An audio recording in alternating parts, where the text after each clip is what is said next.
I've been traveling a lot and speaking a lot to different kinds of people, and most recently in Europe, where it was a tremendous kind of bridge building thing to get everything rhetorically lined up and squared around to where I could even introduce the subject of psychedelics.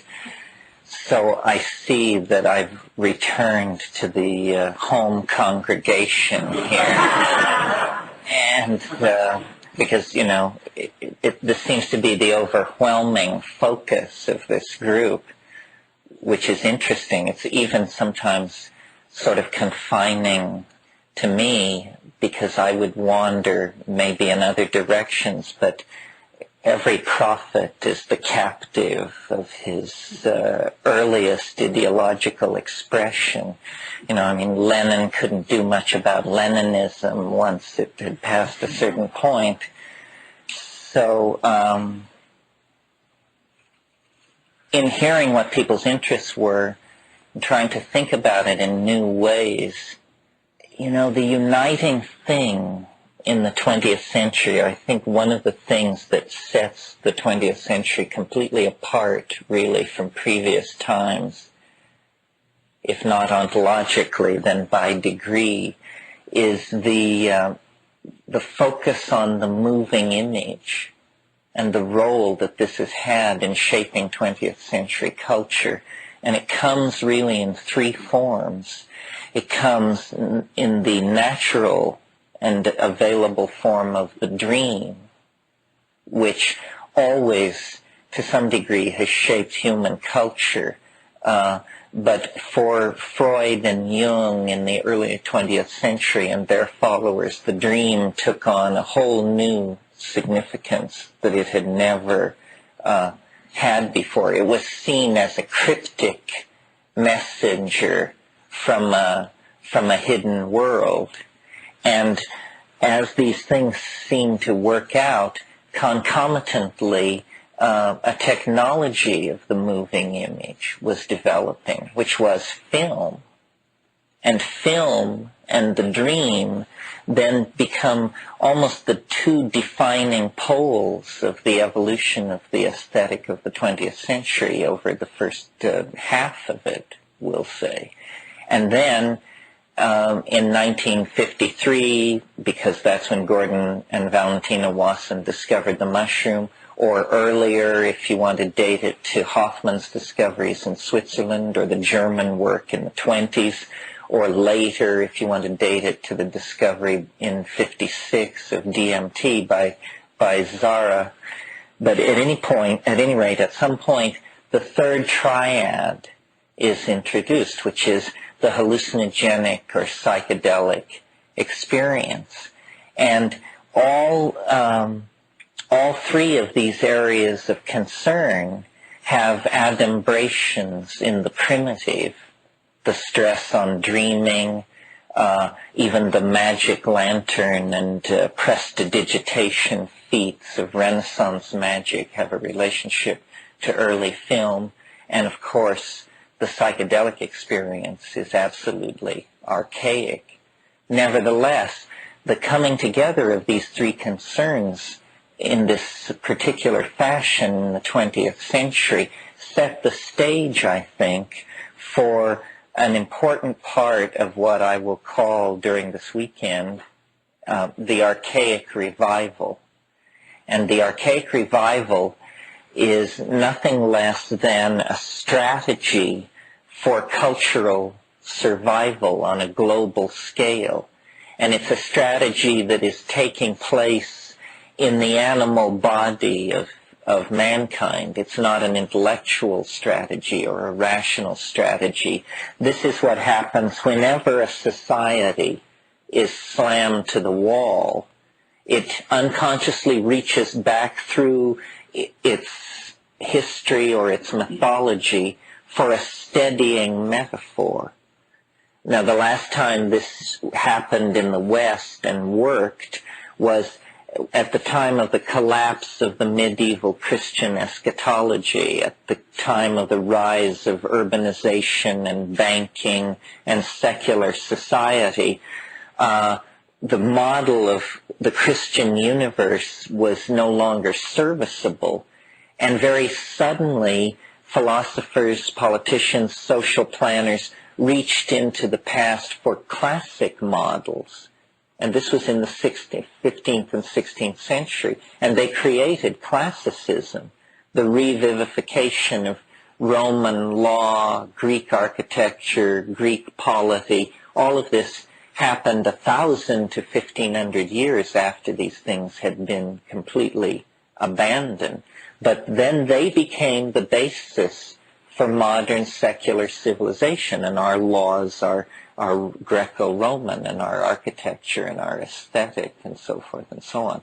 Well, the way this is happening in the 20th century is, number one, at a much more deep and profound level, because it's a global reflex. The entirety of modern civilization has shot its wad in some sense. You know, from the perspective of 500 years, a society that cannot put bread on its grocery shelves, such as the Soviet Union, and a society such as our own that is $3 trillion in debt, the difference is negligible. I mean, both of these societies are functionally bankrupt. So we're living through, and have been living through throughout the 20th century, an experience of the dissolution of boundary and form. Everything has been in a state of flux throughout the 20th century. I mean, it opens with the concept of the Edwardian gentleman and lady firmly in place, class structure, class privilege, race privilege, sex privilege, the entire structure of the assumptions of the post-medieval world are in place and functioning. Now, 90 years later, none of this is in place. And to my mind, the major factor working to achieve this end has not been the two world wars or the exploration of the unconscious by Dada and Surrealism, or the breakdown of classical design mores, or any of this stuff. It's been the psychedelic experience. The psychedelic experience is a genuine paradigm-shattering phenomenon. We claim that we want this. This is what lies behind the love of flying saucers and the Loch Ness Monster, and all of this is, we want a paradigm-shattering object, piece of evidence, body of testimony, something like that. But what we don't realize is we have it. We have it, as somebody over here on this side of the room said, it's a matter of courage. And this places it in a special mode. It's not something where we can just validate it and then, found an institute and appoint experts and expect them to issue a report. It's something actually at the center of our being. And my motivation for talking to audiences like this is simply that I cannot conceive of mature human beings going from the cradle to the grave without ever finding out about this. I mean, it's not like not finding out about sex or something, It's just too weird. It's a part of our birthright. It's not a cultural artifact. It's not like being able to ride a bicycle or something like that, where you can imagine that pygmies or Amazonian Indians go from birth to grave and they never ride a bicycle and they never miss it. But this is a little more existentially front and center than that. I mean, this is, as far as I can tell, the dimension in which we most fully experience ourselves as ourselves. Well, culture, we have to be very careful about the corrosive effects of culture. Some of you may know about these, it was reported in Time magazine a month or two ago, about these forms of salamanders that never, if the conditions of alkalinity in the lakes are at a certain level, they never mature into the adult form. They actually can reproduce in a juvenile form. So there can be generations of these salamanders that don't even suspect the existence of an adult form that lies beyond the sexually mature functional adult form. And this is how I sort of think of what the effect of human culture has been on us. Starting about 15 or 20,000 years ago, for reasons that we'll discuss tomorrow, ego began to emerge as a factor in human societies. For the moment, let's just say it had to do with the concern for tracing male lines of paternity. In other words, once men had it enough together to understand the role that sexuality was playing in childbearing, then there became this concern to trace male lines of descent.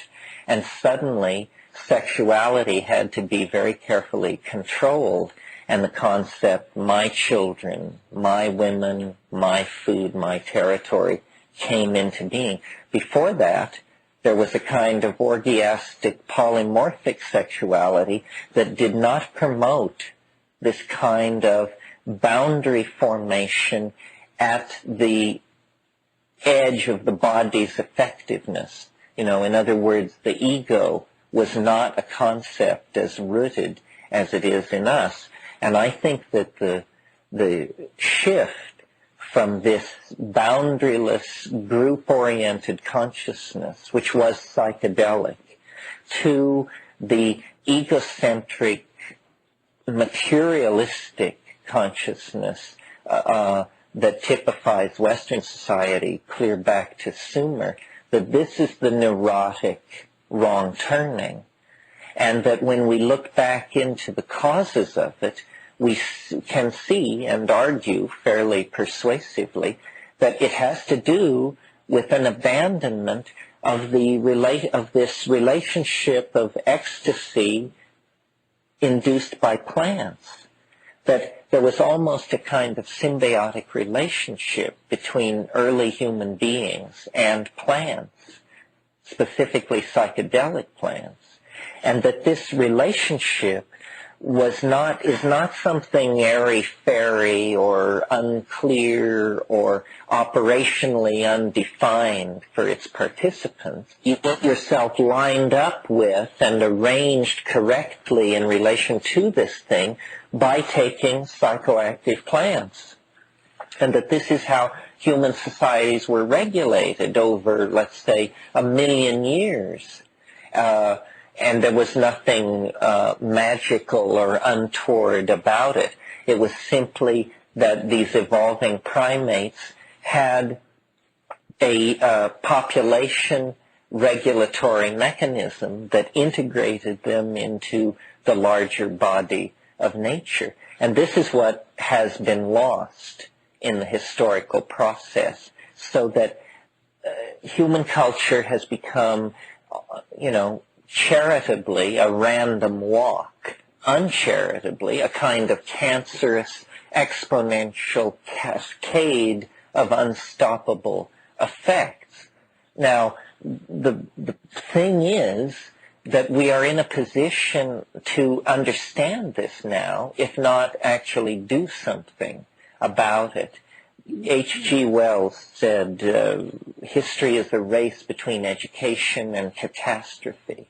Well, never more so than today, because the world is set on a course of catastrophe. The emotional constipation and rigidity of the past 1,000 years that has set us up as territorial apes with thermonuclear arsenals, all of that is just set to, go critical. Nevertheless, we are minded creatures in the presence of an evolving and rapidly shifting landscape of problems.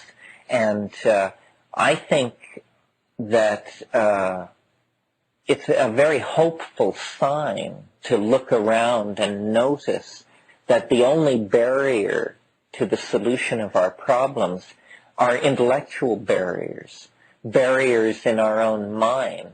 We have the money, the technology, the mass communications, the scientific expertise, the remote sensing, telemetry. What we don't have is the will to self-direct all of this technical apparatus toward a rational solution of our problems. But that means that the solution to our problems lies almost entirely in the human domain. And the human domain is the area where we observe the highest rate of unpredictable perturbation. So I don't see the situation as terminal or desperate at all. The mushroom's take on the chaos at the end of history is, this is what it's like when a species prepares to depart for the stars. It is chaotic, but it is not disordered. It is more like a birth than anything else. I mean, there is rending of tissue, there is a sense of crisis, of unstoppable forward motion, but it turns out all according to plan, all to good end. The trick is to somehow attain this vision of the ordered correctness of what is happening when it seems so chaotic, and then to template it, to strengthen it, each for ourselves, and then to replicate it and communicate it as a meme, because there is no percentage in paralysis here at the brink. The only possibility is of some kind of forward escape.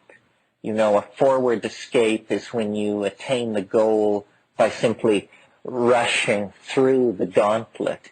And I think that this history that is a race between education and catastrophe is going to turn out to be a forward escape. There will be a moment of complete abandonment to the irrational.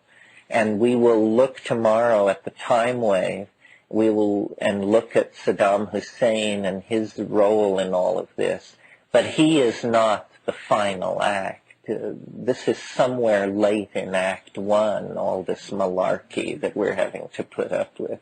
But Apneyant, which in this case means downstream in time, we will sprout all our worth and woof up. But it's hard to fly through before we get there. I guess I should say just a little bit about how I got into this. And I think curiosity is probably the ultimate value in my cosmology.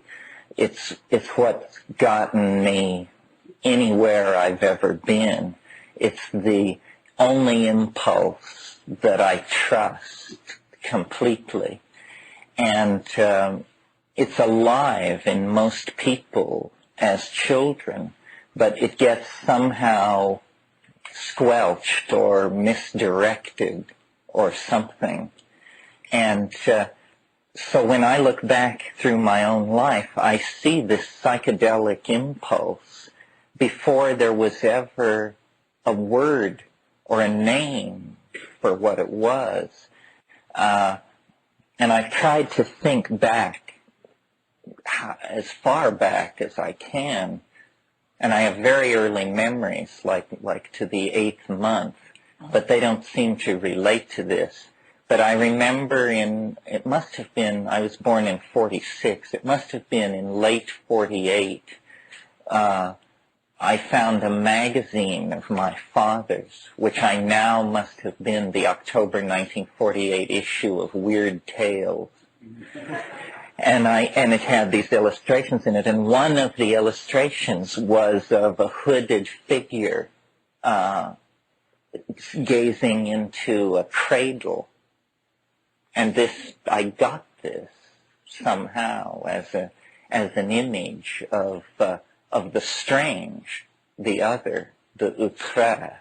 And I think this is the other thing that for me was the hook into the psychedelic, was a kind of deep Irish love of the weird from the very get-go. So curiosity and the love of the weird, the edgy, the bizarre.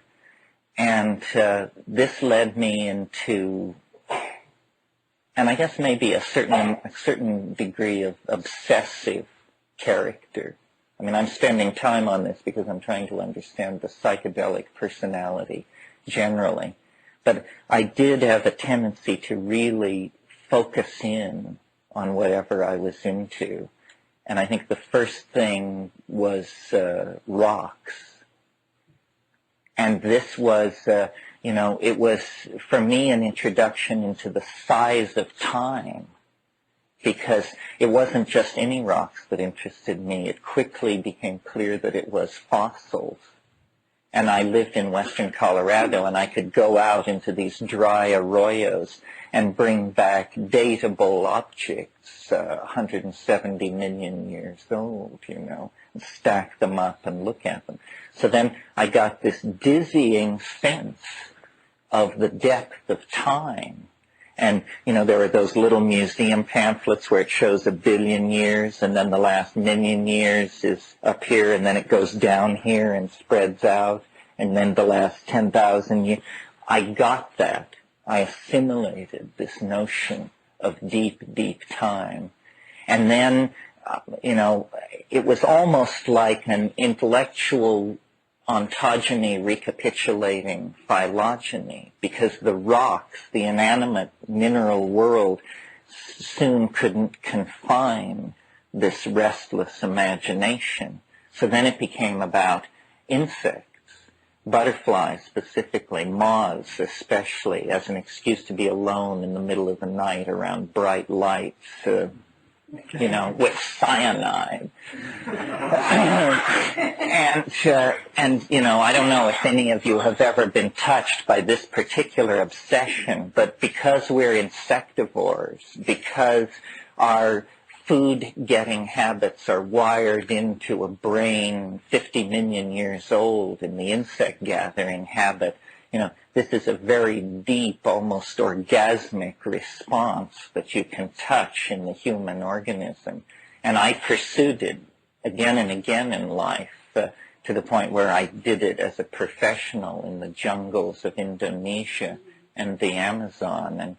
And it's horrifying to tell in Buddhist company, but when you come upon one of these long-winged, iridescent ornithopterids of the sort that Baron Guy de Rothschild sent his collectors out for in the late 19th century, and you come upon one of these things hanging under a leaf, looking for all the world like it weighs at least half a pound, and, wrestle it into your neck, it's as close to having a heart attack as I ever want to get. And then this thing, at some point, I did a lot of reading, and at some point I discovered that I had defined myself narrowly, and that I was turning into a scientist. And I was reading people like Henry James and Aldous Huxley, and they were sneering at what I was becoming and talking about a mysterious realm of human thought called the humanities, which I had no notion of what this was. I couldn't even figure out what it possibly could be.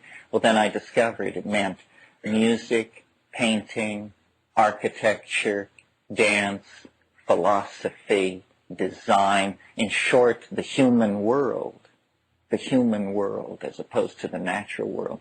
So then, I just turned upon that with a vengeance, left off the bugs and the minerals, and it became about Henry James and Fragonard and mannerism and all of this stuff. But the transition, because I was hitting adolescence at that point, was rocketry and the pineal joy of launching potentially semi-fatal projectiles into space at twice the speed of sound, into, a whole gravity's rainbow cycle that I was very consciously aware was about the thrill of liftoff.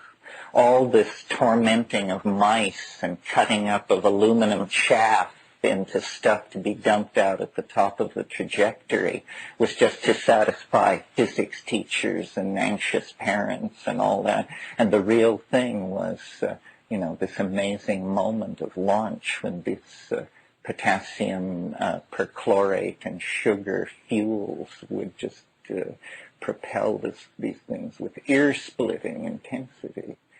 And then, at that point, all this curiosity, all this edge work led me, because I fancied myself also developing as a novelist, to read all of Aldous Huxley. Well, as you know, it moves from a spectrum of these polite novels of English society, like Chrome Yellow and Anti-K, and through works like After Many a Summer Dies the Swan, to then the sexual dystopia of Brave New World, and then finally to The Doors of Perception. And when I read The Doors of Perception, I knew then that this was something huge, because he was claiming, you see, what was happening to me as an intellectual, and I think it happens to most people, is exploration of reality was leading to the conclusion that it was a no-exit situation. It was some kind of rational labyrinth from which there was no exit. No exit meaning no magic, no possibility of a miracle, that, there weren't 25,000-year-old cities under the sands of Arabia. There weren't flying saucers underneath the Greenland ice cap. It didn't work for me. For me, rationalism was more powerful than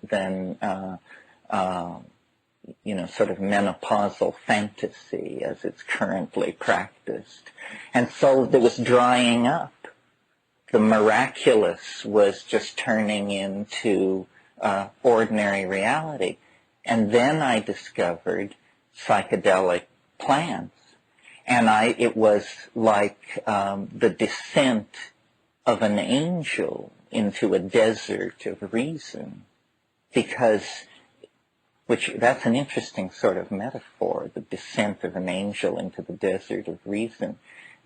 As you probably know, when Descartes was 21 years old, he shipped out in a Habsburgian army to kick some ass in Eastern Europe and learn some manly soldiering skills.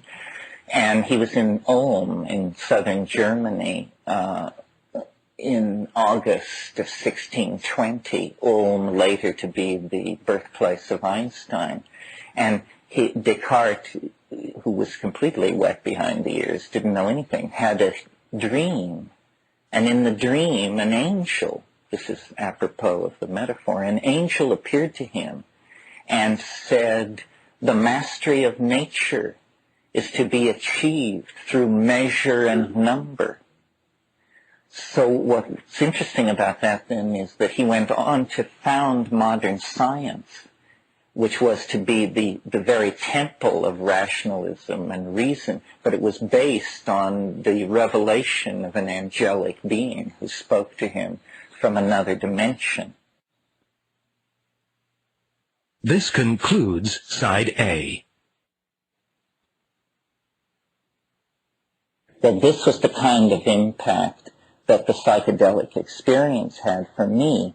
It was as though there was a doorway, a literal doorway, out of the completely otherwise flawless set of cultural assumptions that kept me, a Catholic altar boy in a small Colorado town in a Western democracy in a context of anti-communism, religious fundamentalism, consumer capitalism, so forth and so on. The whole bag of tricks and illusions were suddenly exposed for that. And beyond that, you see, like that traveler sticking their head out through the world system and seeing a whole different set of rotations and revolutions, you see another dimension of some sort. And then for me, the question became, of what sort? What is this? Number one, what is it? Number two, how did they manage to keep the lid on it? And number three, what can you do with it? Well, coincidentally upon all this, or let's call it coincidentally, society was just going bananas around somewhat similar issues, because I was born in 1946, so that means in 1966 I was 20 years old, and somehow fate had conspired to put me in Berkeley, California. So I happened to be at like the ground zero of the cultural explosion. But I had been following all this stuff for years. It just seemed to me a weird parallelism that my internal growth and obsessions were now somehow becoming the obsessions of society generally. Being 20 years old, I just thought it was a kind of vindication. I knew I'd been right since I was 16, so here was the payoff. But then, it didn't exactly work out like that. These concerns moved through society like a wave, and then other stronger, what the I Ching calls prepotent systems of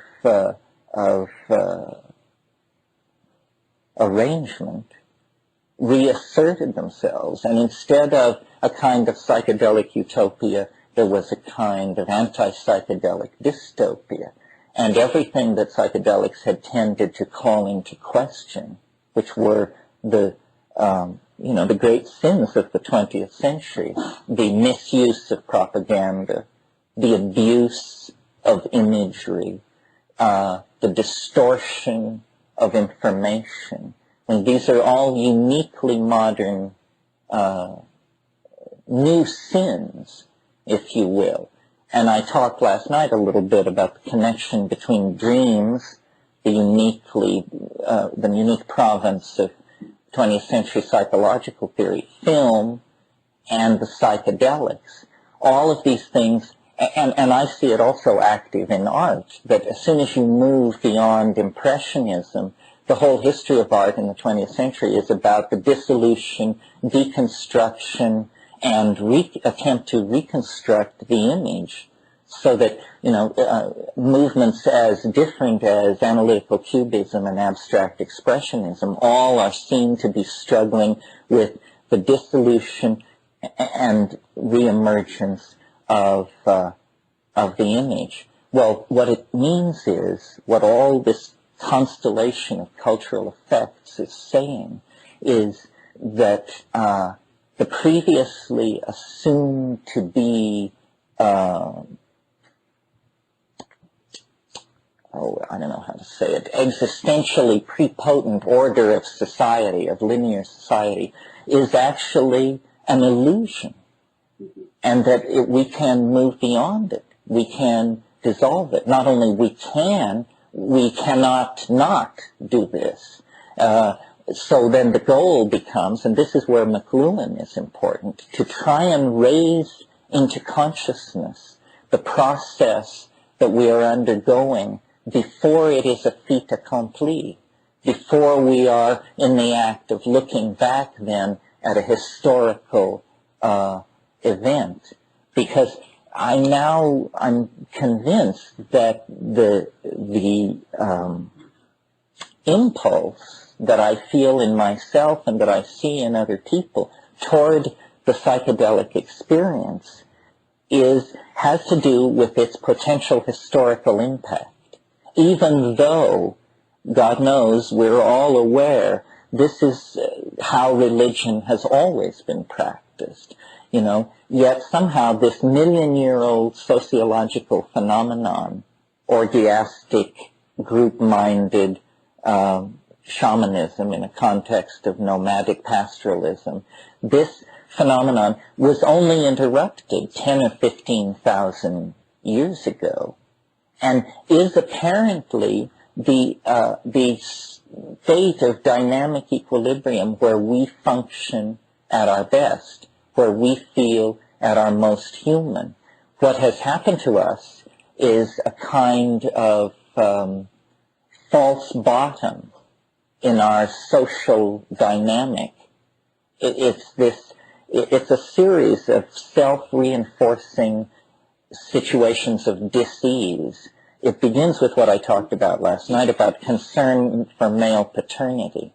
That once men wanted to trace the descent line of the male genes, previously self-expressive, orgiastic, group-minded sexuality became compartmentalized into concerns of territoriality, ownership, so forth and so on. But then that wasn't the end of it.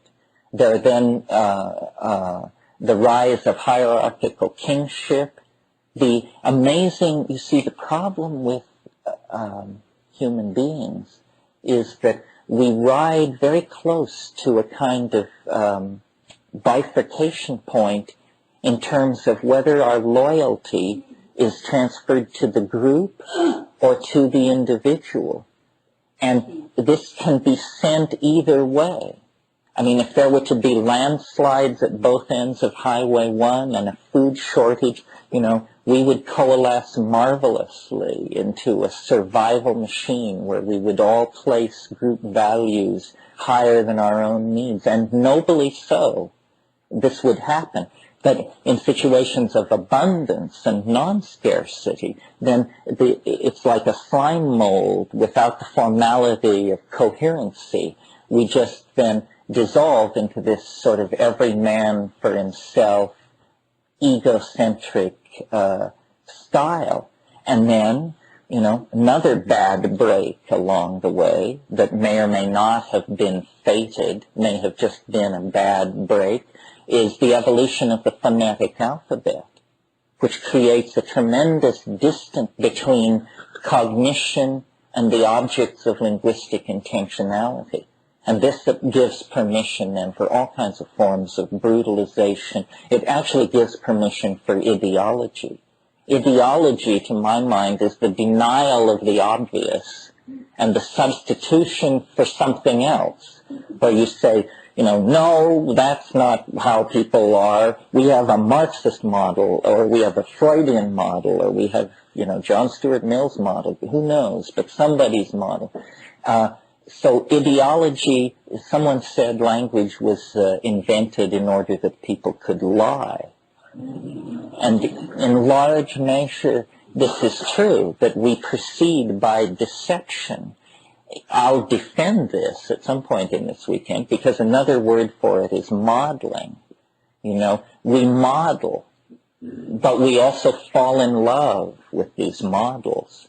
And it's the falling in love with the model that then turns it into an agenda, where it was not a free-form projection of a flow of facts toward a conclusion, but then it becomes instead an agenda, a synthetic triad, high walls down which you expect to see a process poured and confined.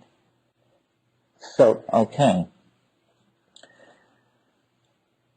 So in spite of the fact that this phenomenon has been around for a long time, why then does it appear so important? Well, it's because this small group-minded sexually amorphous psychology, the psychology, not the model itself, is what we have to recover, I think, in order to survive. And, I'm not so interested in talking about the odds of making it. It's just this is the only thing that will work. And I said last night, the good news is that the domain in which we must operate is all within our own minds. If we can change our minds, we can take hold of this process and halt it. I believe that the presence of these psychedelics in the plant metabolism, in the biosphere, allowed a kind of informational symbiosis between human beings with highly processing capacity and the biosphere generally. And that we have no word for this that we're comfortable with. The closest word we have for it is somehow tied up with the concept of religion, religio. But for us, religion is some kind of abstract dialogue carried on with a philosophical principle. That's not what it is. Religion originally was the dimension of the self that directly interfaced nature or the overself. And this happened through the use of psychedelics. So the reason the weekend is called History Ends in Green, and what this whole Gaian awareness thing is, to my mind, is it's not an airy-fairy attempt to recast a new image for religious ontology. It's the actual discovery of the minded presence of the planet, which has always been here, which is real. It's an existential fact, like chlorophyll or, the moons of Saturn. The planet has a biological mind of some sort. Once you articulate this notion, it doesn't seem that unlikely. After all, the planet is clearly a boundary-defining topology. It's had 2 billion years to, make itself metastable, undergo all kinds of autopoiesis. We see the evidence of this around us in the form of the climaxed biome of the planet. We see that biology and water chemistry has been very active. But what we don't see is that as active as the chemistry of water or electron transfer have also been the invisible alchemies of, call it spirit, call it mind, call it the morphogenetic field, whatever it is, and that is the frontier of our awareness. Every society in history has had the erroneous belief that it just required 6 more months and 5% more data, and then they would have a full picture of reality. But, the fact of the matter is, our society at its present state of sophistication, we have the only science we have that can be given any serious creditability at all is physics. The most primitive of all sciences, the science of momentum and moving bodies in three-dimensional space. When you move on to biology, essentially what we have are a series of interlocking fables and a few bright spots of light in certain areas. When you move on to psychology, what you have are shouting charlatans, each claiming domain over their own special area. I mean, it's like a medieval fair. So the belief that our intellectual maps are somehow adequate is just whistling past the graveyard. And the way we have achieved this illusion of good maps is by tossing out all the disturbing an unintegratable phenomena. For instance, dreams were trivialized and ignored for centuries. Madness was something that you can find away, like criminality. It was not to be looked at. Sexuality, I don't have to remind you that as recently as 120 years ago, people were putting bloomers on piano legs to preserve youth from impure thoughts. I mean, you talk about a rejectionist style toward reality. I mean, we have just begun to open our eyes to what is around us. Well, so then front and center, when we begin to explore, let's take a conservative position toward exploring the universe. Let's explore from the center outward. Well, that means from within the confines of the mind-body system. Before we generalize about tectonic plates or the motion of the rings of Uranus or something like that, just start from the body out. Well, immediately you discover total terra incognito. Psychology it gives us a flickering model of ordinary consciousness under ordinary circumstances, and everything else is up for grabs. And then we discover that, at the center of human concerns is this weird itch about invisible worlds and higher order entities and sources of hidden knowledge. And we've discovered that people have been at that for 100,000 years. And the centerpiece technique, which is to trigger these non-ordinary states of consciousness, with all our sophistication, we have no better grip on what this is than people in the late Neolithic. They knew more than we did because they'd logged more time on in the real modality. I mean, we have models. We say, the drug molecule is translocating to the synapse and displacing ordinary neurotransmitters and raising, therefore, the endogenous level of electron spin resonance.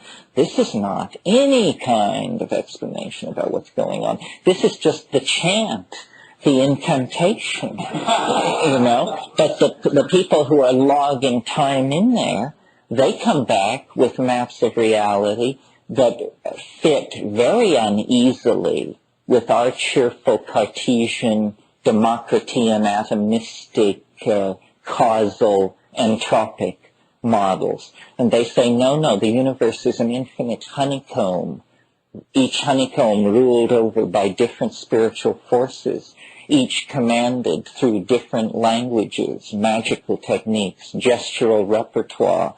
Everything is language. Everything holds information for man. Everything is somehow constellated on the presence of observing mind. Well, in the West, we thought we got cosmogonic myths with the Ptolemaic universe, even before Copernicus. But now it turns out that the centrality of mind gets reintroduced, not only by the evidence of the psychedelic experience, but, for instance, the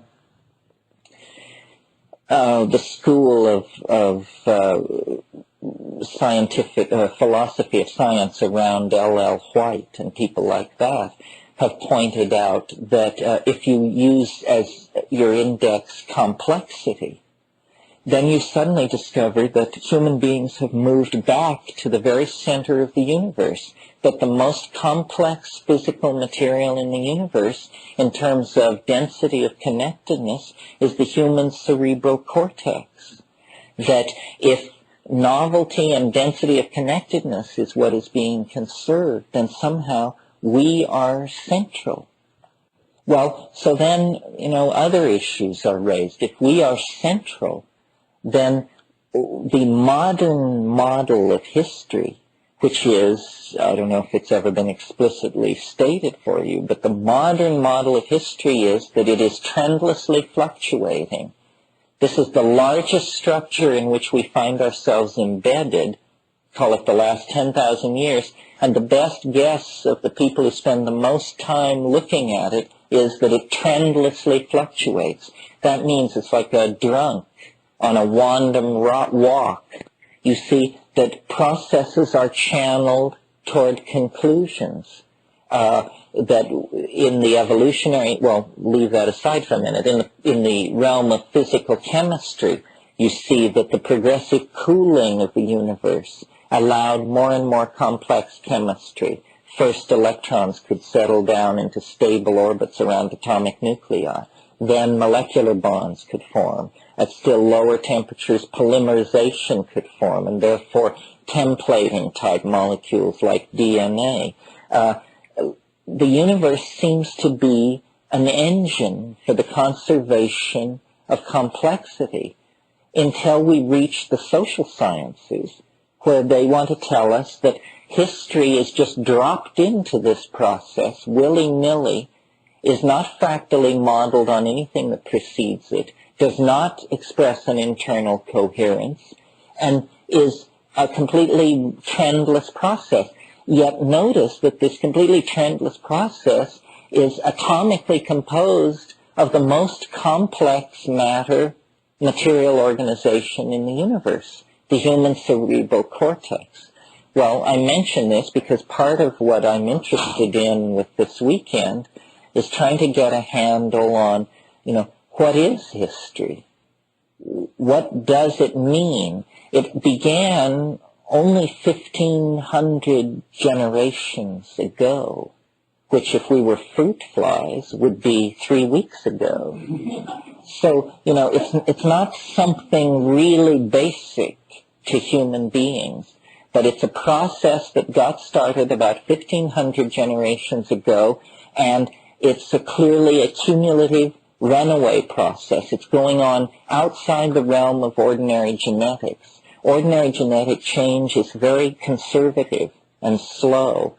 This is a cancerous type process, but in the cultural domain, it's an epigenetic process, meaning it's not scripted in the genes, but like writing and TV and painting, it goes on outside of the genes. Well, where does it go on? Well, it goes on in the domain of language. And to my mind, language is the critical area to focus on in terms of where the psychedelics are operating, and how, if our interest is to trap them doing their elfin work, then the place to look is in the domain of language. Why? Well, first of all, look at what language is. It's a weird kind of ancillary add-on process to the human organism. No other monkeys do it in quite the same way. And I don't argue that there is not linguistic and grammatical activity in monkeys, dolphins, termites, what have you, but it's very different from what goes on in human beings. Obviously, for instance, you probably know that the soft palate of the human being drops lower in the fetal form than in any other primate by 40% or something. The embryological interpretation of this is that the human animal is hardwired for language. And if you notice what it is, it's small mouth noises, rapidly modulated small mouth noises. And it's a highly conventionalized style of behavior which allows transduction of thought. It's a form of telepathy, a striving toward a crude telepathy. Because if you analyze what's happening in the linguistic act, it's that we've all gotten together and we agree that there are these small mouth noises, and we agree that a given set of small mouth noises means a certain thing. And we've spent so much time together and so conventionalized our responses to each other that your dictionary of small mouth noises is theoretically supposed to match my dictionary of small mouth noises. So the words going through the air impinge upon your ear, you make a rapid search of your dictionary, and you come up with what you assume is a one-to-one match. And we rarely get together to check out just exactly how good a match it was. occasionally someone will ask a question and we will see that they understood that the match, and so the match was good. Because I see a lot of transcripts of my talks, I know that typists hear the most amazing things. And without ever questioning what they hear, they type these things that when I read them, they're complete malapropisms. But this is what was heard. And as the level of discourse rises, or the density of the technical language increases, it becomes much, much shakier. I mean, I just had the experience of lecturing in Czechoslovakia, in Prague, to the Film Academy. And, you can go a long ways on sincerity, but there's a long ways still to go. Just nodding and smiling doesn't do it. Especially when the concepts are fine-tuned, and it's where they're fine-tuned that they're always interesting. It's in the nuances of it. Well, I think probably that this activity was originally stimulated by the use of psychedelics. That, in fact, most of what is human about us has to do with the presence of psychedelic and mutagenic compounds in our diet when we made the transition from being fruitarian, vegetarian, arboreal tree dwellers to becoming, nomadic pastoralists. If you think about it, you can see how this would work quite neatly. The reason animals specialize their diets is to hold down the amount of exposure to mutagenic chemicals. So most animals have highly specialized diets. That's because then they can develop pathways to sequester mutagens or to just avoid the exposure to them initially. But if you put pressure on an animal, on its original food source, where it's actually facing a situation of possible extinction or dietary transformation, it will begin experimenting, expanding its repertoire of foods. Well, this brings exposure to mutagens in a very steep curve, and this means consequently more expression of mutagenic genes become available for natural selection. And so this is the situation in which you might then see a sudden punctuated movement forward in the adaptive evolution of adaptive traits of the organism. Well, how this worked in the early human situation was drying up of the African continent forced protozoal types onto the grassland, where they began foraging for, and insects had been part of their diet in the canopy situation. They began foraging. It's also thought they began perhaps predating on carrion kills, killed by larger carnivores like lions. In any case, they began forming a relationship that had them following along behind these evolving ungulate herds of mammals on the African belt. And in that situation, they encountered the coprophytic mushrooms, the mushrooms which grow in cow dung preferentially. And many of these contain psilocybin. Please continue to tape 2. Mystic Fire, Video and Audio, proudly presents Terence McKenna. History Ends in Green. This is tape 2 of a 6-cassette series.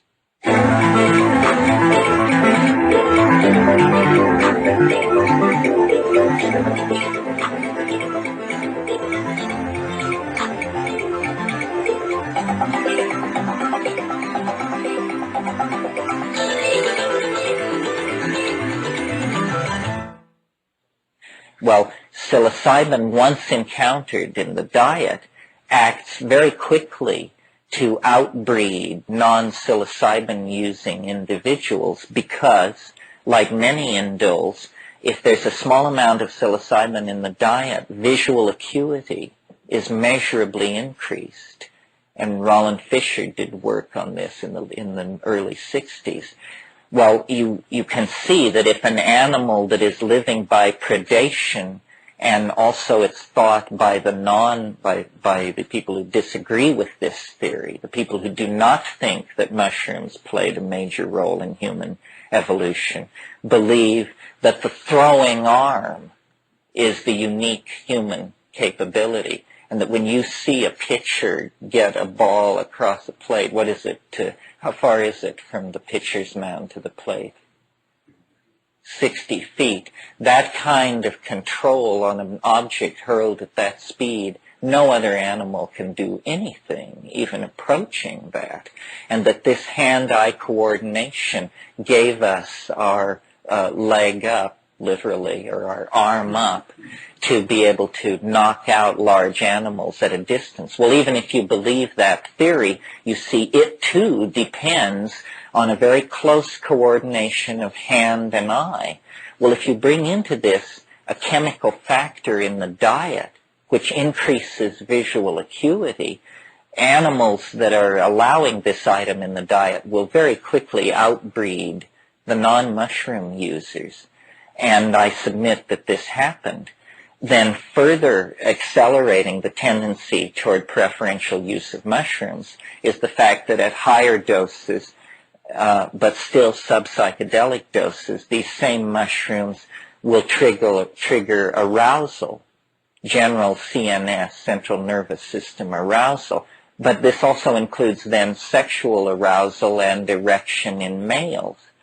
Well, so what does this mean? It means that it's a party drug at that dose. It means that there is this impetus to copulation in a situation in which the better hunters have been more successful at getting food.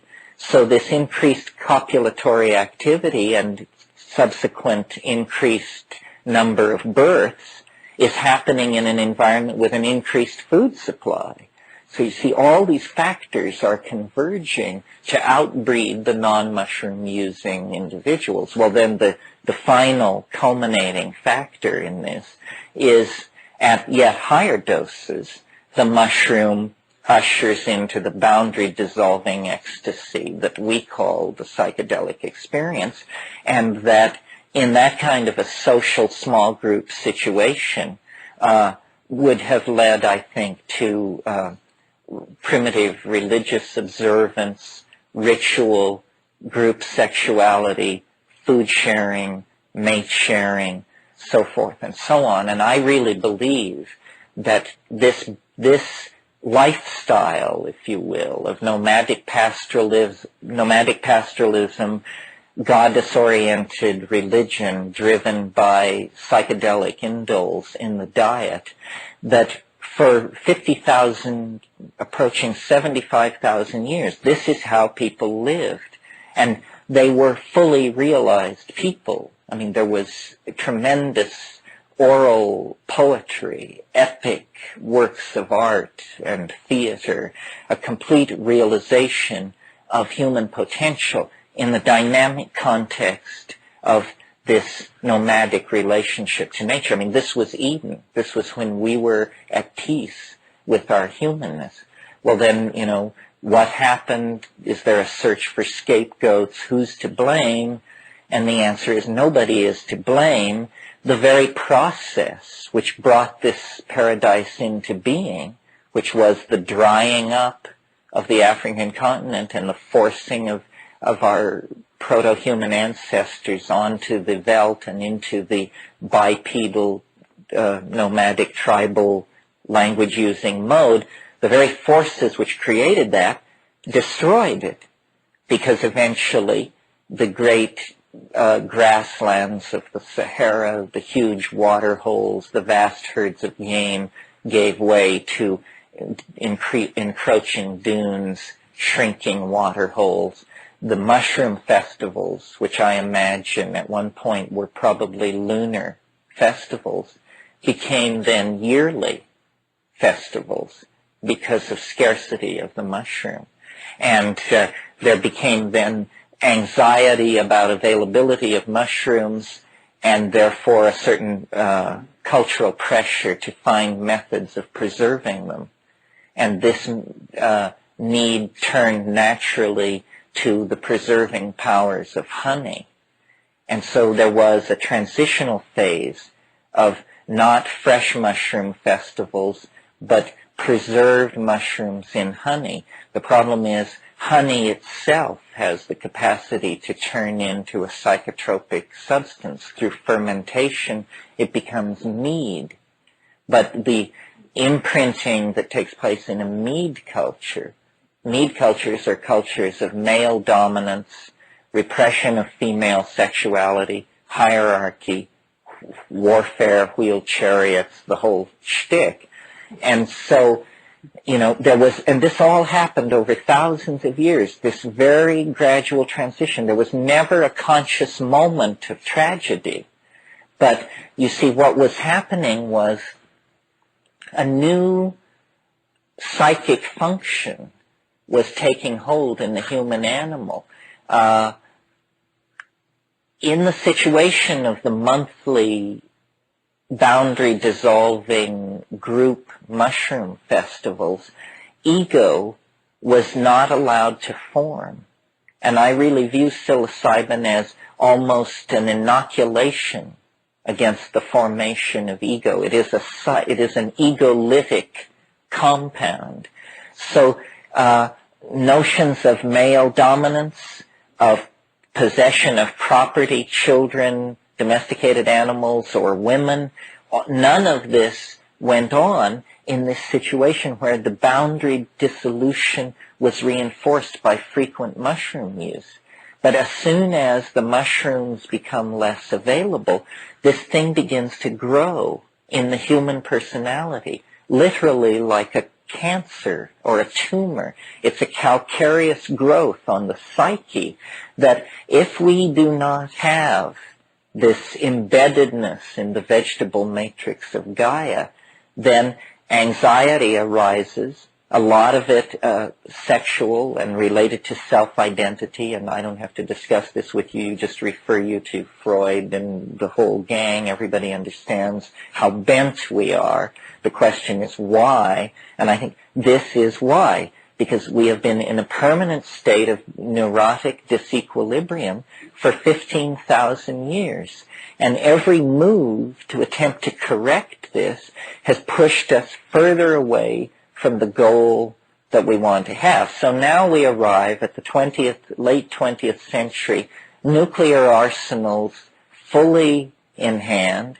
We have made, since the 15th century, a demonic pact with matter that has allowed us great insight into the destructive properties of matter, made us, handmaiden to the devil, and yet we are still completely dark about our own motivations, how to educate our children, how to put in place a set of values that don't loot the future.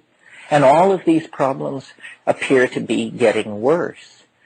So, I don't know. Well, my response to this is to advocate the only thing that I think will work, but it's not a political position, because a political position always implies willingness to compromise and negotiate with the other side. And there really is no willingness to negotiate on the part of the psychedelic position, because it's pretty non-negotiable. We're at the end of a process, call it 2,000, 5,000, choose your date, but a long process of denial of human nature first, and then war against human nature. And it goes so deep into our culture that we don't even know where the basement level is. I mean, for instance, to my mind, monotheism, which is the great intellectual edifice of the West. It touches the three major religions of the West that have developed in a continuous strain since Abraham. Monotheism is the institutionalizing of this egocentric model. And it has a certain philosophical appeal in one God, everything, all roads lead to Rome. You can trace everything back to the source, the Urquella. But that anal retentive appeal in itself takes place within a context of values of male dominance, print-created linearity, uniformity, so forth, and so on. And I think what we have to get into is real permission for sloppiness, for loose-endedness, for the abandonment of any myth of closure, that there is no closure. There are models and there are questions, but all models are provisional. And anybody who says they have answers is highly, highly suspect. Too many people claim answers. What's being claimed here is a technique, and then you figure out your own questions and your own answers, and it's different for everybody. There really is no ideology associated with psychedelics. I mean, if you look at the people who've been involved with it, they've said completely different things and contradictory. And some are rationalists and behaviorists to this day, and others are, spiritual visionaries, hierarchical, shamanic types. The main thing is to reclaim the experience as the first step toward being politically empowered in order to act. In other words, we're in, and I indicated this last night, although more gently, that we're in a state of enforced infantilism about the capacity of our minds, that the culture we are living in is an infantile culture. Now, we look back at the Victorians putting pants on the piano legs, and we just shake our heads and say, those poor misguided people. Well, but that's only 4 generations ago. We have similar weirdness going on in our own culture, but about the mind. I mean, we look askance at the mind the same way that a Victorian nanny is uncomfortable in the presence of bare furniture. We fear it. We don't want to look at it. And to my mind, most of the techniques that come out of the New Age are based on a guaranteed lack of success. That's what they offer. Because the last thing anybody wants is real change. Because real change is uncontrolled change. The issue that hovers around the psychedelic experience, it was mentioned last night, it's strong in my life. I haven't found any real solution other than hold your nose and jump. But the issue is surrender. This is something real. You don't find people going into the ashram in the morning to meditate with their knees knocking in fear because of how terrifying and profound they know that meditation is going to be. But if they were going in there to smoke DMT, they would be fully riveted on the modalities of what was about to happen. I mean, we can tell shit from shinola. It's just that we don't always prefer shinola. And I'm not like, I don't advocate it. People, like sometimes there are people who are disappointed because they say, well, how often do you do it? Well, the answer is not very often. I mean, if I can get it in a couple or 3 times a year, I feel like I'm hitting it pretty hard. And the more successful it is, the less often you have to do it. I mean, I know people who say DMT is their most favorite drug, and when you say, well, when was the last time you did it? They say, well, 1967. It only lasted 4 minutes. They're still processing it. And they are still processing it. They're not just whistling Dixie. I mean, it is, to my mind, just the most Well, I mentioned this earlier, the question, how do they keep the lid on this stuff? And I suppose here I'm preaching to the converted, because many people last night said they had an interest in this kind of thing. But they don't keep the lid on sexuality. No society has ever had it so under control that people didn't have sex. I mean, they may have had sex under weird conditions and under, ritual strictures and this and that. But we are like this salamander that has the option of never developing into its mature form. And to my mind, that's a tragedy, because this is our birthright, and somehow our inability to get a grip on our global problems has to do with this immaturity about our mental state.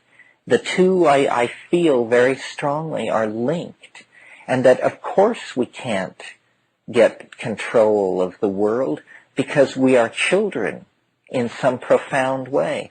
And we don't like being children, but the culture has reinforced a form of infantilism. And the way I explain it to myself is it's a kind of unwillingness to go it alone on a certain level.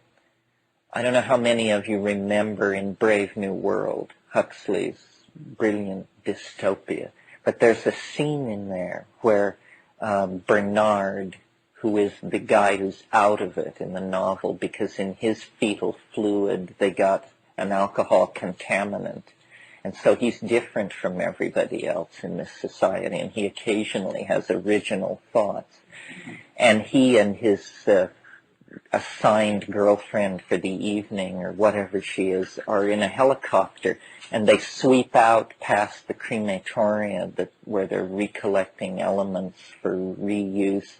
And he suspends the helicopter over the Black Bay, and she immediately becomes very agitated, restless, anxious, and pleads with him to return to the city. And what it is it's her anxiety over being alone in the presence of nature. She literally can't take it. And I think there are a lot of people in our society, and each of us in our own way at different times, who have within us this neurotic and infantile creature that can't face it alone, and that this going it alone thing is very important. Plotinus, the great Neoplatonic philosopher, he spoke of the mystical experience as the flight of the alone to the alone. And in the psychedelic experience, there is this issue of surrender, because a lot of people want to diddle with it. They want to be able to say they did it, but they don't ever want to face an actual moment where they put it all on the line.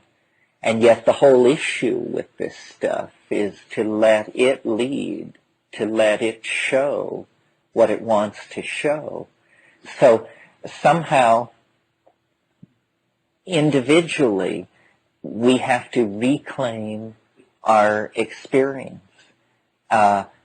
The real message, more important even than the psychedelic experience, the real message that I try to leave with people in these weekends is the primacy of direct experience. That as people, the real universe is, within your reach, always. Everything not within your reach is basically unconfirmed rumor. And we insert ourselves like ants or honeybees into hierarchies of knowledge. So we say, well, what's going on in the world? Well, turn on CNN. And then somehow we're ordered. Then we say, okay, it's 85 degrees in Baghdad and the wind is out of the northeast at 15 miles an hour. And we feel somehow better now because we're getting the information. But what we have done is sold out direct experience. And all institutions require this of us, that we somehow redefine ourselves for the convenience of the institution. And this redefinition always involves a narrowing, a denial, so that, if you want to be in Marxist society, if you want to function in Marxist society, you have to define yourself as a Marxist human being. Well, it turns out in a Marxist society there are no homosexuals, because that just happens in decadent societies. So then, if you happen to notice any tendency like this in yourself, you have to deny its existence, because this just doesn't happen in a Marxist society. And similarly, every society has this. In our society, if you hear voices, we have mental hospitals for you. If you have vast visions of the future, we have drugs that can help you and make this go away. So then somehow in modern society, the discovery of psychedelics is the discovery that all of this cultural machinery is just Wizard of Oz stuff. You remember the scene in The Wizard of Oz where the curtain is swept back and they see the little guy there, and he says, booming out over the loudspeaker, "Ignore the little man pulling the levers. Ignore the little man pulling the levers." Well, the little man pulling the levers is what sweeps into view with psychedelics, and you discover, aha, culture is provisional. Whether we have 9 wives or 3, whether we tattoo ourselves blue, whether we eat insects or not, all of these things are just decisions that we make, and then we congratulate ourselves on our wisdom, and we live within that, and we hunt down and kill all the people who disagree with us, and that's called having a culture, having a way of life, being somebody. But I don't see history as a wrong turning. I see it, the metaphor that I like is that of the prodigal son, that there was a reason for this long descent into matter, this peregrination. It was a shamanic journey of some sort. The shaman goes into the world pool or ascends the world tree to go to the center of the axis of the cosmos, to recover the pearl or the gift or the lost soul, and then return with it. And this is what history was, I think. It was a descent into the hell worlds of matter, energy, space, and time, for the purpose of recovering something that was lost. It wasn't lost by us. It was lost by the breathing, the disystole of the planet. Just climax of climate moved us into paradise and then moved us out of paradise. I mean, that the story of Eden is the story of history's first drug bust. I mean, it's the story of a whole lot of tension over who's going to take or not take a certain plant which confers knowledge. And Yahweh, wandering in the garden, says to himself, if the man and the woman eat of the fruit, they will become as we are. The issue was co-equality, co-knowledge with the Creator. Well, where do we stand, in man's existential march? How does that work? Can we always accept the subservient, infantile position? I mean, is knowledge to be dispensed by gods, and if not gods, then the institutions that appoint themselves as gods over us? Or is it actually that maturity begins with somehow claiming this birthright, and it is a birthright? And I don't know if a society can survive the claiming of this birthright by a large number of people. Certainly in the 1960s, when this was attempted, everybody got very agitated, and then it was frozen out. In so-called primitive or pre-literate societies, there is the office of the shaman, and the shaman is deputized to act for all of us in the same way that we have airplane mechanics to fix jet engines. We have shamans to explore these hidden and fairly terrifying other dimensions. The people who self-select themselves into a group like this, in a society like that, would be the candidates for this kind of shamanic voyaging. Well, so then what is it finally all for? Or is it for anything? Is it just maybe my problem that I think it's for something? Well, it is and it isn't. I mean, see, we have real problems. We could perish from this planet in some kind of radioactive petroleum war or what have you, and it wouldn't change the fact that shamanism did exist, that these dimensions were there and were explored by courageous, high-minded people for thousands of years. But I think that the scientific mind, and maybe even the American mind, can bring something special to it, that somehow technology has a role to play. And I think maybe what this has to do with is, I've talked a bit in the past, a lot in the past, about what I call visible language. Visible language is something that I encountered in psychedelic states, could never have dreamed it up by myself, encountered it as an existential fact, then had to sort of reason backward from it to what would it be good for. Well, what is it? What is visible language? Well, it's very simply, it's language which you look at rather than hear. And don't ask me how this can happen. It obviously has something to do with synesthesias in the brain, with swapping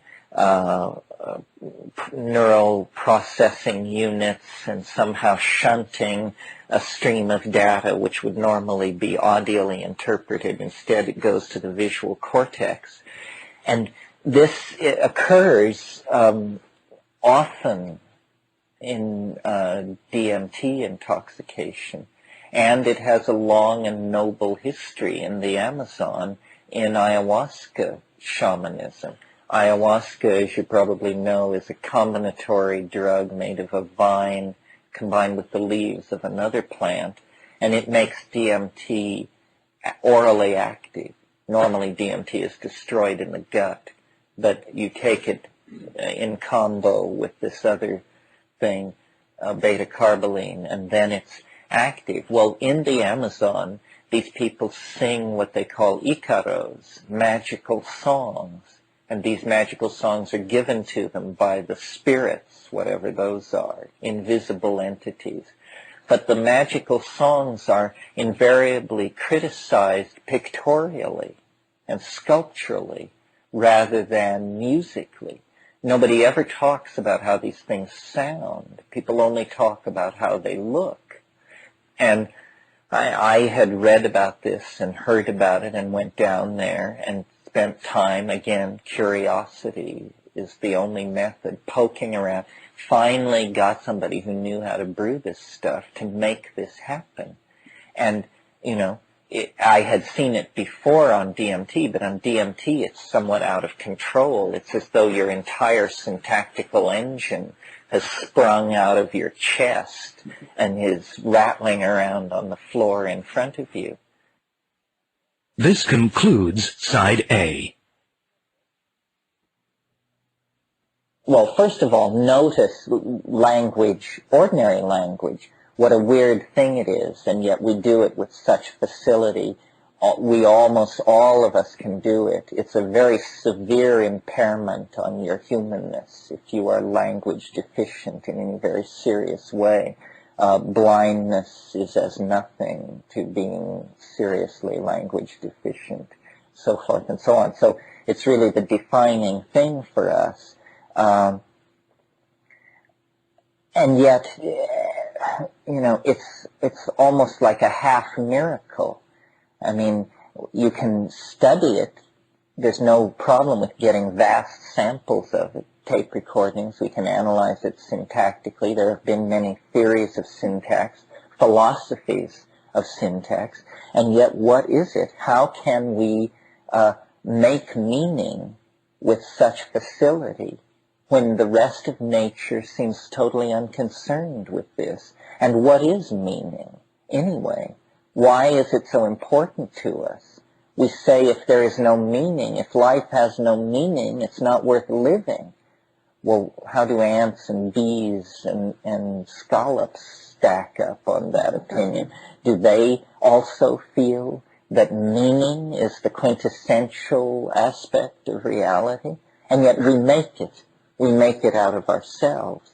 And then we get together with somebody else and we try to make meaning.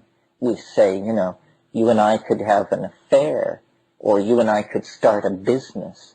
This will have a lot of meaning for us. And, we'll make money and buy more meaning. Whatever it is, and C.B. Broad wrote a book called The Meaning of Meaning, which deals with it in about 400 pages. But whatever it is, it's very important to us, and it seems to have different modalities.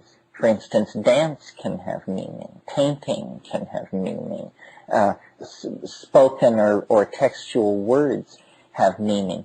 But because of biases in ourselves as an organism, what seems to have the most meaning is what we can see. Our visual, we have a tremendously rich sense of visual input. Well, for some reason, under the influence of these psychedelic drugs and certain exercises, and who knows what else it takes to shake you out of your cage, but suddenly syntactical organization, which has been invisible in the background of the program of meaning, becomes visible. And you actually see the engines of syntax. You actually behold the machinery of meaning itself. And for some reason, this is very satisfying. It's like an ecstasy. It's like an affirmation of some sort that is transcendental. There is a recognition in it that transcends the felt apperception of ordinary meaning. You know, in other words, that you're gazing somehow on the naked face of truth and beauty. Well, it seems to me that what all this suggests, by all this I mean the human capacity for the psychedelic experience, the human facility for switching these linguistic channels from the beheld to the seen, what all this must mean is that history is nothing more than the transition phase from felt intuition, the mute intuition of the animal body, to fully expressible three-dimensional meaning, and that the descent into matter that technology represents is because you can't do this entirely on the natch. There has to be a certain augmentation of the human organism in order to do this. It may be pharmacological, it may be neurological, it may be nanotechnological, and then some part of the other two. But whatever it is I think we are coming up under the underbelly of meaning, boring from beneath, and that, we're just about to hit the jackpot. And this is what the historical process is. And the proliferation of media, of the discovery of perspective 500 years ago, oil painting, airbrushing, digital sound, all of these techniques are this summoning of the image. So we are actually moving toward a kind of self-fulfilling process. It's something that we're defining for ourselves as it approaches. And it is defining itself for itself as it approaches. You actually experience this on psychedelics sometimes. I mean, the way it works for me on mushrooms or sometimes DMT is there is a black space, and then I hear the what I call the elf music, or the Irish band, and it's far away. And as it comes closer, I see light. And as it comes closer, it both gets louder and the light fills the stage of awareness until finally the sound is subsumed under the visual impression of the thing, and then it's all around you. And it is, this domain of self-transforming language. I mean, I call them language elves. But what they may be is nothing more than self-reflexive, compound, complex sentences. It's hard to tell what they are because we're not used to having our sentences stand up and embrace us. But nevertheless, the nature of reality is fractal, and it can't have been lost upon any of you that in a fractal universe, text is composed of characters, the characters of a given alphabet. But reality is also composed of characters, the characters like you and me, who live out some kind of plot. Well, when you get characters into a text, in other words, characters made of characters, then you begin to feel the textual richness and the linguistic richness that seems to be not in the forefront of reality, but actually to lie behind it. I mean, the final conclusion, not the final conclusion, that would be preposterous, but the most recent conclusion that I'm coming to looking at the psychedelic experience is how phenomenally text-like reality is. I mean, it's more text-like than one should decently say. This is much more like a work of art than anything recognizable from my physics class. I mean, my physics class was about atoms and electrons and momentum and conservation of energy. My literature class, on the other hand, was all about personality, motivation, history, precursive active, anticipation of action, willful suspension of disbelief. And these are the things that I see actually going on around me. And so it's strange as we decondition from the being sold from the top worldview of Time Magazine and Scientific American and the Wall Street Journal, what we discover is ourselves active as art in a work of art. This is what the reclamation of experience seems to give back to us, is ourselves as very complex objects. You see, in the institutionalized world, we are defined always in ways that stress our similarity.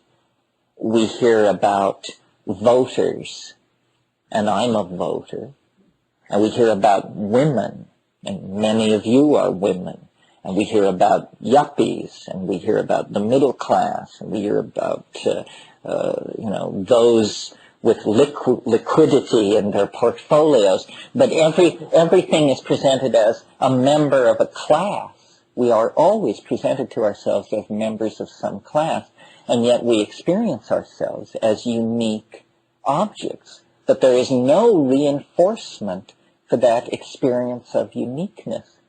I mean, you have a lover and they say, I think you're wonderful and very special. That's about all the reinforcement for your uniqueness you get. And your mother also tells you this. But then you take a psychedelic plant and you discover, hey, I'm Christopher Columbus. I'm Magellan. I could be anybody. I'm not defined in these narrow ways. There are doorways in my reality to areas of experience as large as the area of experience that Christopher Columbus or Magellan took as their province. But it's all, this new freedom is achieved by directing attention back at the individual. So, a lot of the debate and talk that I hear is about saving and restructuring institutions and that sort of thing. I'm not very much interested in saving and restructuring very many institutions. I think institutions have done us about all the good we can stand at this point. And, but then they wave the black flag of anarchy in front of you and say, oh, well, you're just an apostle of chaos and madness. Chaos, yes. Madness, maybe. But disorder, never. This surrender issue, when translated out of the realm of the individual and into the realm of the collectivity, we all, as a society, must also surrender to what is happening to us, because I think history is some kind of psychedelic experience, and it isn't, there's nobody around who has the right plan. So it isn't about how we need to locate the people with the right plan and then give them a lot of money and get out of their way. It doesn't work like that. The right plan will emerge almost simultaneously in everybody's mind at the same moment. And in the meantime, we all are going to have this sort of half-baked plan that we can't articulate, that we can't quite bring out. It's a quality of the time. I'm going to talk this afternoon more about the quality of the time, but we can't think any more clearly than we're thinking at the moment when we're thinking at our best. Part of what history is a clarification of the human situation, and I think you have to press the envelope. You have to keep your nose against the glass, forcing the definitions into ever new territory, but not anxiously. It's like a growth process. We can't evolve any faster than our language evolves. The language is the thing in which we're embedded. So the use of technologies like virtual reality, or drugs like psilocybin and DMT, or practices of various sorts, if they prove effective, to put pressure on the evolution of language. All spiritual disciplines, properly analyzed, can be seen to be language courses, to get you to think a certain way, to get you to carve out of the background of undifferentiated data certain things which you previously couldn't see, auras or acupuncture meridians or states of disease. I mean, it can be anything. But the mind sensitizes itself to phenomena by following language into the forest of the unknown. And most people have no stomach for this kind of thing. Prefer to stay back in the village and just kill time grinding wheat and drying meat around the fire. But, you can almost make a kind of a fractal quasi-reductionist argument and say that people are like electrons, and you don't learn what electrons really are until you get just one of them off by itself somewhere in a magnetic field in a vacuum. And then you see what electrons are. If you have millions of electrons, then you have an electrical current. And an electrical current operates according to laws and rules and constraints completely different from an electron. And what we have done very perversely as a society is taken the laws of large numbers, how 1 million people act, how 10 million people act, and then we have applied it back to ourselves as individuals. Said, well, why am I not happy? 70% of everybody does X and I don't, and I'm not happy then. Trying to redefine yourself as against a very large body of statistical data. All of this is dehumanizing. All of this is bad mental hygiene, usually quickly cleared away by psychedelics.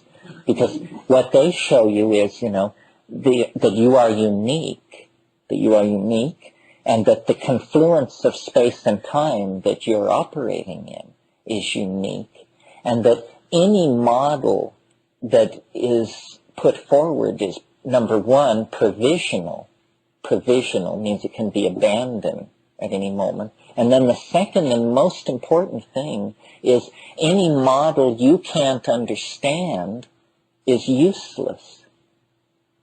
So, most of us can't understand most of the models. I mean, who here would care to walk to the blackboard and begin to describe the first stage of quantum electrodynamics to us? And yet we all know that our world is supposedly hung on this very well thought out theory that experts are in charge of. But notice, no pun intended, but notice that if experts are in charge of it, you're not. It's absolutely useless to you. You know nothing about it. Well, so when you start peeling away and saying, well, what do I know? It turns out it gets into thin soup rather quickly. This is no cause for despair. This doesn't mean you should go back to night school and study quantum physics. That's the wrong conclusion. It means that all of this stuff that you thought were the high walls of reality are just smoke blown by somebody else. These constraints are not binding upon you at all. Somebody said to me once their father had been a professional scientist, and he said once, I never would have seen it if I hadn't known it was there. And we all are in the habit of seeing all kinds of things because we know that they're there. And in many cases, they're not there. And you just walk through and you discover all kinds of things. I mean, I am convinced that anybody who has a major psychedelic trip, at some point in that trip, their eye falls on things no human eye has ever seen before or ever will see again. It's that big in there. It's not at all clear that we're mapping a generalizable reality. It may be that it's just so huge in there that never do we pass through the same matrix twice. Well, that means you can give up on closure. You can give up on any theory that will ever give you very much of a more than provisional handle on what's going on. And I think this is probably a good step to take, to open ourselves to the freedom that lies beyond culture. Culture is a kind of prison, and the only way that we know to get beyond it is to dissolve its boundaries. Now, you can do that with psychedelics, and then you really explore the baseline of being, or you can dissolve it with travel. But then you dissolve your own cultural programming only to discover you fitted yourself into somebody else's cultural programming. And this, while, definitely educational, is like a psychedelic drug I'm not that fond of. I do a lot of traveling, but it's not the same thing as replacing space and time with some kind of alternative.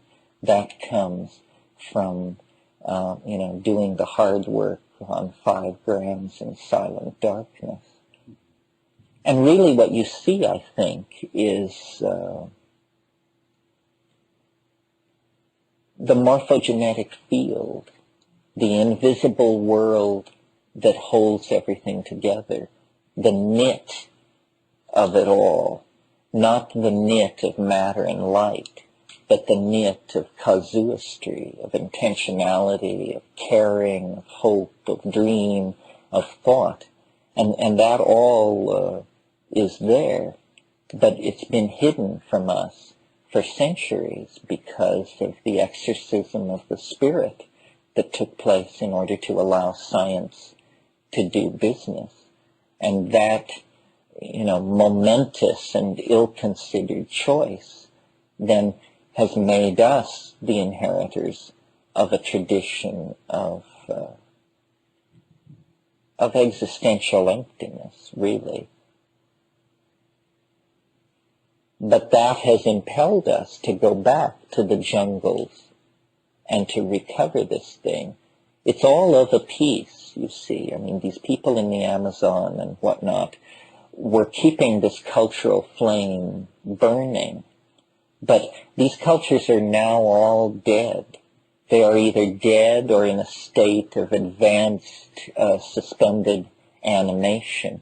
I mean, the best anyone hopes for when they go to a rainforest culture is that it be somehow resisting the change all around it. There's no rainforest culture that is elaborating new forms and thriving on its own terms. So all the things that were learned, the legacy of the ancestors, is now laid basically at the feet of this high-tech electronic society. And the question is, can we dream a dream sufficiently noble that we give meaning to the sacrifices that have been made to allow the 20th century to exist? I mean, my God, the amount of blood shed and, infectious diseases spread around, metals ripped out of the earth, mountains moved, railroads laid across continents. All of this stuff as the means to reclaiming the human birthright that science hides from us. It's a very strange enterprise. I mean, it's hard to put it across because the thing is, it's real, and we're in the habit of thinking that the mind can move unobstructed from one edge of the universe to the other, that there are no secrets. But actually there are secrets. At least these are secrets, and hard to tell. I mean, I tell them, and you hear them, and we seem to have been allowed a cosmic dispensation. But why that is very hard for me to understand. I would have thought that this would have been headline news 20,000 years ago, right up until the present. Instead, it's very tentative. Apparently, this is very threatening to us. We are not as eager to sail over the edge collectively as we think we are. So then it becomes the function of the shaman, the gadfly, the go-between, to carry information back and forth between these worlds. I'm convinced that if there were no shamanic pipeline, there would be no human life as we know it on this planet. I mean, there could be climaxed animal life. There is no need for this higher order linguistic style of self-reflection to come into being. It's that something is plotted, something is working itself out in us. We are the cells of a much larger body, and like the cells of our own body, it's very hard for us to glimpse the whole pattern, the whole of what is happening, and yet we can sense that there is a purpose, and there is a pattern. Well, the way you connect the pattern with the lower level is by dissolving the boundaries of the ego and the self into this larger thing. And then it's found to be there, reflective on many levels. It doesn't require a mechanism. Everything is obvious. If things don't appear simple to us, I think it's because we haven't thought about it long enough. Well, so that's sort of a survey of some of this stuff. Thank you very much.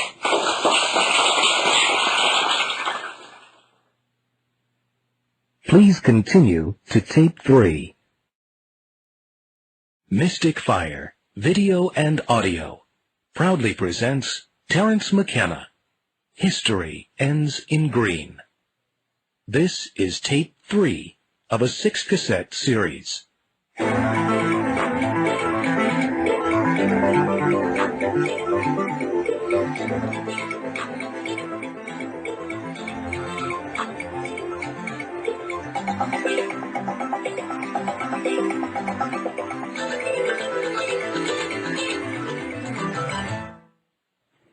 So there were questions outstanding when we parted this morning.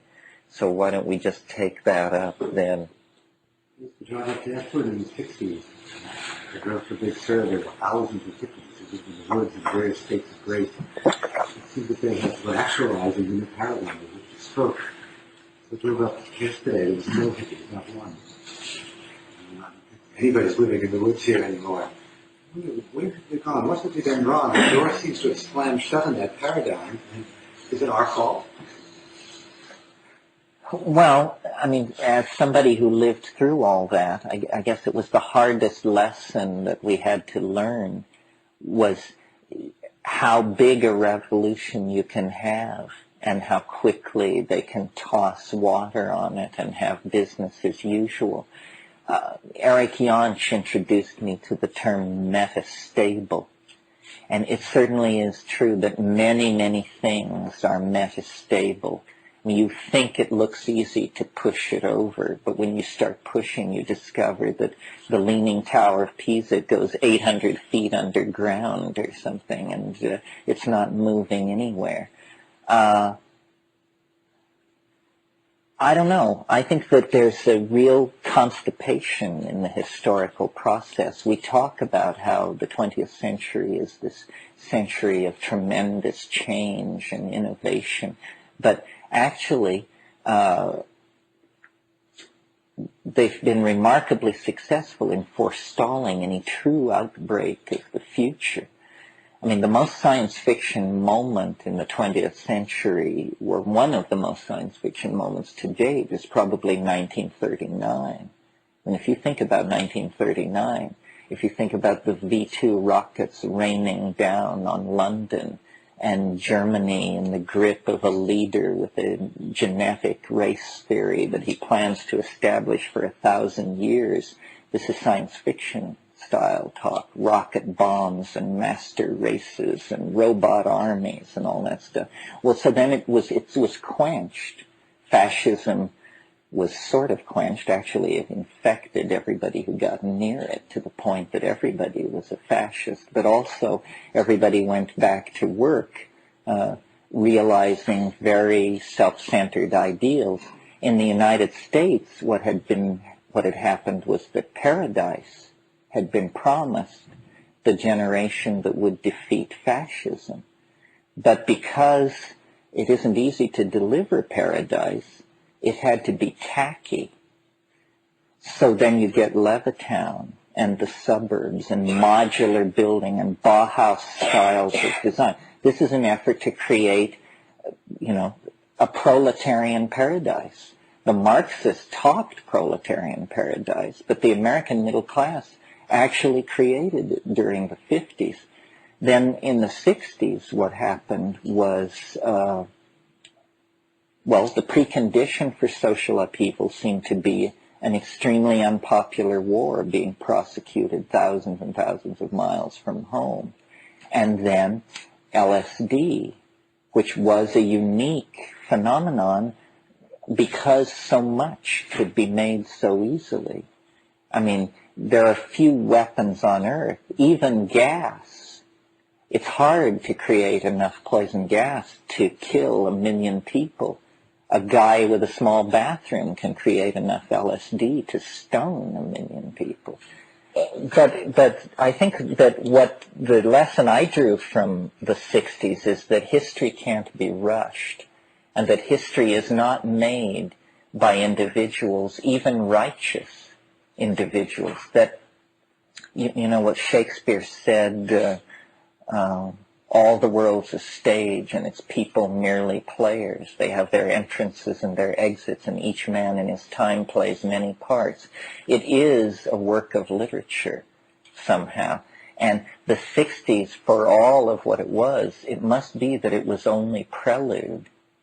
And they managed to get the lid back on, but I think at great detriment to themselves, because the change is like a gas, if you plug the keyhole, it comes in under the door. If you plug under the door, it comes in over the transom.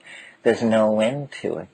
And forestalling it makes it more violent. I mean, what I would like to see would be a conscious engineering of change, where you actually anticipate social change and try and make it easier. As a perfect example is the stupid situation now in the Middle East. It's been known since the early Carter administration that we should put policies in place which de-emphasize our need for Middle East oil. So for 20 years they looked at that situation and never did anything. Now they say they have to fight a world war because of that. Well, it's just bad management is what it is. But I think that this crisis in the Soviet Union and in the East Bloc countries, which was presented as a crisis of Marxism, is actually a crisis of centralized institutional control everywhere, and that a lot of America's assumptions will be swept away. It came first to places like Czechoslovakia and Poland, but do you think that the United Arab Emirates and Qatar and places like this can be far behind? I mean, these are oligarchic states ruled by single families. Dynastic lines is the most reactionary form of government you can have. So what I see happening in the world is fragmentation on a vast scale, to be applauded in all cases. This is not a bad thing. This is what McLuhan said would happen. It isn't going to be a world federalist state ruled from Geneva with a spaceport in Antarctica and all that malarkey. It's just going to be, thousands and thousands of local and somewhat integrated. Like the European model is interesting because there it's simultaneously falling to pieces and integrating itself at the same time.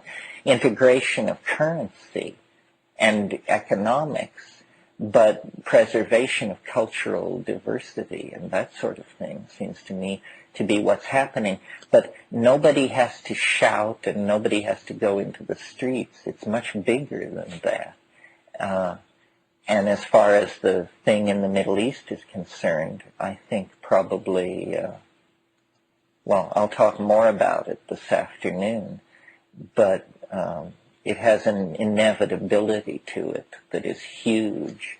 The United States is in the process of playing a fairly desperate hand. They could just stand so much of all that disarmament and troop reduction stuff, and then they just finally couldn't stand it anymore. And I think it's good news that nobody is in charge of the historical process, because even the best motivated people have the wrong idea. More faith in the unconscious. It's gotten us this far, God knows. Yeah.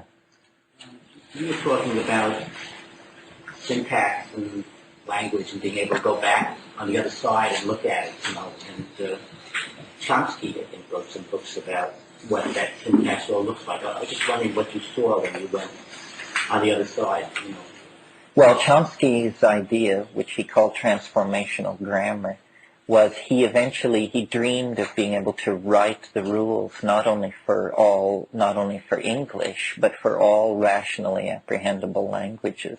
And he felt there were 15 rules of deep structure. I never could really understand the fine print on Chomsky. It seemed pretty tormented to me.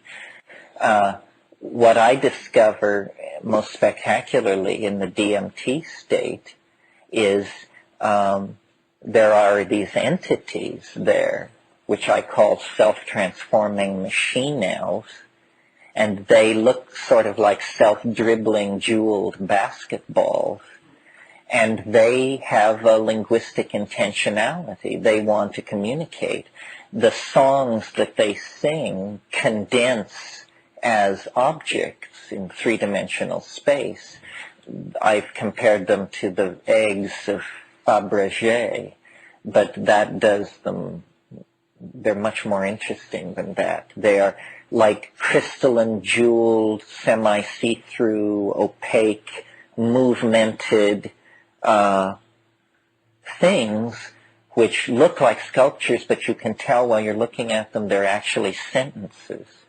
and the sentences are saying themselves in some weird way, and in the way that a good sentence, a good long sentence, has all its clauses operating and its articles rotating smoothly and its gerunds running up and down their tracks and everything. In the same way that a good sentence does that, these little objects have this same kind of linguistic coherency. Well, then what the entities in this space are doing is they're urging me, the percipient, to explore this and to do it, to sing these songs, to make these objects condense. And I've spent a lot of time trying to figure out what this could possibly be about. In terms of new ideas about it, the only new idea I've had about it is it's occurred to me with some force over the past year and a half or so, that the conclusion that I never looked at carefully because my mind tried to shy away from it was that maybe these things have something to do with the dead. That if you were to ask a shaman what these entities were, he would just say without hesitation, oh, well, these are the ancestors. These are the spirits of the ancestors. There's a hair-raising quality to contacting these things. They are both very familiar and yet somehow freakishly bizarre. And the presence of the familiarity with the bizarre creates a kind of cognitive dissonance that's very, there's just nothing else that feels quite like that. I wrote an introduction recently for a reprint of Evans Vence's book, The Fairy Faith in Celtic Countries.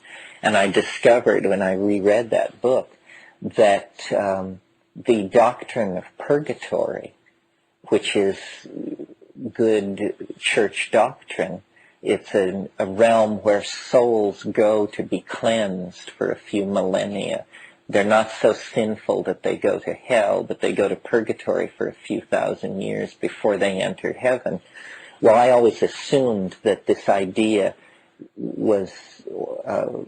came out of the Roman contact with Gnostic ideas, but I discovered in writing the introduction for the Fairy Faith that St. Patrick invented the idea of purgatory, and he invented it when he was converting the Irish to Christianity.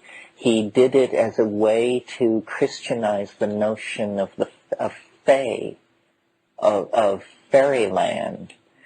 And the Celtic pure belief is that the dead go to a realm that is co-present all around us.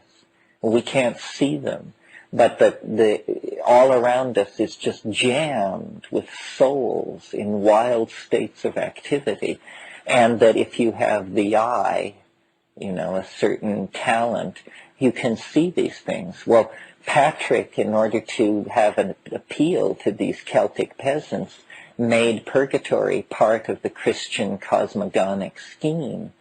But when you actually smoke DMT, you burst into a space which seems very much to fit the description of this elfin inhabited space. Because if you think about what is the gnosis of elves, elves are artificers. They make things in metal and jewels and glass. This is the archetype of the elves, that they are underground craftsmen, and they are humorous, but their humor is highly unpredictable and sort of not necessarily running in your favor. They're somewhat cruel and boisterous and like that. Well, when you break into this space, you discover, that you're in fairyland. You're in fairyland as much as Darby O'Gill or any of the rest of these people who ever made it across. And the secret of the elves, what they really fabricate, is language. This is why in Irish mythology, if you can get elves on your side, you can make great poetry. because they're the keepers of linguistic artifice. And getting elves on your side makes you into a master poet. Well, it's interesting then that in the Amazon, where there's a tradition of taking DMT, there are these things called hiruke, and they're actually described as bouncing demons. And the hiruke, you're supposed to they come into being when you're stoned, and you're supposed to get them into your chest. You're supposed to invite them into your chest somehow. Well, then the number of these things you have inside of you determines what kind of a real man you are. And this is generally a male practice. Well, I noticed that these DMT types, as I call them, they jump in and out of your body too. They seem to be trying to teach you something about the body image or their relationship to your self-identity. And all the time they're saying, make these objects do what we're doing. Well, then you go down to the Amazon, to the Icaro singing ayahuasqueros, and they are using voice to make objects. So what we're on the track of here is a physiological ability, or a pharmac-driven physiological ability to transduce language as something seen. Well, now you see, if you could see what I mean, it would be as though we were the same person. Seeing what I mean is a much more intimate relationship to my intent than hearing what I mean. You can hear what I mean and go and look it up in your little dictionary and get it all wrong if your dictionary and mine are different. But if you see what I mean, we will be in agreement because I see what I mean too. So if meaning were something that one could sculpturally command in three-dimensional space, and we would walk around and look at it.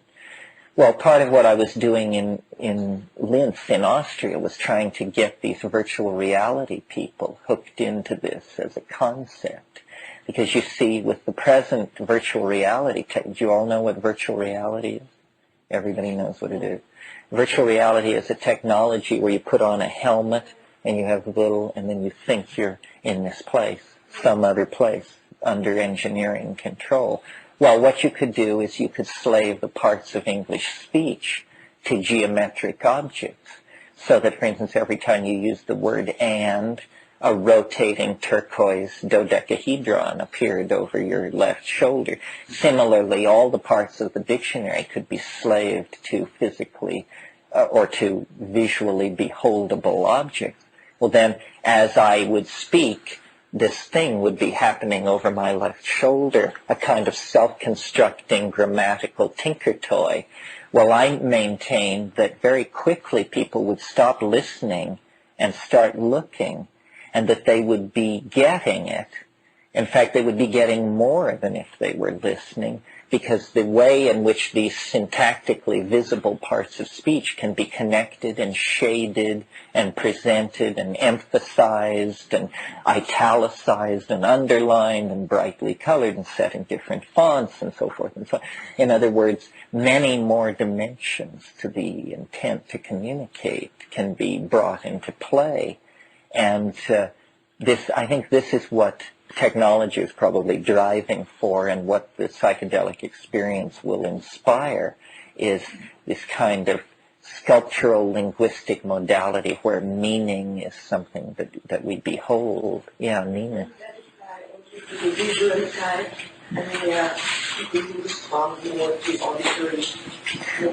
Well, we have to find out whether there are visual types and audio types, or whether there are generalized human biases embedded in cultural conventions. You know, McLuhan talked about how at the inventing of printing, there was a shift from the eye culture, as he called it, to the ear culture, that before printing, if somebody gave you a piece of manuscript, it was in cannabula. It was written, it was manuscript, and therefore you had to look at it.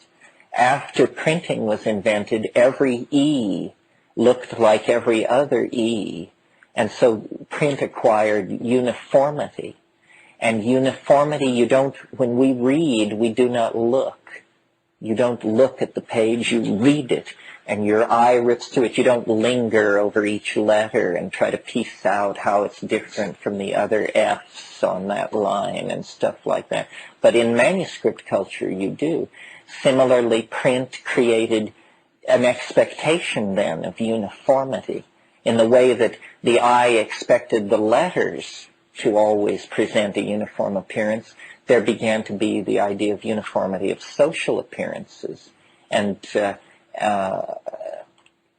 previously the largest social class had been the guild, but suddenly you get people talking about the ruling class, the middle class, the lower class, white collar, blue collar.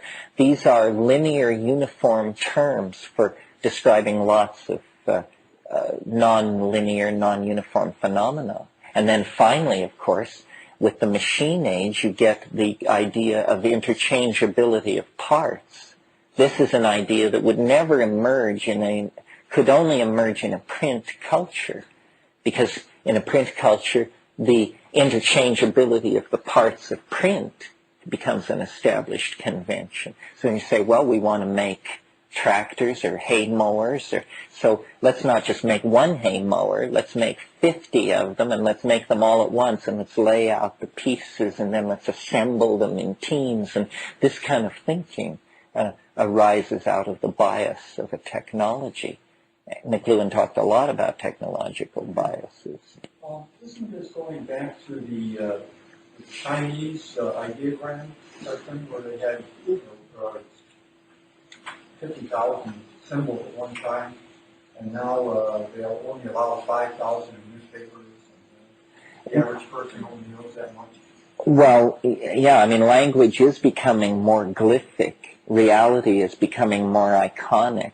When you travel in Europe, you're aware that you're skating along on a thin surface of icons that, if you're careful, will never break through and let you down. You know, you can read all this international jargon about where the dog can poop and not to smoke and not to open the window and so forth and so on. Yeah, we need an iconic language, and we're tending back toward it. Now, an iconic language like Chinese has also undergone huge amounts of local conventionalization. So I don't think we're all going to end up learning Chinese unless it's going to return more to its ancient form. Mayan is an interesting case because Mayan is a rebus language where you use icons not to symbolize things but sounds. Do you see the difference? So for instance, if we want to, in rebus language, you would put a picture of an eye, a saw going through wood, an ant running across the ground, and a rose, and that would be a sign which said, I saw ant rose. The icons symbolize sounds, they don't symbolize meaning. This makes it hellishly difficult to reconstruct a lost language that is written this way, because the language, what you have are the symbols of sounds, and you don't have the sounds anymore. So how can you reconstruct the language? This is the problem Mayan decipherment has had to grapple with. Yeah. When talking about visual language, I keep thinking of pre-mentally deaf people. Mm-hmm. They process language in the right hemisphere, and their language is visual spatial, and they interpret language in a visual spatial way. And when they try to teach you sign language, they keep saying, think in pictures, stop thinking in words, think in pictures. Have you ever had any contact with deaf people or deaf community? Not with the community. I've known deaf people, and yes, you're right. This thinking in pictures, and this is something that happens at a certain point in most psychedelic experiences. You realize that the quality of our ordinary thought, or at least in my case, it is language. It's a stream of words. And then it can become this much richer, fuller, imagistic type thinking. This is very elusive. I mean, it's so close to the level of human organization that probably there are some people in this room who are doing it right now. There are art movements like the pre-Raphaelites or the Romantics that put great stress on this kind of thing, even had exercises to elicit this kind of thinking. I mean, I think that and McLuhan is trying to get at this by talking about the effects of technology. It's that we haven't realized just how fluid the mental modality is. Thomas Aquinas in the Middle Ages was thought to be a great saint, and he would prove his sainthood they would come to him with a Bible or a work of theology, and they would open it in front of him and let him look at it for a few minutes, and then close it and question him about it, and he could answer questions. And they thought this was a proof of his sanctity. And all he was doing was silently reading. He was the only man in Europe who could silently read, and everybody else had to sound the words. Well, we can't quite wrap our mind around that, because for us this is just something you do. It's not even as hard as riding a bicycle. Well, how many things are there where we are down between narrow walls of expectation, and just a little tweak of our programming would make a real difference?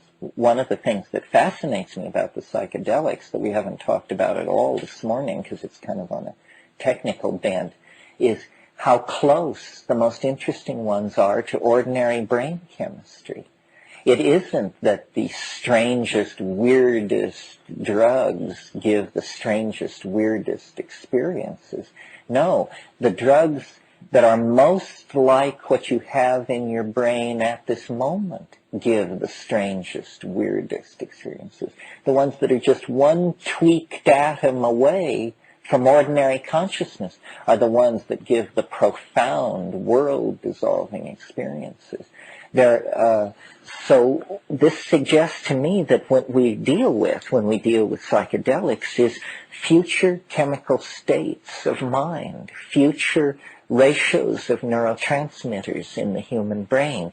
Is it that the 5-HT2 and A receptors for serotonin are slowly over time, centuries, being swapped out for a receptor that will accept a more energetic molecule like DMT? We know that DMT occurs in ordinary human metabolism, but we don't know why.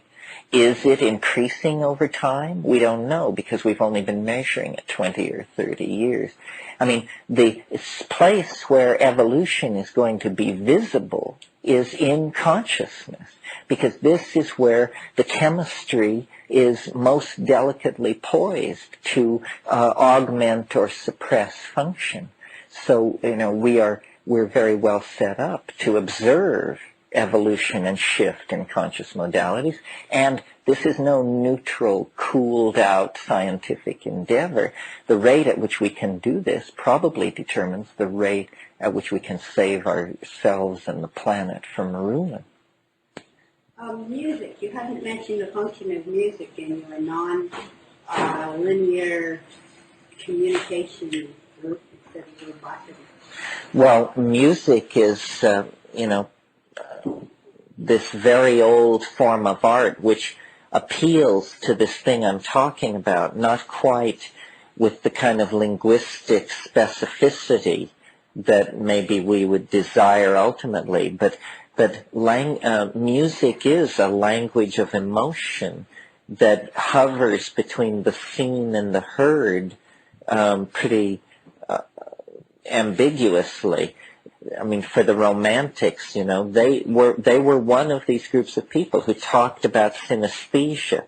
This is this technical term for the senses moving from one modality to another, tasting colors, feeling music, hearing light.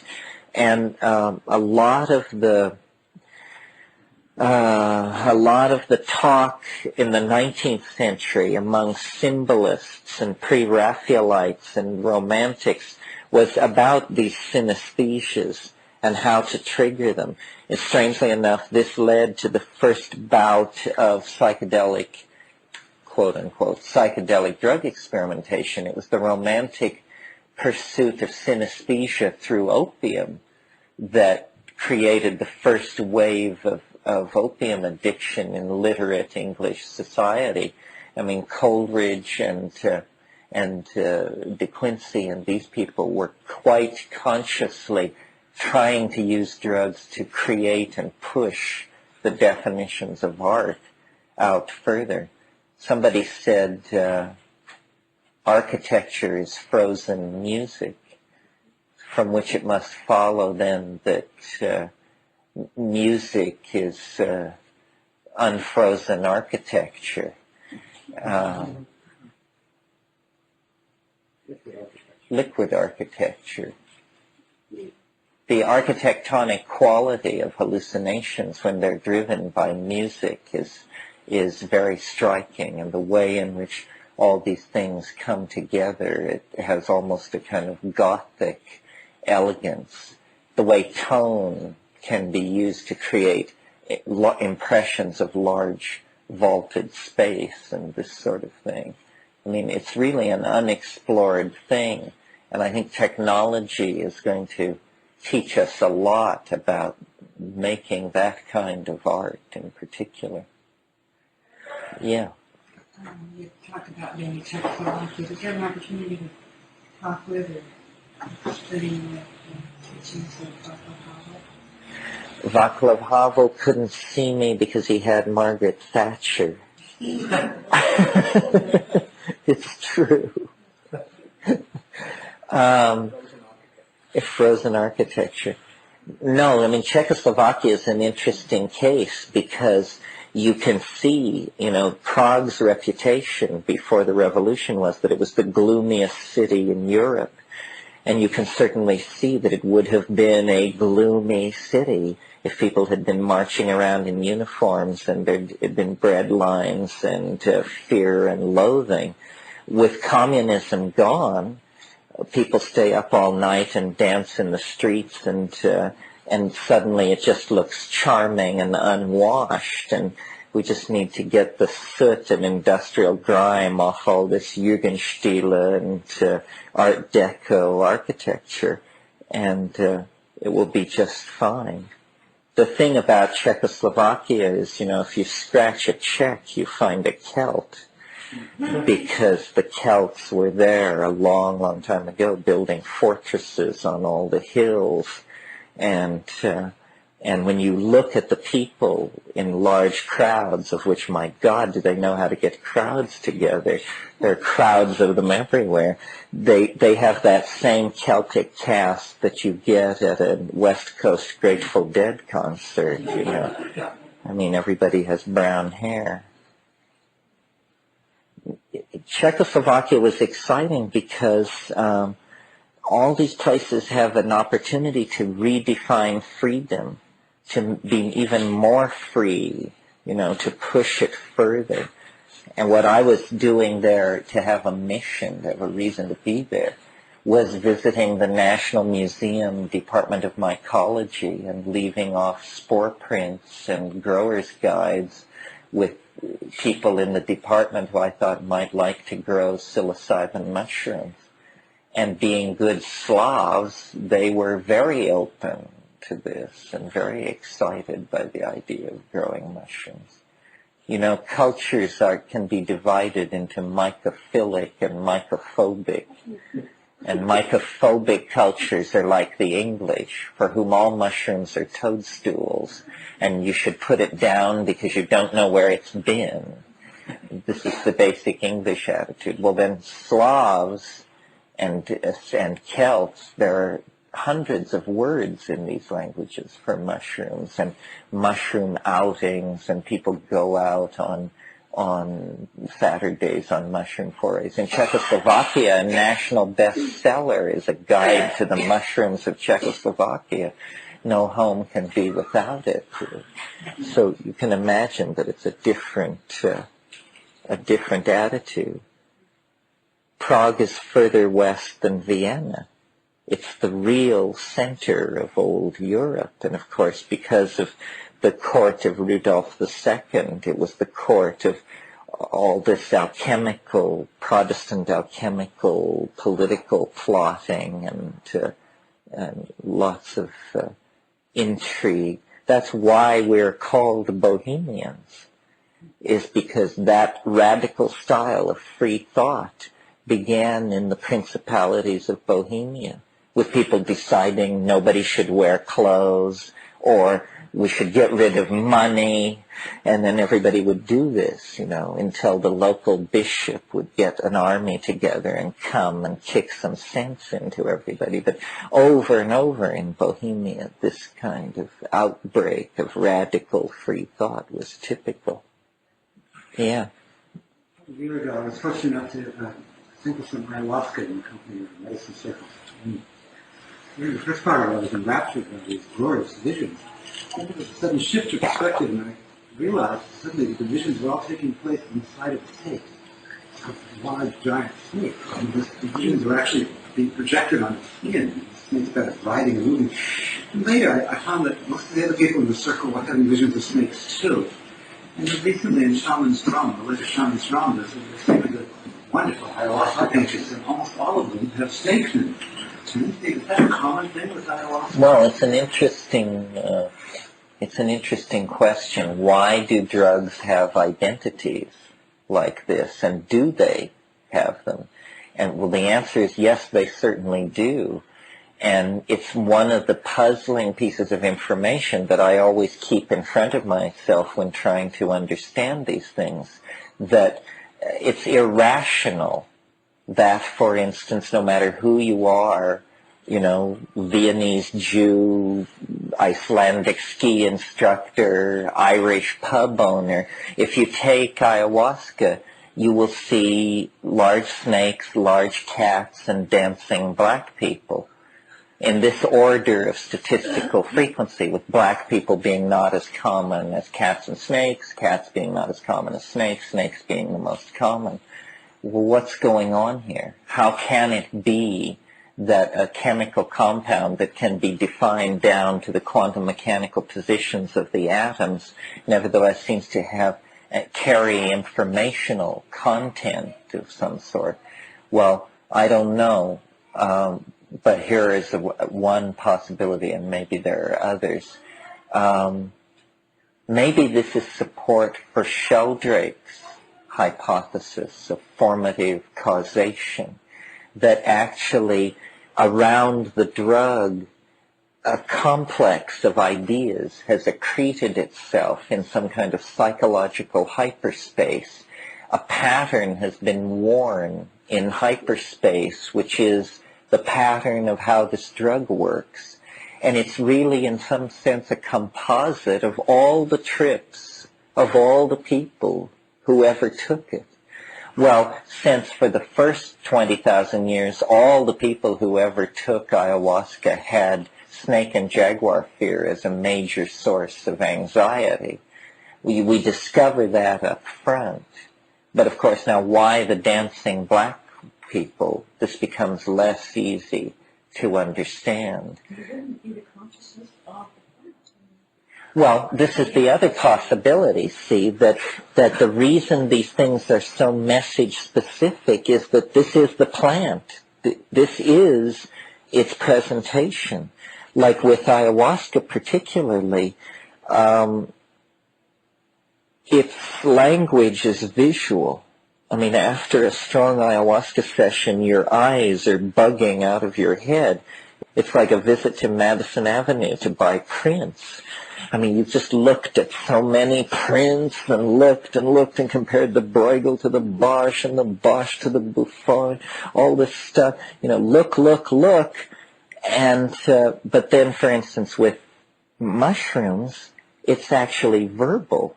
It speaks. It tells you things in plain English, in a conversational mode. I don't understand. The more I live, the longer I see of all this stuff, the less I feel that I understand of what is going on. Don't you think there's a consciousness in the plant? You mean a psychedelic plant like that? Well, maybe all sorts of plants. I don't know, but it depends on your Yeah, but why would it have one presentational mode over another? Because it's a particular chemical composite, because it's its own unique life force or composite biology or whatever. But in that, it has its own consciousness. Well, I guess this is what we're left with, that these are the masks by which we understand these things. What happens with the mushroom is it always has a presentational personality, but then when you inquire, you discover that this presentational personality is created for your convenience, and that behind it lurks God knows what. And then when you begin to talk to it about that, that's when the trip turns off to the left and begins to get peculiar, because you're inquiring into its inner nature. I mean, with the mushroom, you can actually say, show me more of what you really are.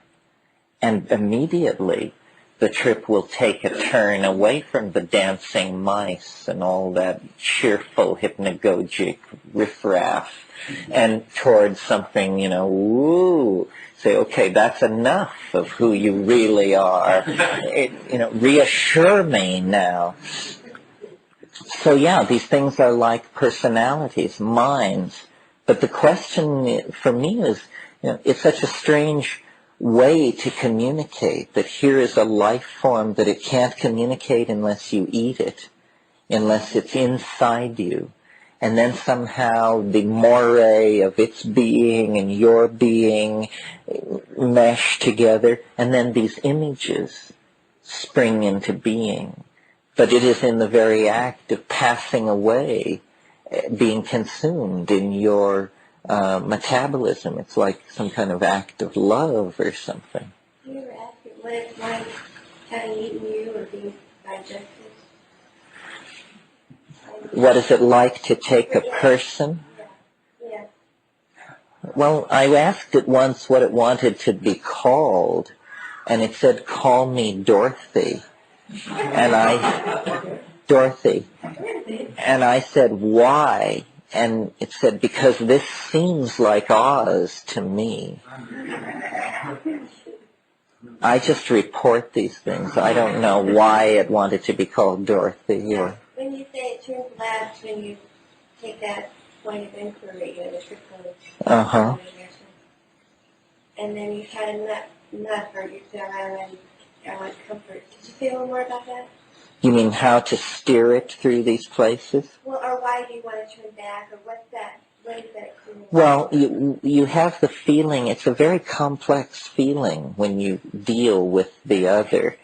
It's your friend, sort of, and it's predictable, sort of, but everything has this vibe about it where you don't want to push too much. I mean, I've given a lot of thought to trying to think about where I have had this feeling that I have when I meet the DMT elves. And it's a feeling of exhilaration, but caution, accomplishment, but doubt. And I decided that where I knew this feeling from was my dissolute youth as a leader in the back streets of Bombay, into these labyrinths where these guys with shining eyes and deformed limbs would take us back into these warrens of streets. And they would know that we had enough money on our body to ransom them all for 5 years' income. And we would know that they knew. And yet we would be there to conclude a business deal over a psychedelic substance. This concludes Side A. And this feeling of meeting the mean traders, and they would always say, they had this wonderful line calculated to put you completely at your ease. They would say, I am your friend. I am not like all the others. Oh, great! Wonderful! I feel so much better now. And that's what these elves are saying. They're saying, don't listen to him or her. I'm your friend. I'm not like all the others. And, you're clearly the new kid in town. I mean, you can barely sit up, and they're able to pick your pocket from 10 dimensions you don't even know exist. So you're trying to sort this out in good order. I wanted to go back to the idea of assimilation, that in order to have this experience and so forth, that it's a process of digestion and assimilation. And that really is true of getting yourself to that consciousness, whatever you want to call it. And that's actually true of all the experiences one has. I mean, if you're reading a book, if you really want to get into it, you have to totally digest it. I mean, it's not literal, obviously. You don't read the pages necessarily because you're starving someone. But anyway, everything that you do that has many real influence has to be digested in some way. Well, maybe this has to do with the notion of boundary dissolution, that to be digested by something is to actually become it. It becomes you. And, Yeats said, we become what we behold. And, yeah, I mean, it's fairly profound when you think about it. I didn't really lean on this thing this morning. Well, I mentioned it about the diet and the copulation and the religion and the psilocybin. But the notion here is that feminism is actually a state of dietary neuroregulation in the species, if you want. And that because the feminine I associate with this state of boundary dissolution or potential state of boundary dissolution, because feminine sexuality is based on the acceptance of penetration, and the experience of giving birth is the experience of heavy boundary reorganization and so forth. So the earth actually talked to the human beings through the diet. I mean, it's crude and awful to say it that way, but you see, because the psilocybin was in the diet, because the people were tribal, because there was pressure on hunting success and sexual success and all this, the people were in a state of maximum attention directed toward the environment, and coming at them out of the environment was a mind. Not an abstract mind, not as we imagine God, an old man with a beard, an abstract principle, all of this, but actually, a friend and a comfort, a feminine thing, not remote at all, not the creature of theology, but a creature of experience. And these feminine values were the values of the human group, and they were a kind of objectification, realization of the values in nature itself. And getting away from that broke this bond that was very real. And this breaking of this bond traumatized us. I mean, you can even use the language of dysfunctional relationships, childhood trauma, abuse, that sort of thing.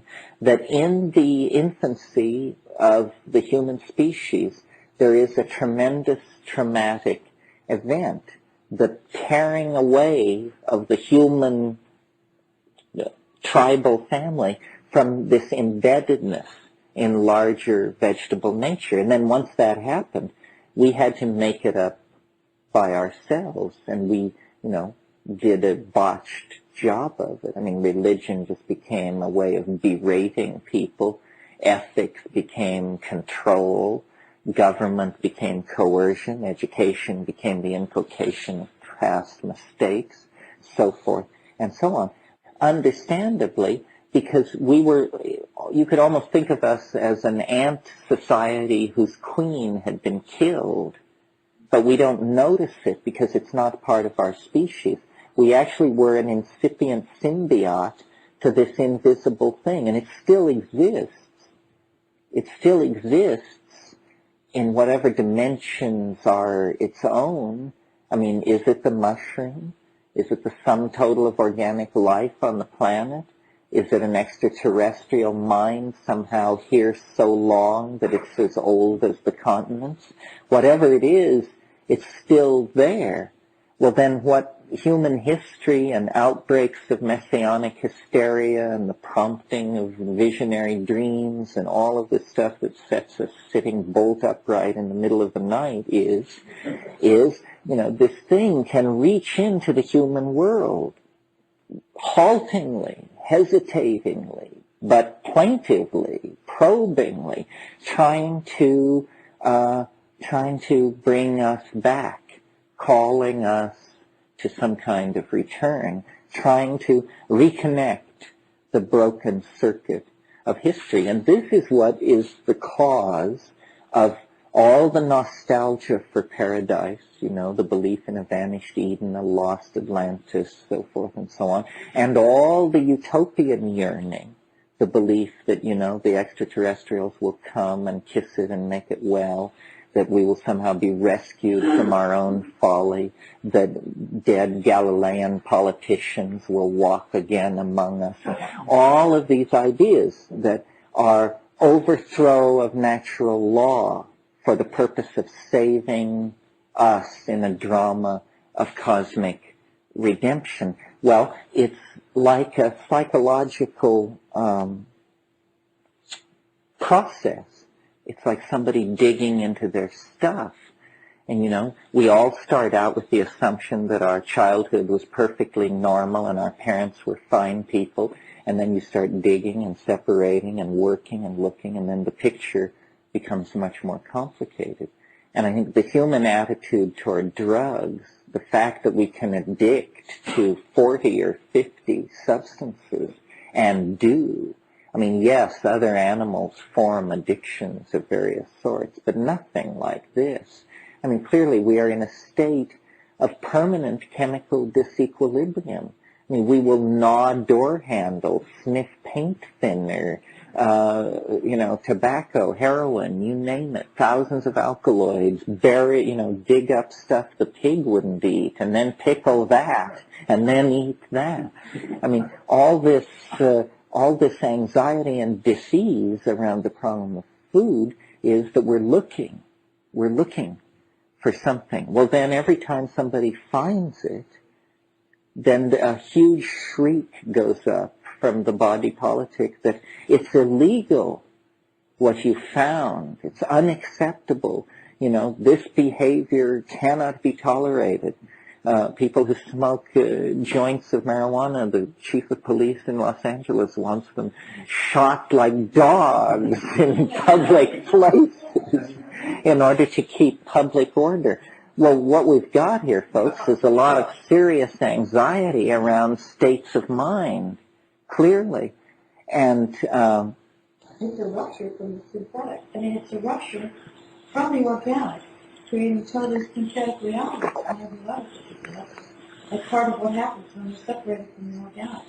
You mean a rupture into history of this material? Well, because they have been separated from psychedelics and from it's like being separated from the organic life.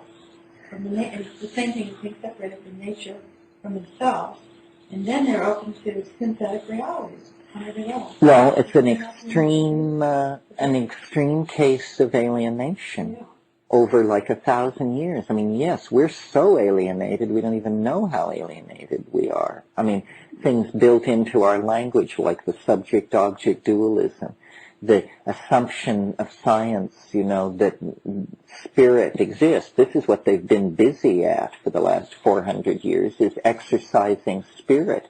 From the late medieval cosmology, we inherit a world entirely animate with spirit and angelic beings running up ladders and performing all kinds of miraculous tasks and things.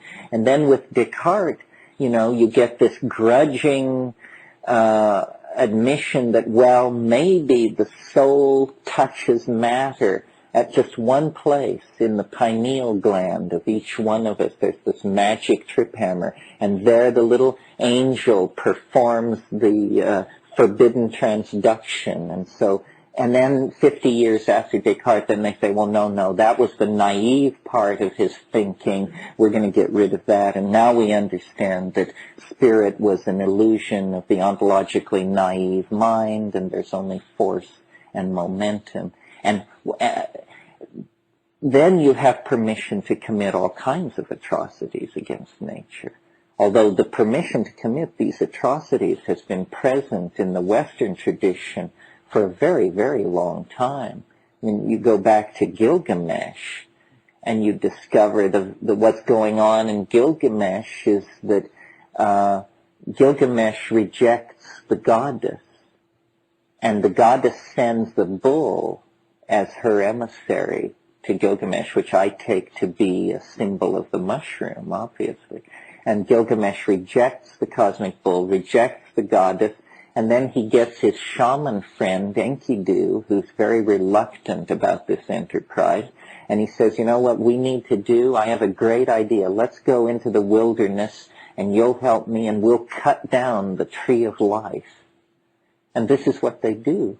This is on, cuneiform tablets that are dug out of the level of our civilization. And what they're plotting and scheming is two clowns want to cut down the tree of life. So this alienation goes very deep. That's why the psychedelic experience is illegal and repressed and suspect.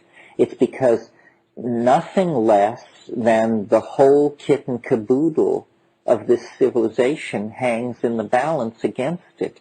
It is forbidden to know that the dynamics of the mind have such depth and breadth. We are supposed to live in a narrow canyon of consciousness, walled in between awake and asleep, and anything else is considered pathological.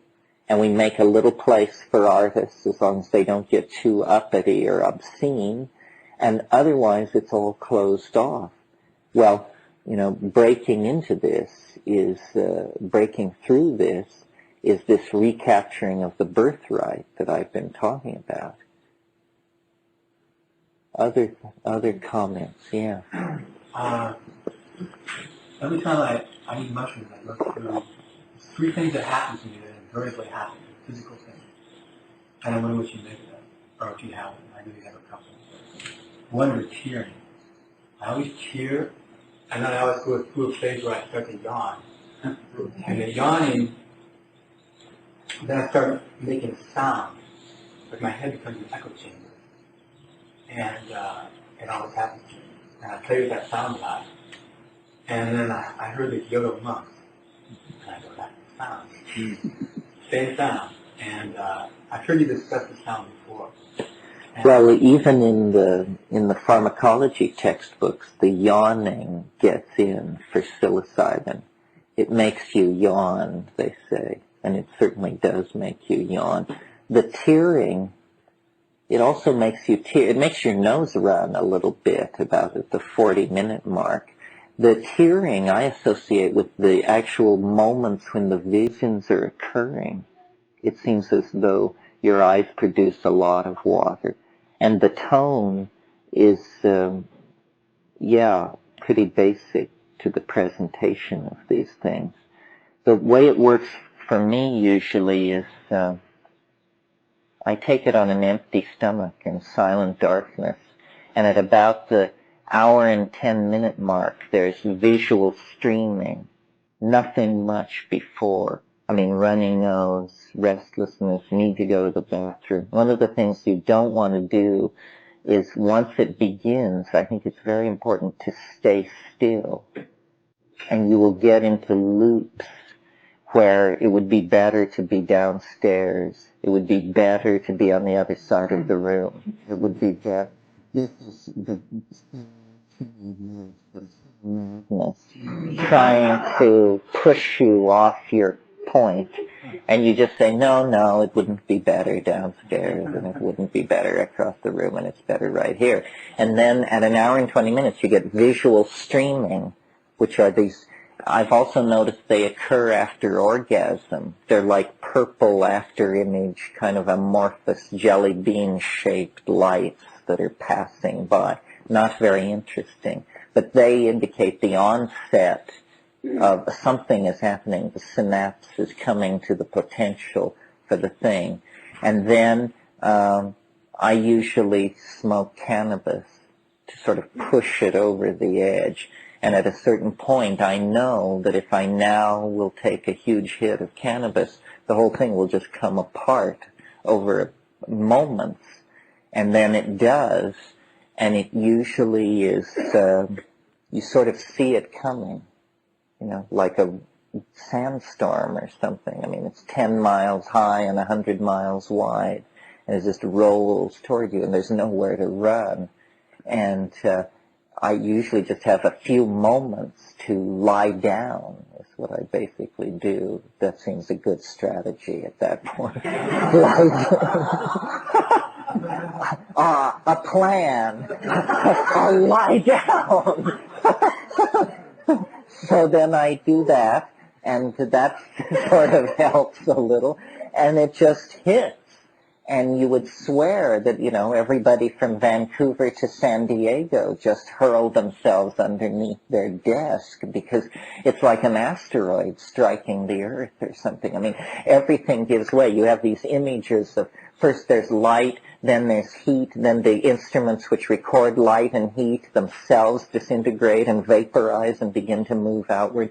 And there's just, a linguistic zero zone where, language will not operate. It's like ground zero. And then this goes on for a long, long time, and the viewpoint keeps telescoping back until finally the viewpoint is outside the blast zone.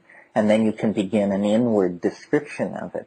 Say, it's like this, it's like that, it's telling me this, it's telling me that. Other times it's this Irish elfin band thing, where they come literally tiptoeing through the tulips, and you hear it far off, like the tinkling of bells, and then it just gets louder and louder and nearer, and then you see it, and then it's around you, and it's, like that's, it's like a Bugs Bunny cartoon directed by Tristan Tzara or something like that. I mean, it's quite zany, unpredictable. The thing that always impressed me about psychedelics was the way in which it could convince you that you could never think of this, and that was the stamp of authenticity, the fact that it was moving faster than your own imagination, astonishing you, making you laugh, frightening you, leading you on, teasing you. It's very strange. I mean, there's nothing else like it. It's like, the Arabs used to say of the city of Isfahan in Iran in the 10th century that it was half the world because of its vaulted domes and minarets. That if you hadn't seen Isfahan, half the world lay before you. Well, it's literally true of psychedelics. I mean, half at least of the world lies over yonder in these strange dimensions. And they're not inaccessible, they're very accessible. You don't have to spend 20 years around the ashram. And yet, my goodness, we maintain decorum around them and don't break protocol and behave ourselves in the presence of it. I mean, even those of us who are supposed experts or accounted great explorers of it spend 9 times as much time talking about it as doing it, you may be sure. So, it's just a kind of a cultural blind spot into a person like myself, very important, to someone else extraordinarily trivial. I mean, there was even a book published on the drug problem recently called America's Great Drug War by Treadwell, who's a good guy. He wants legalization. He's a good guy. But there's no entry for psychedelic drugs, no entry for LSD, no entry for mescaline. It's not what they're talking about, not what they're worrying about. Even the people who want drugs legalized do it with this kind of, okay, this attitude. We're defeated. We'll legalize drugs. Screw it. That's it.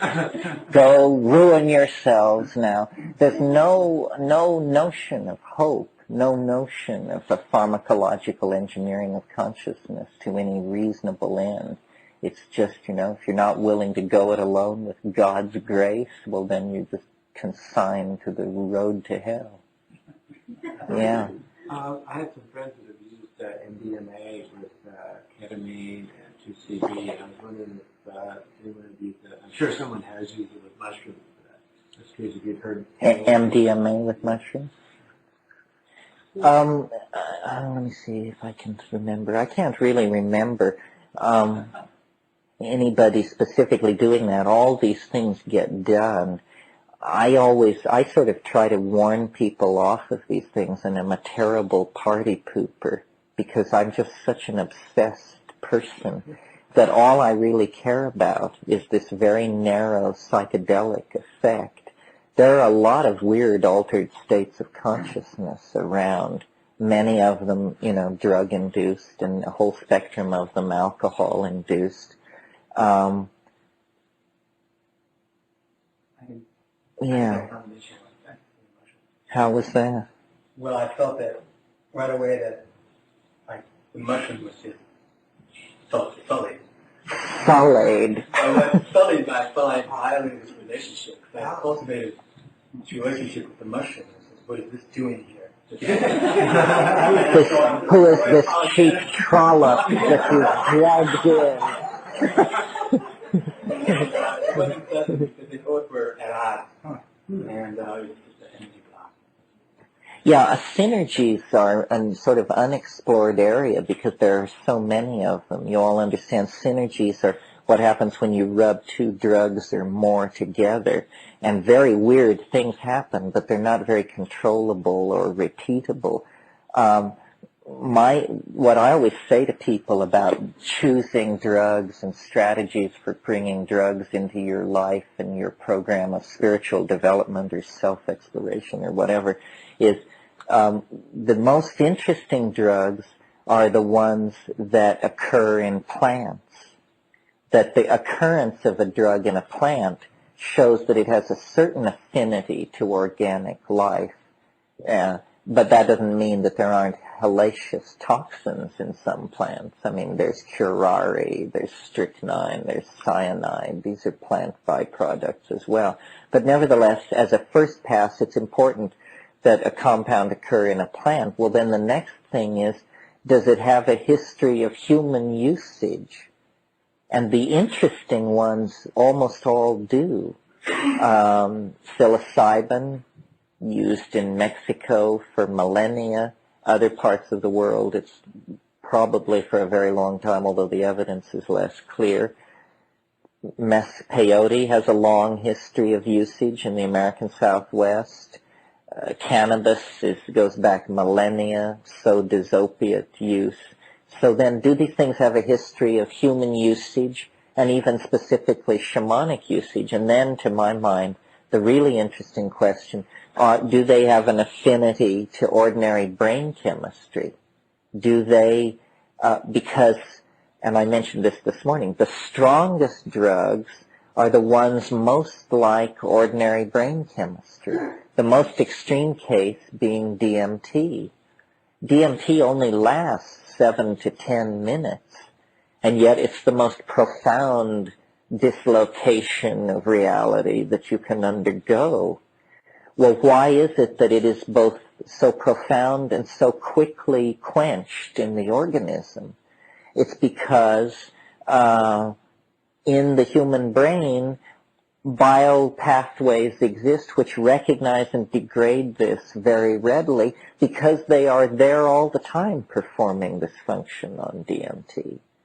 So, to my mind, it isn't that you sail out toward the most synthetic or complex or chelated molecules, but that in fact these things are highly suspect. That what we're trying to do is actually tweak consciousness, do reverence to the physical brain, but tweak consciousness as little as possible to get the desired effect.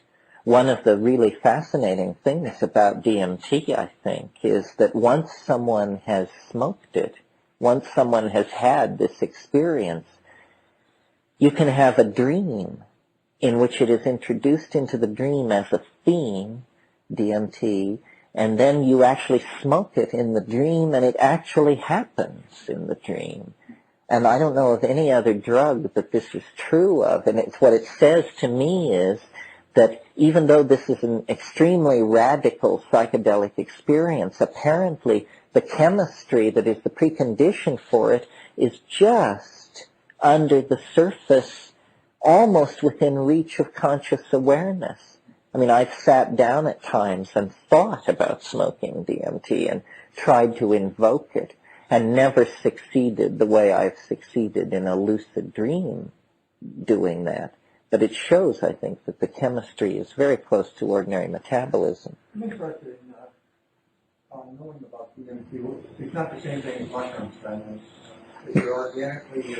Yes, it's closely related. In the chemical families of the hallucinogens, you have the indole family, which is a fairly large family, and it includes the lysergamides, that are the LSD type drugs, the beta-carbolines, which are MAO inhibitors and occur in Banisteriopsis caapi, and the iboga alkaloids, which are psychedelic aphrodisiacs from West Africa, and then the tryptamine group.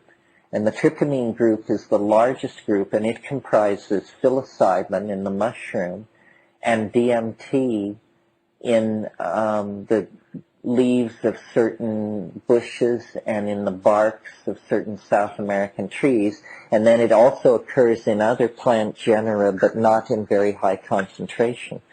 But 5-methoxy-DMT occurs in toads. 5-methoxy-DMT is interesting. It's recently had a kind of vogue because people discovered they could collect the exudate from the toad and dry it on their windshield and scrape it off and then smoke it up or sell it for about $80 a gram. It's a big thing in Florida. Now they're out the farmers who are out there licking toads. Well, nobody actually licks toads. That's just a slander. What you do is you milk the toad onto the glass of your four-wheel drive vehicle windshield and then let it dry in the sun and then scrape it up and collect it in a film canister. I know people who really like 5-MeO-DMT. I don't care for it. I find it weirdly empty. It's not visionary like DMT. DMT is a chaos of hallucination. It is the most hallucinogenic compound there is. I mean, it's just hallucinations stacked on top of each other. I mean, in every angle, tiny demons are seen to be performing elaborate calisthenic exercises, and, much else is happening. But when you do 5-MeO-DMT, for me, at any rate, it was like this feeling. Yes, it feels like DMT. Yes, my heart is racing just like DMT. Yes, yes, yes. No. Nothing happened. It didn't do the thing. The other piece of information that I feel obligated to pass on to you as a spoil sport is that 5-MeO is fatal in sheep. They just fall over with their little pointed feet trembling in the air. And, I guess it's a way to tell whether or not you're a sheep. But it's a little alarming that a mammalian species so substantial and woolly and so forth falls over dead when exposed to this stuff that you and your friends are furiously smoking up in the den. Why? They don't know exactly. It's neurotoxic. These neurotransmitters fall into narrow ranges. Sheep are sensitive to a lot of stuff. That's why they're always dropping nerve gas on them and stuff like that, because they seem to have a fairly narrow tolerance to neurotoxins. It's somewhat alarming, not 5-MeO DMT, not DMT. Well, just the difference of that methoxy group in the 5 position.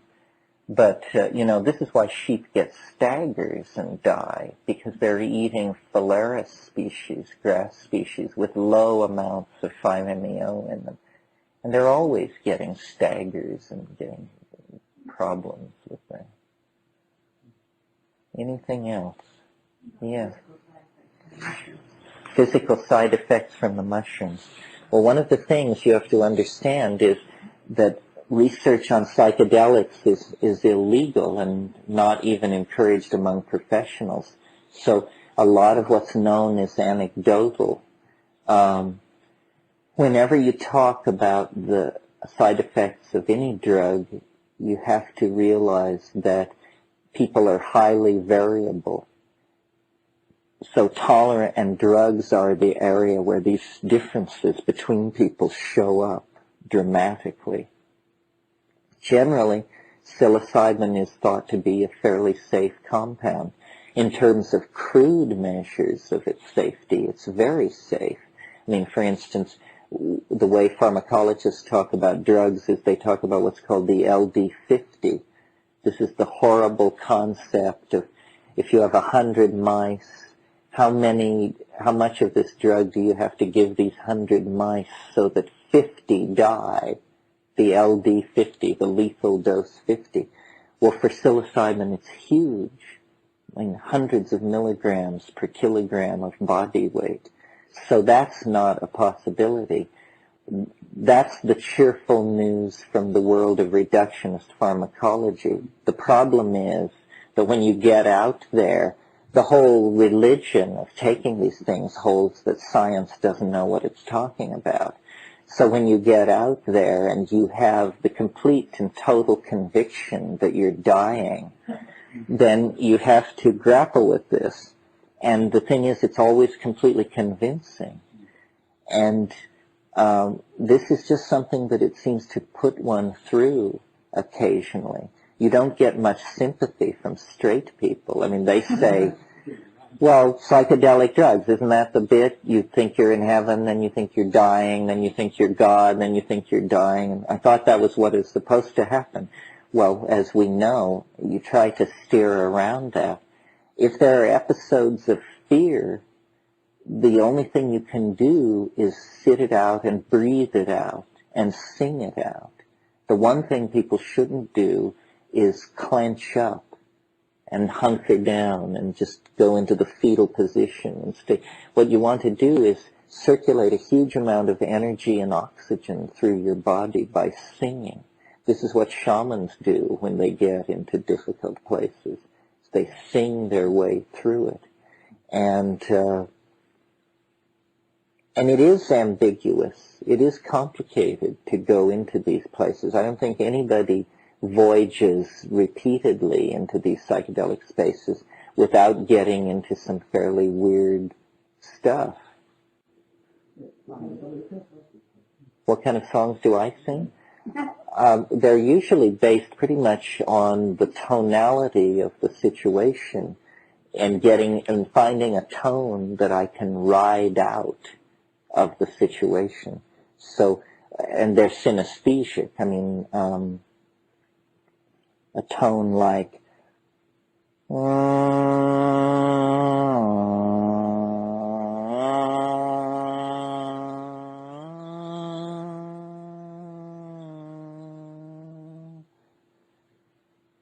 you're feeling it's doing something to you, and you can steer your way through weird stuff with this. Then usually you become distracted and by the act of making the sound itself, because the sound, first of all, you either have or have the illusion that you have tremendous control over the production of tone. Your ear, it gives you a tremendous ability to differentiate these tones, and they're appearing in front of you as colors if you're loaded enough. So this is the modality in which you can experiment with the visible language. You try to syntactically construct out of tonality and glossolalia some kind of convincing modality. Most of you have probably heard ayahuasca songs. I mean, wane, wane, wane, te, sinji, te, sinji, sinji, sinji, te. They're driving, is what they are. They're repetitious and they're driving. And you discover in yourself, the capacity for glossolalia, which you can ride. You can lift the meaning governor off of the language machinery and just let it spin. And it's indefensible as art, but ecstatic to do, I mean, I tend to do glossolalias, which are more conversational. And I like them because they play with meaning. So that kind of stuff sort of sounds like e de jegem wai waxi kipipin if noidem wow he de e kiba mang wow he de nichikutikin indi. Yeah, I do this alone in the dark. And what it is it places an edge for the light to follow, and you discover meaning in the absence of context, and you discover like the source of meaning before it is contextually located. Don't ask me what these kinds of words mean. This is how I learned to talk, hanging out with these semiotics people.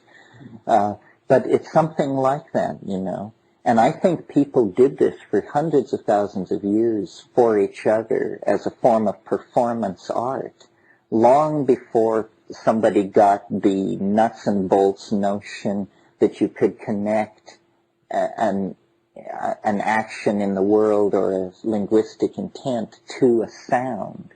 That we're just set up for this, these small mouth noises. And it's tremendously, under the influence of psychedelics, you can make language get up and walk around.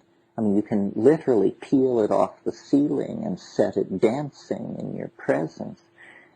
If any of you have read Robert Graves' book, The White Goddess, he talks in there about what he calls an Ursprach, a visibly beheld language of primal poetry.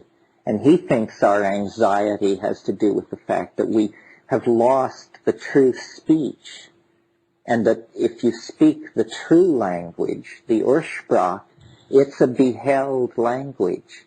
It doesn't require the conventionalization of dictionaries. You know what you mean, and that the loss of this genetic language is what made us so maladaptive and at unease with ourselves. Yeah. Are there practices, spiritual or otherwise, you can do in between psychedelic experiences to prepare oneself or strengthen oneself for the experiences?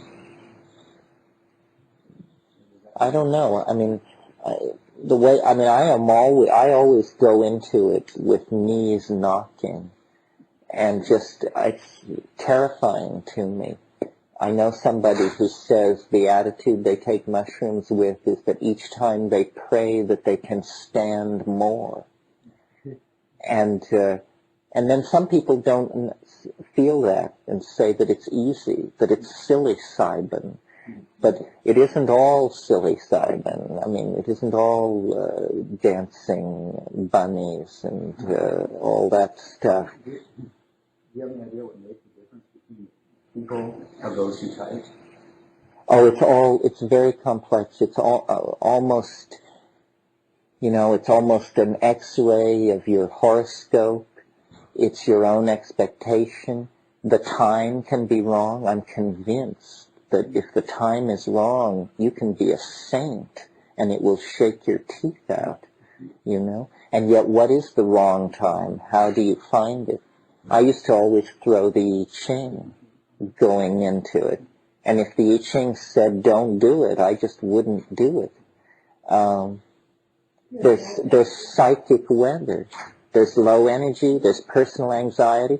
There's also even, I think, the state of the collectivity. That, go into it when half the world is on the brink of war. And, it's complex. And it's getting more complex in there because of all this knitted together stuff. So it's delicate. It's like skin diving or sailing or one of these things where you have to carefully judge the initial conditions. The initial conditions largely determine the end state. And then this is what shamanism is this ability to judge those conditions and call it right. Yeah. But, John, don't you think that as an ayahuasca diet helps? Yeah, I think that what Ken's referring to is in the areas where ayahuasca is a happening thing indigenously, the shamans say that the diet is the real precondition for doing it, and how long you've kept this diet. And yeah, I think that shamanism, psychedelically practiced, is the art and science of human physiological transformation, and that by manipulating indoles and manipulating growth hormones and all of these things, a kind of superhuman condition becomes available. And this is what these people figured out in these climaxed rainforests. They had nothing else going. They weren't into metallurgy. They weren't into the purification of chemical elements. These other directions that we followed were alien to them. And what they gained was a tremendous facility with natural chemistry and diet, using the human body as the primary retort, the baseline, the alchemical furnace in which all these transformations were going on. I'm convinced that in its native setting, ayahuasca is a telepathic drug.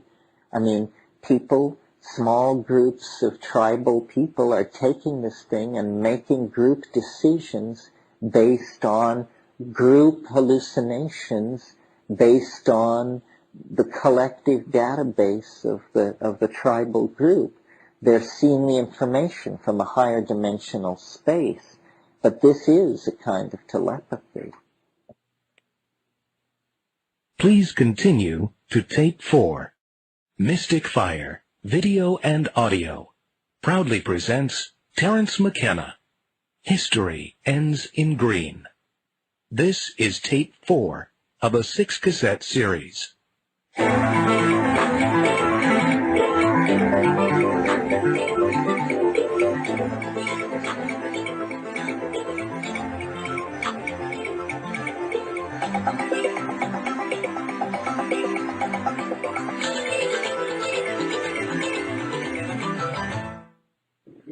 Any possible connection between this phenomena and reincarnation? And what? Reincarnation. Well, we talked a little bit this morning about the relationship of these ideas to death, and how shamans claim that they're seeing into a world of souls. I don't know. I find it... The thing which really got me is the presence of these English-speaking entities in the trance. I mean, that I did not expect. From Jung and from Freud, you expect residual memories, but not these entities, these beings. And then the question is, where are they? Who are they? Well, a conservative, the possibilities are fairly limited. They are either dead people, because they are clearly more like people than like animals. They, after all, speak and communicate and have intentionality in a purely intellectual realm. So that means they're like people, but they're not like anybody you've ever seen. So are they dead people? That's one possibility. Or are they extraterrestrials? Well, that's another possibility, but the problem is we've never seen an extraterrestrial. We've got dead people all over the place. We know that there are dead people, but we don't know if anything survives bodily death. Well, then the other source is, are they from the future? Are they future people? We see people now, so we can extrapolate there must be people in the future. They might be different from us. Perhaps they could come back. So those are the fairly uncomfortable and limited choices. They're either an advanced state of humanity, they're the souls of the dead, or they're some kind of extraterrestrial dwellers in a parallel continuum. Well, now, you're supposed to generate hypotheses conservatively. That means that the dead lead by a mile, just by logical deduction. So the strangest hypothesis turns out to be the most likely, that these are the souls of the dead, and it's possible that reincarnation is something where at a certain point in historical time we find out about it. We learn literally the secrets of death. And this would be big news. It would be quite a surprise in the forward thrust of scientific rationalism if what it was going to lead to was opening a communication line to the ancestors. I just wanted to add here about the Peyote Church because it seems to really fit. And I had questions about initiation because I think that's really missing in a lot of this material. I just wanted to share one vision I had in Peyote during the ceremony, and that was there was a feeling inside my body that something was going up and down my spine, something was moving around. And when I closed my eyes, there was a bird flying up inside my body. And as I got deeper into it, there was a flock, and then there was a lake, and then there was forests, and then I started crying. It was just very pristine and beautiful. And it got wider and wider in there, and other species that are not snakes started appearing and saying, "Don't worry, we've all gone inside." Which was like really too much for me to take, because it was really a sense of what these Indian people have been teaching me in the past 10 years, is that the ancestors do exist.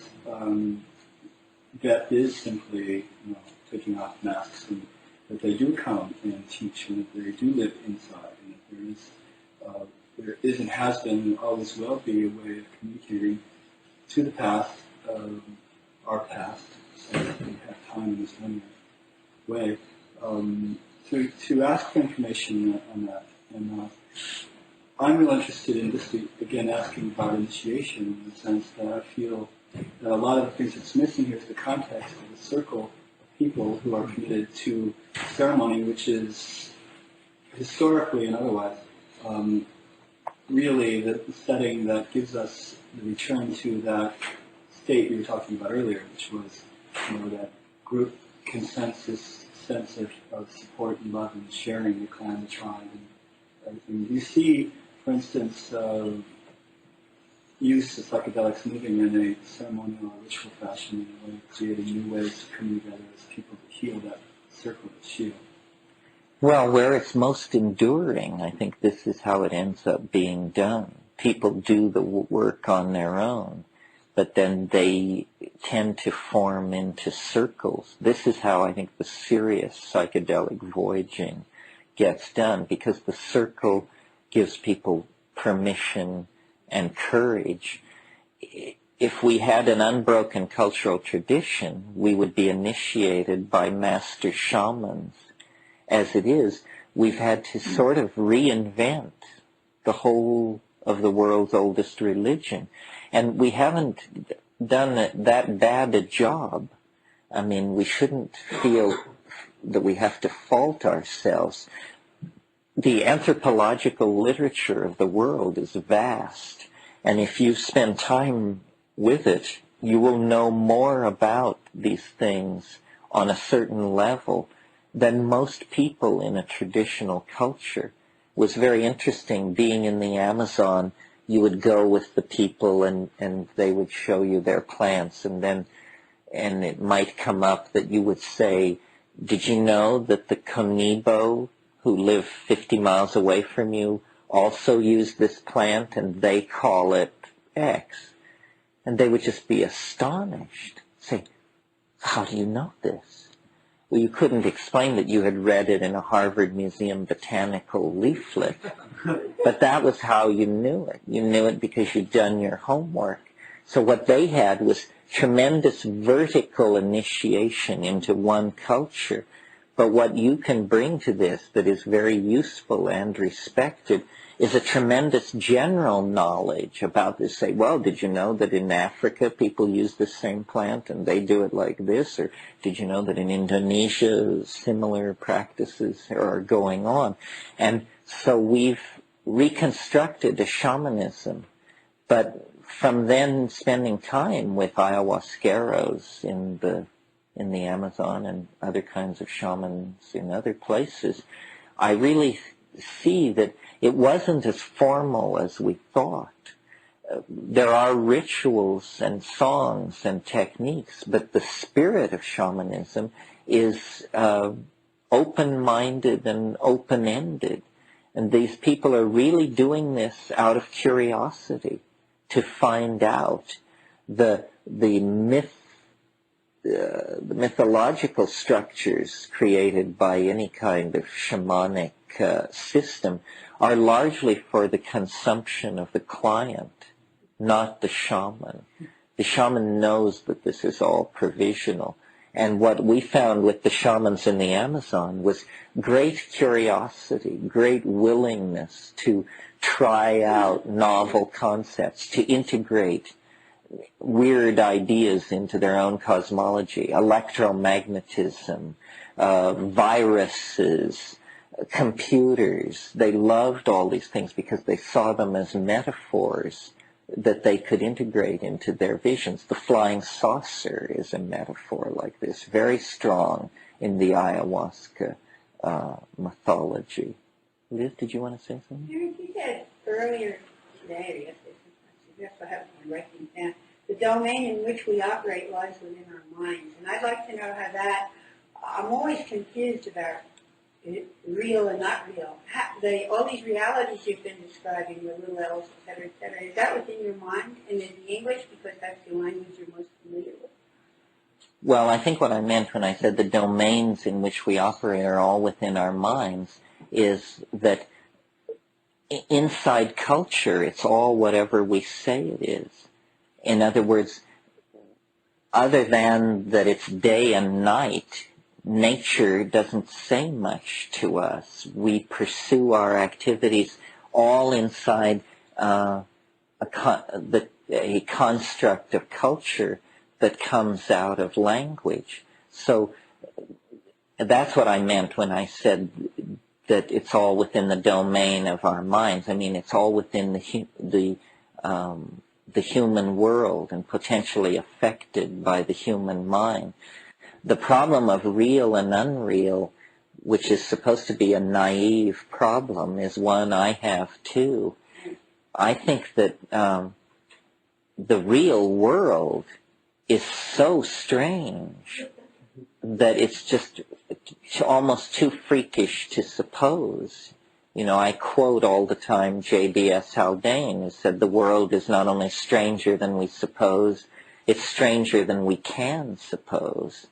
This is a tremendous liberation once you grab onto it. It's really true. I mean, how many of you know that it's really true that the world at any moment could come completely and utterly apart?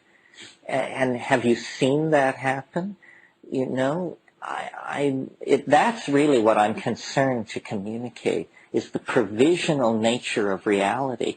It does have a certain momentum, and thank God for it, because, you know, who could stand it if it were always coming unglued?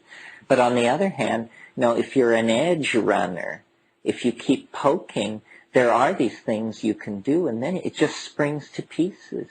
And I don't say it's all lies. It doesn't seem to operate in the domain of truth and lies. It's just that this is all just such a limited slice to what's possible. That was very liberating for me to find out. I remember the first time I smoked DMT, and when I came down, they practically had to hog-tie me. And all I could say was, I can't believe it. I cannot believe it. And I couldn't. I still can't. I mean, the whole impetus for my career is to convince myself that somebody else has seen the same thing and that they can't believe it either. Because, it's so weird that it always floats to the top. It always calms down and turns back into this, rooms full of people sitting, listening. But beneath that is just this really unspeakably bizarre thing, not as we're told it should be, not, in fact, as we're told it isn't. The one thing they tell you it isn't, it is. It is.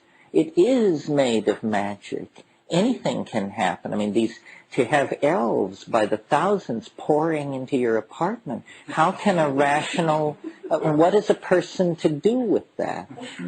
Because it's that what happens is that in a single moment, in the privacy of your own reality, it's revealed to you that all of history is a mistake, a delusion, a horrible misunderstanding, but you're given no evidence. Only the conviction that this is so. And then you're set down among your fellows, and they don't know what you're talking about, can't understand why you've become so agitated and addled. And I think this is what we all as psychedelic people live with. And we suspect each other. We can't be sure that anybody has ever really seen the true naked heart of the stone but ourselves. And so then it's this tremendous catalyst to language, to try and build metaphors, to try and get the nod of recognition so that we are satisfied. Not really stranger than the real world. It is the real world. I mean, in the so-called real world. I mean, yeah. Well, it's more brightly colored. It's moving faster. Why is it so brightly colored? Why is it moving faster? And what I've noticed in my DMT experiences, and when I realized this, it was with a certain amount of horror, was you break into this space. It's dome-like, it's warm, it's diffusely lit. There are all these self-transforming machine elves and their toys, which also are singing and condensing and making objects and so forth and so on.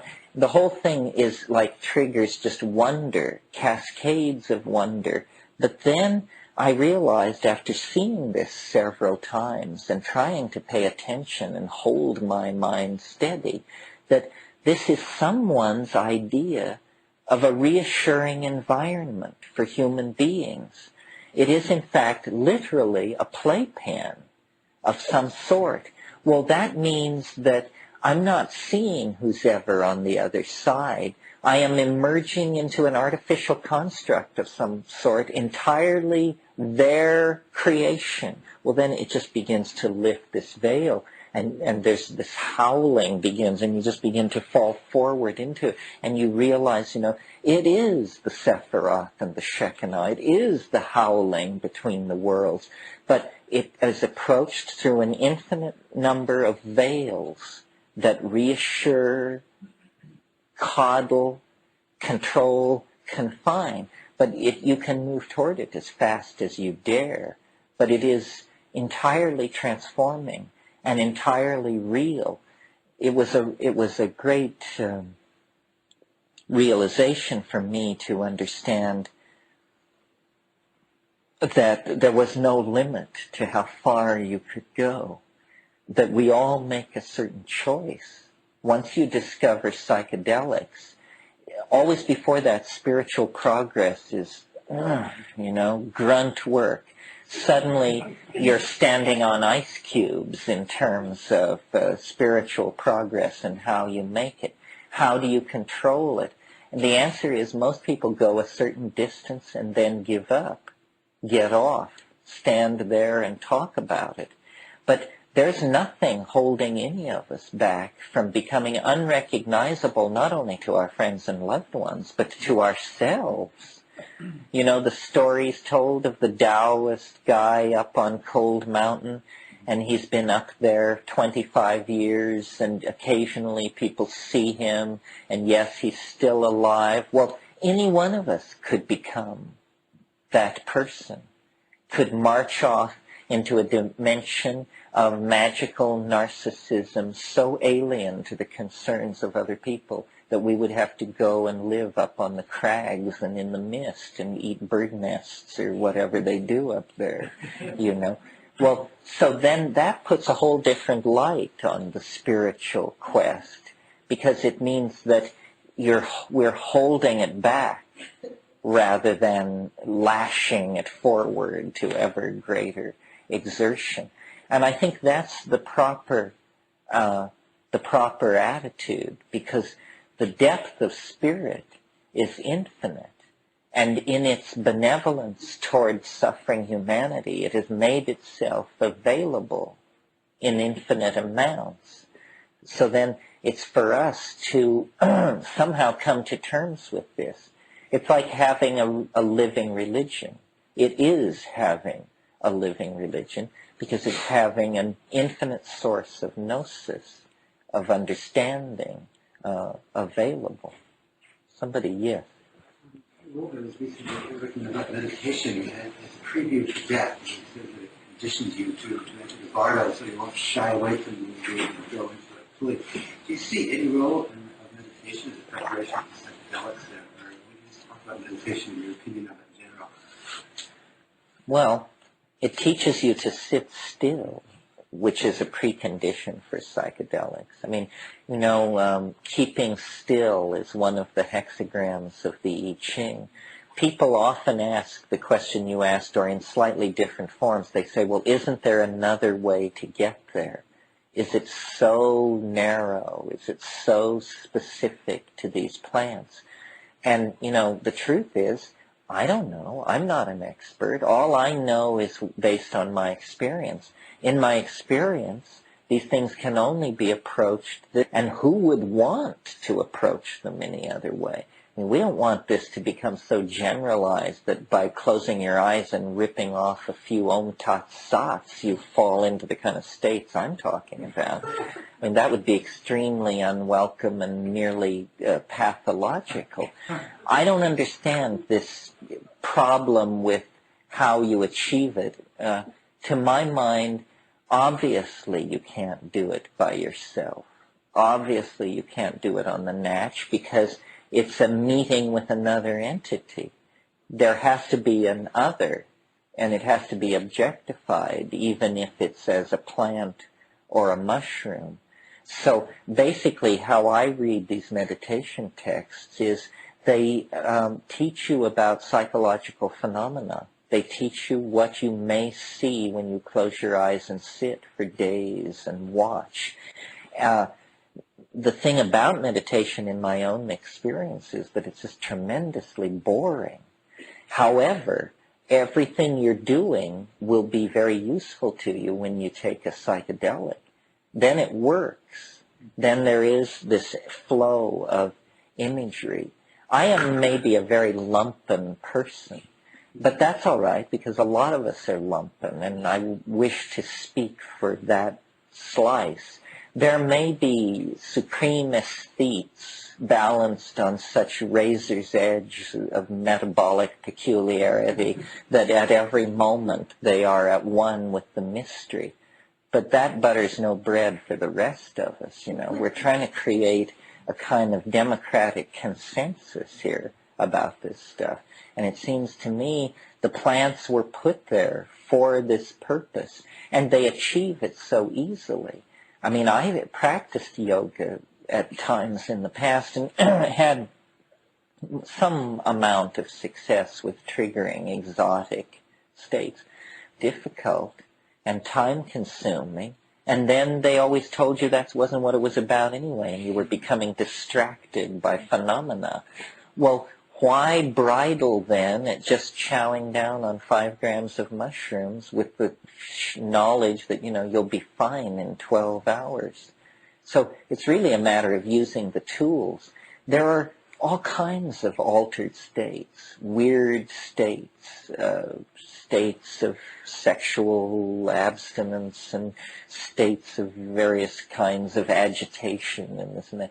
But what I'm interested in is just this very specific set of phenomena, and I don't really make any claim for it to say, you know, this is the spiritual path. I don't say that. What I say is this is the most interesting thing around. But it's very specific. For instance, I don't like drugs which mess with your mind in the sense of that distort your value assessing ability. The drug which comes to mind is ketamine. Ketamine is an extremely powerful synthetic drug that creates an experience which, if you haven't had ketamine, you don't know what this experience is. It's that specific to it. But, hell, the house could burn down around you and it would arrive as an unconfirmable rumor on the dark side of your metaphysical imagination with this stuff. I mean, you would never lift a hair. It would never enter your mind that there was a problem. Datura is like this, too. Datura severely distorts reality. The day I knew that my experiments with Datura had come to an end was one day in Nepal. I was talking to a friend of mine in the market about his Datura experiments and how much he'd been taking recently. And in the course of the conversation, it came out that he thought we were in his apartment. And I at this person that there had been severe degradation of core information processing, and that, you know, we had to get back on the wagon or we weren't going to get out of there. But so then let me describe for a moment the state of mind on DMT is if you keep there is a tendency to give way to absolute astonishment. But if you can hold that back and pay very close attention to what's going on, you will discover that it didn't do anything to you. That here you are and suddenly in the midst of a raging universe of hallucination, and you are you, and you are who you were before, and it has not in any way inflated, repressed, suppressed, distorted, or skewed anything. You're just saying, aha, wow, I'm really smashed. The input is reaching overload, but there must be this core observer who's never overwhelmed, and this persists with most of the tryptamines. Now, sometimes it is overwhelmed, but when it's overwhelmed, it's the last thing to be overwhelmed, and the first thing to pop back into existence at the end of the period of overwhelmment. So sometimes on ayahuasca, you just lose it for a period of time, 20 minutes or something. But then you reconstruct, and you're there like a little cork popping up to the top of the ocean. Say, oh, here I am. It's me again. So this is very important to be able to observe. With DMT, the reason it's so fascinating is because the input, the content, seems to be almost entirely confined to the visual cortex. It's something that you look at, and it comes toward you, and it relates to you. There is a weird distortion of body image, but it's small potatoes compared to most of what's going on. And you can, the I-thou relationship. So, you know, my tastes may be narrower than some people. Some people just like to get, you know, fucked up. And they go one way and then another, and a few reds and a shot of this and a hit of that. And, yeah. So there's really nothing to be frightened about with the elves. I mean, it sounds like they could be demons if they want to be. They could be. They're demonic. They've never done anything bad to me. It's that they're humor. It's like being trapped in a Bugs Bunny cartoon. I mean, we all know how funny a Bugs Bunny cartoon is, but have you noticed that the humor is all based on explosions, falling anvils, and agony? And so imagine if you were actually in a Bugs Bunny cartoon. You know, I mean, it's a parody of that situation. I don't know. The vibe of these creatures is very strange. They're knowledge holders. Like, I've often thought that what they were was meme traders, because they had the same feeling that I associated with the Indian hashish traders. They're meme traders. They are, when they spread out all this stuff in front of you and are saying, look at this, these marvelous jeweled objects, these are things they're selling. They want to trade. They're asking, what have you got? You know, what can you show us? Your Rolex, your fountain pen, your political beliefs, your sexual orientation, you know, what do you want to trade? And so they're sort of like cosmic pack rats. You know, pack rats will take something, but they always leave something. Have you ever dealt with pack rats? Oh, pack rats are fascinating because if one finds you, it will leave an object in trade for whatever it takes. And the trick is so you give it a paper clip, it gives you a fountain pen. And there are stories in the gold country of Colorado and California of people having relationships with pack rats where they were trading its thumbtacks and it was bringing them gold nuggets until, you know, they had enough gold nuggets that they could leave off trading with varmints and get a life. Yes. From your experience with other cultures that use psychedelics and have used them, do they always make people kinder and gentler? Do psychedelics always make people kinder and gentler? Do they make us kinder and gentler? Well, that's an interesting question. I mean, as I get older, I ask it slightly differently of myself.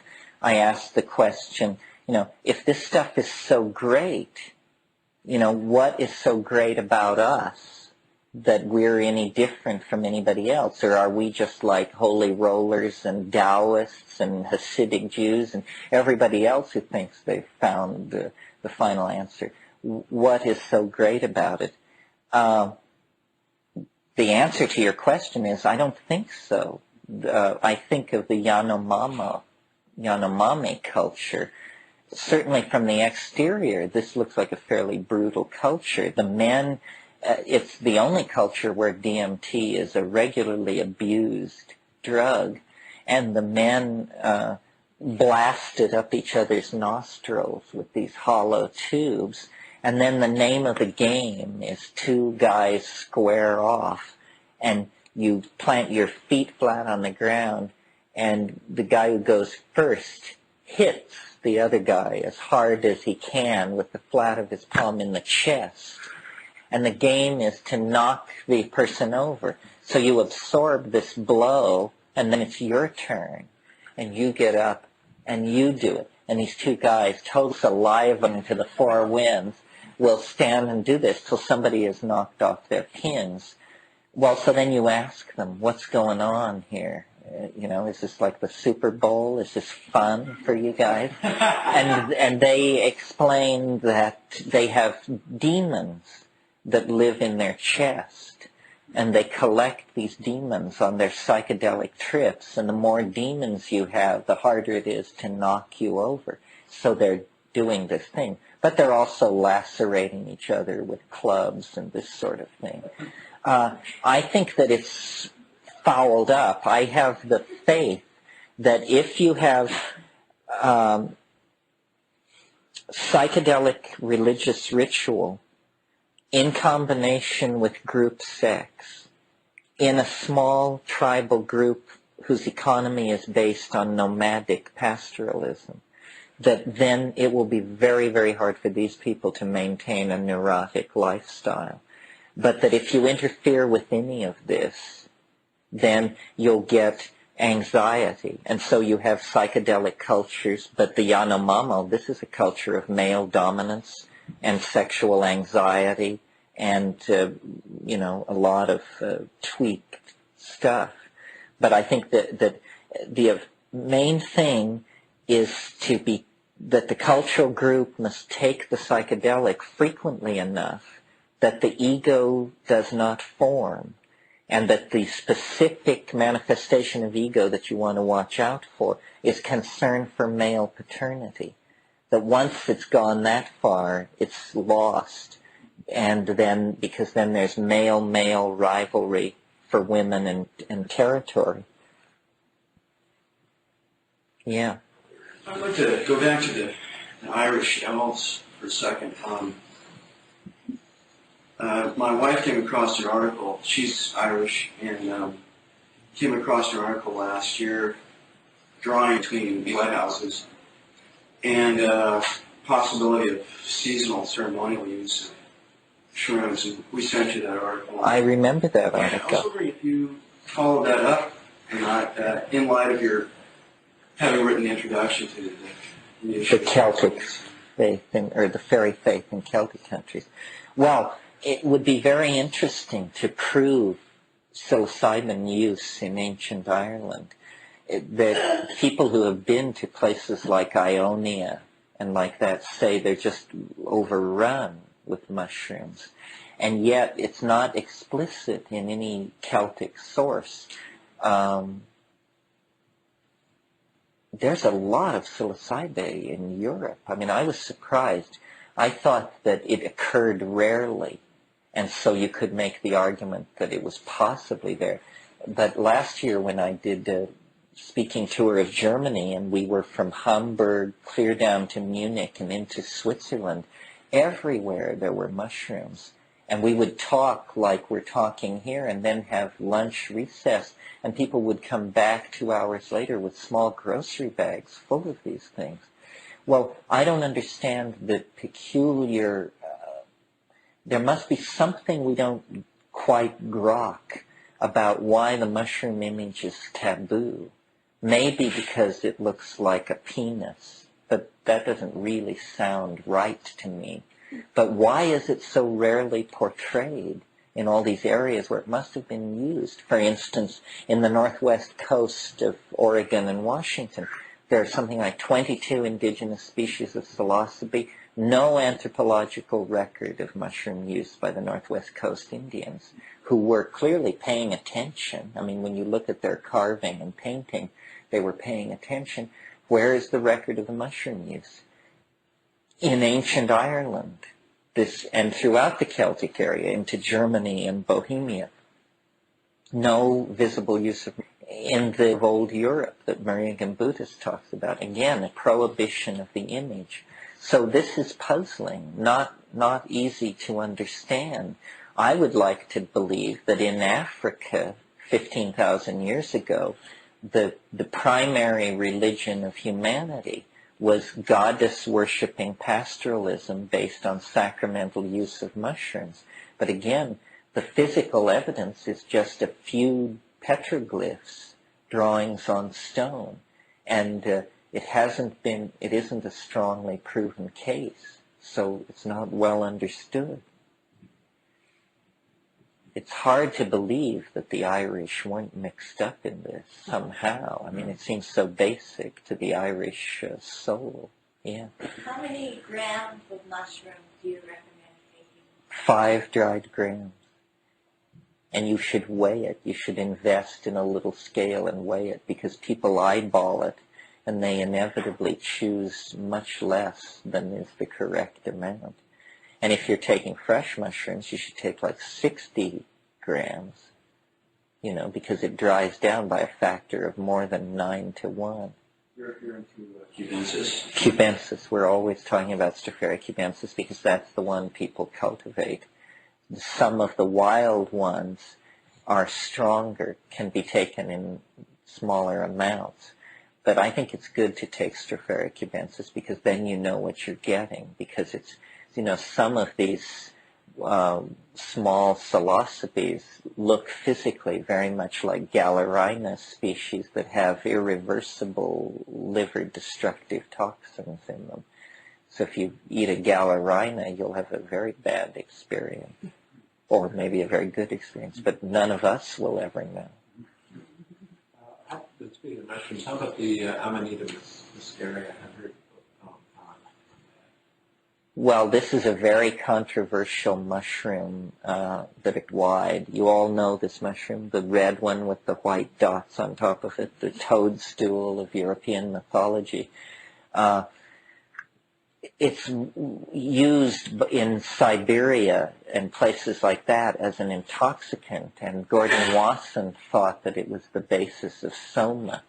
But it now looks like it probably isn't the basis of soma, and that it's very variable, seasonally variable, geographically variable, genetically variable. So you never know what you're going to get. It's very hard to obtain a reliable, desirable intoxication from that mushroom. It's another one of these. There are a lot of these things that are sickening and distorting, and that after you've gone through a night with them, you feel reborn because you're so damn glad you lived through it. But they're not really psychedelic, you know. Any other question? Before about this idea about the dead ancestors. Oh yeah, what about? I saw an ad recently from New Age magazine that stated just because they're dead doesn't mean they're smart. And that's an IQ test that you can give. An IQ test to your ancestors? Oh, that's great. We've needed that for a long time. Just the simple test for grammatical correctness would eliminate. The other thing I was going to say was that I had some experience with ketamine, and I did not find it at all distorting my central observer self, the way you talked about Datura. And I think at the height of a DMT trip, you wouldn't be able to do much with the fire in the house either. I mean, when you take a psychedelic that powerful, ketamine and DMT, you make sure you put yourself in a situation where you don't have to worry about physical surroundings. True. But the thing that I noticed about ketamine is the first thing that happens is you stop worrying. The very first thing, before there's any manifestation of any symptom whatsoever, you kind of, what the hell? And that's the beginning, but it's all that you're not paying attention like you should. I was scared that I was dying. Well, I think it also depends on the dose. How much did you do? 50 milligrams to 100 milligrams. Yeah, well, see, I didn't do it that many times, and each time I did it quite a bit. And it was reality obliterating, for sure. I've noticed that people who get into ketamine tend to dose downward rather than upward, tend to settle in somewhere around 50. And this is probably, I shouldn't even be speaking about it because I don't know what 50 is like. I know what 150 is like. With the DMT, the main thing is, at first you think, my God, how could anyone ever retain or remember any of this? But it's really that you have to learn to control your own astonishment, that it's like having a heart attack of wonder. And after you've had the experience 3 or 4 times, you just learn to be cool. You say, you know, I'm not going to give way to a bunch of exclamations about how amazing this is. And they tell you to do that. They say, don't start raving about how amazing it is. Pay attention to what we're doing. We know that you're blown out. We know that you're amazed. Yes, yes. Now, pay attention to this. And then they try to convey this linguistic thing, this visible language.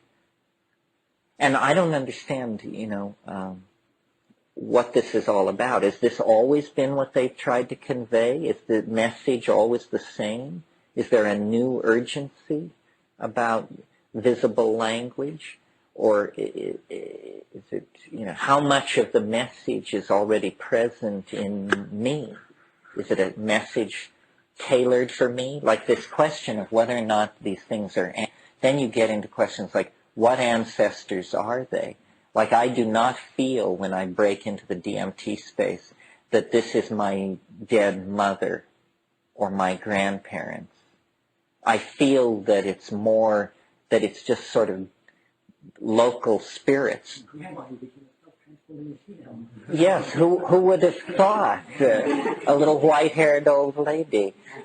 And then sometimes I think that the reason it's so hair-raising is because the chief soul in this weird place is actually your soul. And that the hair-raising aspect is, it's not just any dead person or a dead relative, it's you dead. And that's the one thing that causes the whole thing to shimmy and fall apart and go into a tailspin of cognitive dissonance. When you realize that the entity you're dealing with is yourself beyond the grave, then you just flood out in the amazement, wonder, horror, and disbelief department and lose the focus and come down. Back here. Little children here, so that everyone there's different ways to decide everything. Yes. Very Small people. who I think are alive. Well, 5 grams is what I think would destroy most of the resistances of a 145-pound person. A person who weighed 90 pounds could take far less, but a person who weighed 90 pounds who took 5 grams should be in no physical danger. You can play with it, but at higher doses it gets stranger and stranger and stranger and stranger. I mean, anything above 8, you're definitely a pioneer as far as I'm concerned. But it's a good point. If you weigh 90 pounds, you maybe don't want to chow down on 5 grams ago, but to do more rather than less, because otherwise you can miss the point, you know. You say something about that, because I know I've had numerous trips on different substances where I felt like I took too little and it was almost more horrifying than if I just knocked myself over. Yeah, well, I think where the trouble comes is in the subthreshold doses, where you're neither fish nor fowl, and you're thrashing around in it, and you get into these loops of psychological, abrasive psychological self-examination and stuff like that. And what you want to do is you just want to blast through all that. It's hard. Can you sing through that? Yeah, you can sing through that. Yeah. Singing and cannabis are my techniques, and together seem to be able to move it around. This concludes Side A.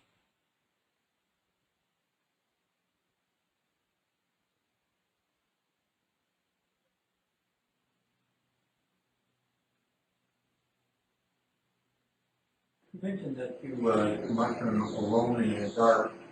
What is the effect of being with people who are either observers or participants in Well, for me, I mean, you have to understand, I mean, I'm a double Scorpio and a kind of reclusive type anyway. The reason I don't particularly like tripping with people is because I just worry. I'm a worrier. And if I'm stoned and somebody else is stoned, then I worry.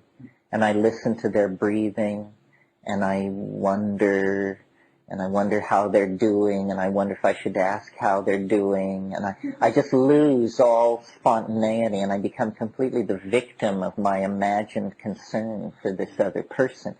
Well, then and then the other thing that happens is people are the weirdest objects in the universe. And if you're stoned and you come upon another person stoned, I mean, they can just unleash something you could never have imagined or conceived of. I remember, I think I learned this lesson the hard way in India, but years ago, once at Sarnath, and it happened many times, but this was typical. Sarnath is the place where the Buddha taught his first sermon after attaining enlightenment. He walked from Bodh Gaya to Sarnath. So I took mescaline there with these 2 women who were friends of mine, and it's all nicely green and sculpted. And we were sitting there under a tree, and I swear, 500 yards away, there were these 2 Indian guys walking across my field of vision. And I was sitting there, and I was loaded, and I was watching the traceries. And then I looked out across my field of vision, and I saw these two Indian guys stop dead in the center of my field of vision.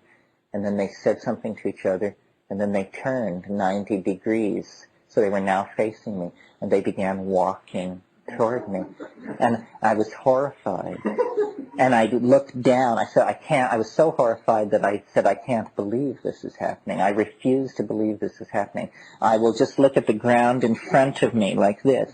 So I started looking at the ground in front of me, and I looked and looked and looked and looked until 2 pairs of brown feet appeared in my field of vision.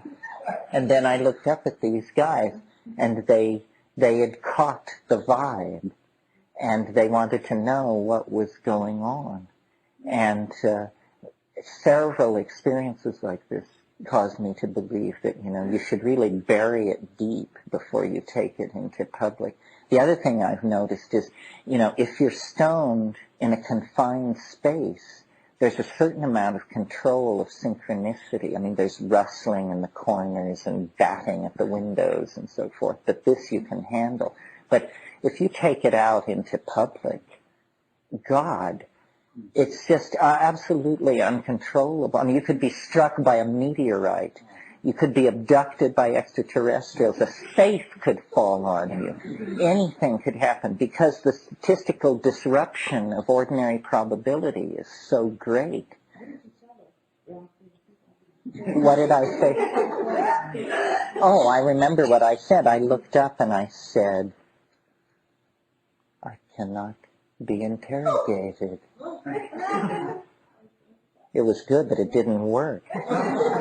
How long have you been in this place? You're coming from which place? No, what I found in India was people were telepathic, but it didn't make them like you any better. It just gave them a fantastic kind of in. But I think group psychedelic taking is very promising, and people who can do it, groups that can do it and stick with it over years, log amazing experiences. But it's very hard because what immediately emerges if you have a group of people doing this stuff is it will veer off in some weird direction. One person will get a quote-unquote funny idea, and then the funny idea, everybody polarizes for and against the funny idea. And then they have to decide, well, they're losing, so-and-so's losing their mind. They're in too deep with this. Say, no, this is the answer, and we're moving. And just, and quickly cognitive dissonance builds up, and it's very, very hard. I have a correspondent in the Midwest, a group of psychiatrists who over 6 years took mushrooms once a month together, and they went through amazing contortions of wife trading and not speaking and denouncing and embracing, and just because they were, because it just unleashes this stuff and then it crawls around. So I prefer to do it by myself and then, get all combed and pinned back together before I present myself to the troops in the morning, because, in the height of the thing, you could proclaim anything. You think it's possible for a group of people who have been fairly experienced with psychedelics to get together wanting to do this very wonderful group work, telepathic thing, and to create what they think, at least to try to anticipate what might be things that would pull it apart, that would unplug one?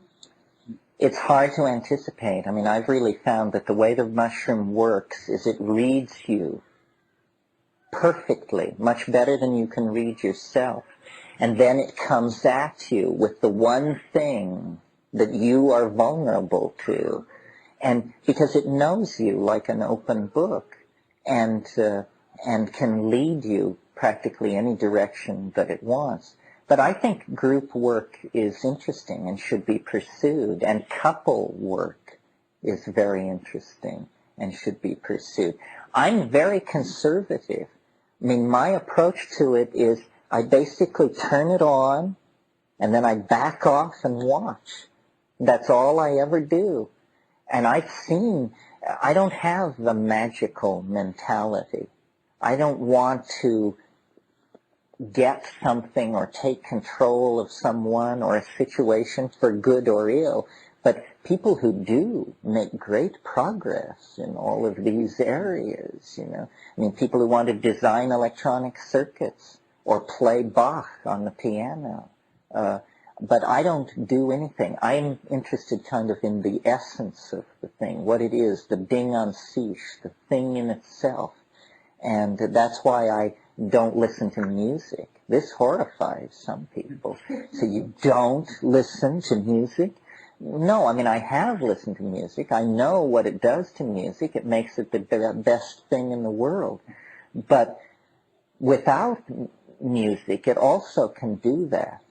And so I sit in silent darkness, and I maintain that's where, the essence of the thing is. Then it's not colored by sound or light or expectation.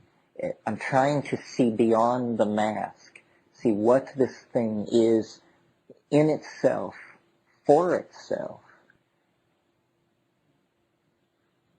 Anybody else? Anything else?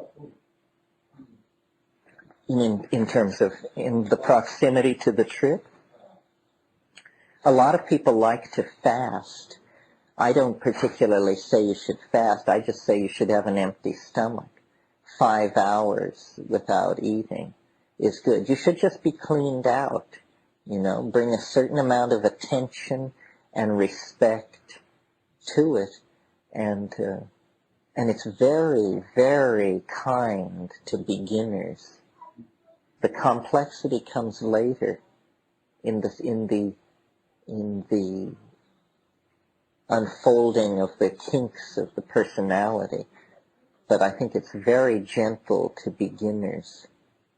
You mean, actually, what does it consist of? It's no sugar, no alcohol, no salt, sexual abstinence. It's basically a diet of manioc and certain fish, and I don't think many greens. Is that it, Ken? Bananas, plantinos.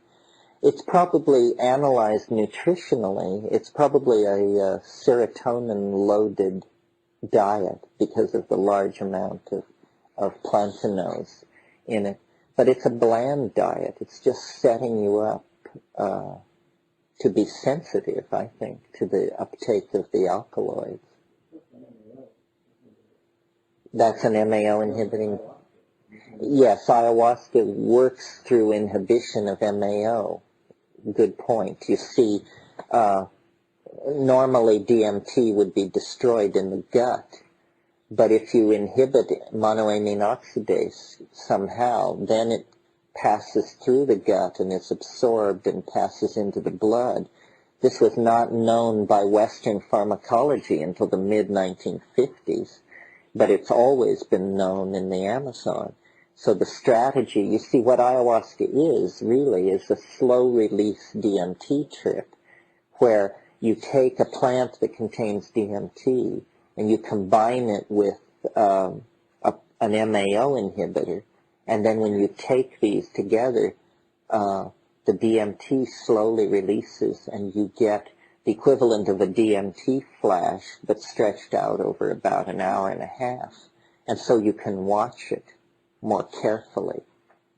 And some people say, that I overstress the visual side of things, that all kinds of things go on psychedelic drugs. Insights, conceptual breakthroughs, weird distortions of body image and this sort of thing. And this is all true, but to my mind, the visual thing is the most striking because it is so other. It is so highly organized, so demonstrably the product of intelligence. I mean, it's not a feeling, some weird feeling, nausea or subthreshold poisoning or all of these things. These are feelings, but it's simply the release of understanding, and somehow visually processed understanding. Yeah. In addition to the other three possibilities, the souls of the dead and extraterrestrial and all that, would you entertain the idea that what we're saying might be simply constructs from the subconscious? Yes, well, that's the other possibility. Carl Jung had this wonderful phrase in talking about elves and fairies, and he said, autonomous psychic components escape from the ego's control and present themselves as independent beings. Well, that's just a description of a pretty twisted around state of mind. It's the idea, that you see the self in the mirror, and then you bring the mirror down and shatter it, and suddenly there are hundreds of selves. Each fragment of the mirror reflects a self. This would be a conservative theory of what these things are, except that they don't look very much like the self. The shock in DMT is, if this is myself, then I don't know who I am. But, yeah, one thing I've thought of in an effort to explain it is that they are fractally parts of the personality. That an elf is, you put 10 elves together and you have a personality, or something like that. And so these elves are literally autonomous psychic components that have broken free from the control of the ego. We say we've fallen to pieces, always talking about the psychedelic as a boundary dissolver. Well, maybe what happens when you smoke DMT is the boundary dissolves so quickly that you can say of the situation, that's me all over, because you're literally bouncing off the walls and visible to yourself. The illusion that you are stitched together within a body has been shattered, and your several or multiple personality components are jumping around the room. I think the most extreme case of that I ever saw was once I used to smoke. I don't recommend this, but in my vanished youth, I used to smoke DMT, and I smoked the DMT, and it was wild. It went on for a long, long time, and was very intense anyway. And suddenly, right in the middle of this trip, this woman came back from Easter vacation, came charging up onto the front porch of this house, and threw open the front door and ran into my bedroom door and started beating on my door furiously. Well, being a double Scorpio and secretive anyway, I just was like, had a heart attack. And I jumped off the bed, right out of this DMT flash. I jumped out and I landed on my feet in the middle of this room, and something about moving so suddenly had like shattered the distinction between the two continua, and I carried it all into the room with me. And so the room was then filled with elves, and they were hanging off my arms and spinning me around, and there was this geometric object in the room that was spinning and clicking, and every time it would click, it would hurl a plastic chit across the room that had a letter in an alien language written on it. And these elves were screaming and bouncing off the walls. This machine was spinning in the air. These chits were ricocheting off the walls. And I was trying to deal with Rosemary in the middle of this. And, it was a too muchness. It was a case of seeing too deeply into it. And you have, too many of those stacked up, and then you become reluctant. And this is why I'm very cautious with it. The notion of having enough chutzpah or will or something to want to try and use this stuff, I can hardly imagine using it. I mean, every time I encounter it, my wish is to not be destroyed by it. And the idea of using it for anything just seems like blasphemy, and probably is blasphemy. It's probably a good way to get cut down to size. Yeah. Last night you were talking about how certain times harken back to other times. Right. To this formula. And in the beginning of this weekend, you were talking about the archaic revival. We're going toward the through. And I thought you were talking about going back to the time of that fitting the church, that 30,000 years. Chatal Huk. Uh-huh. Could you say a few words about that? I mean, does that connect? Well, no, that's the basic notion that somehow our future lies in our past. Right. And shamanism, well, the particular path that I wanted to concentrate on was this period of time after the melting of the last glacier 20,000 years ago, and for the 10,000 years following that, when there were pastoral populations in Africa and leaving Africa that had ecological balance and this shamanic doorway to nature. See, at every, oh, the computer isn't here, but at every glaciation, human populations were bottled up in Africa during the time when the ice pack was thick. Nobody was getting out. But only the last time where the people, was pastoralism developed in the intervening period. So it was 20,000 years ago, those people leaving Africa were herders of domesticated cattle, and all previous radiations out of Africa had been hunter-gatherers.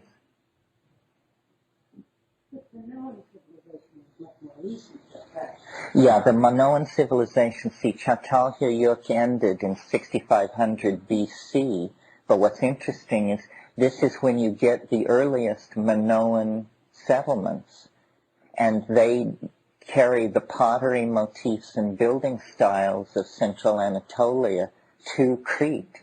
So it appears that what happened was Chatal Huk was like the last outpost of this goddess culture, and when these wheeled chariot Indo-European folks came down, the survivors of that actually went to Crete, and Crete became this weird institutionalized backwater where literally for 3 millennia the fossilized social forms of the previous matrilineal society were kept intact, while on Asia Minor, on the mainland, it all became about kingship, male lines of descent, and all that. It wasn't actually until that turning point at the top of the wave in 980 BC that the last vestiges of this goddess culture were crushed in Crete.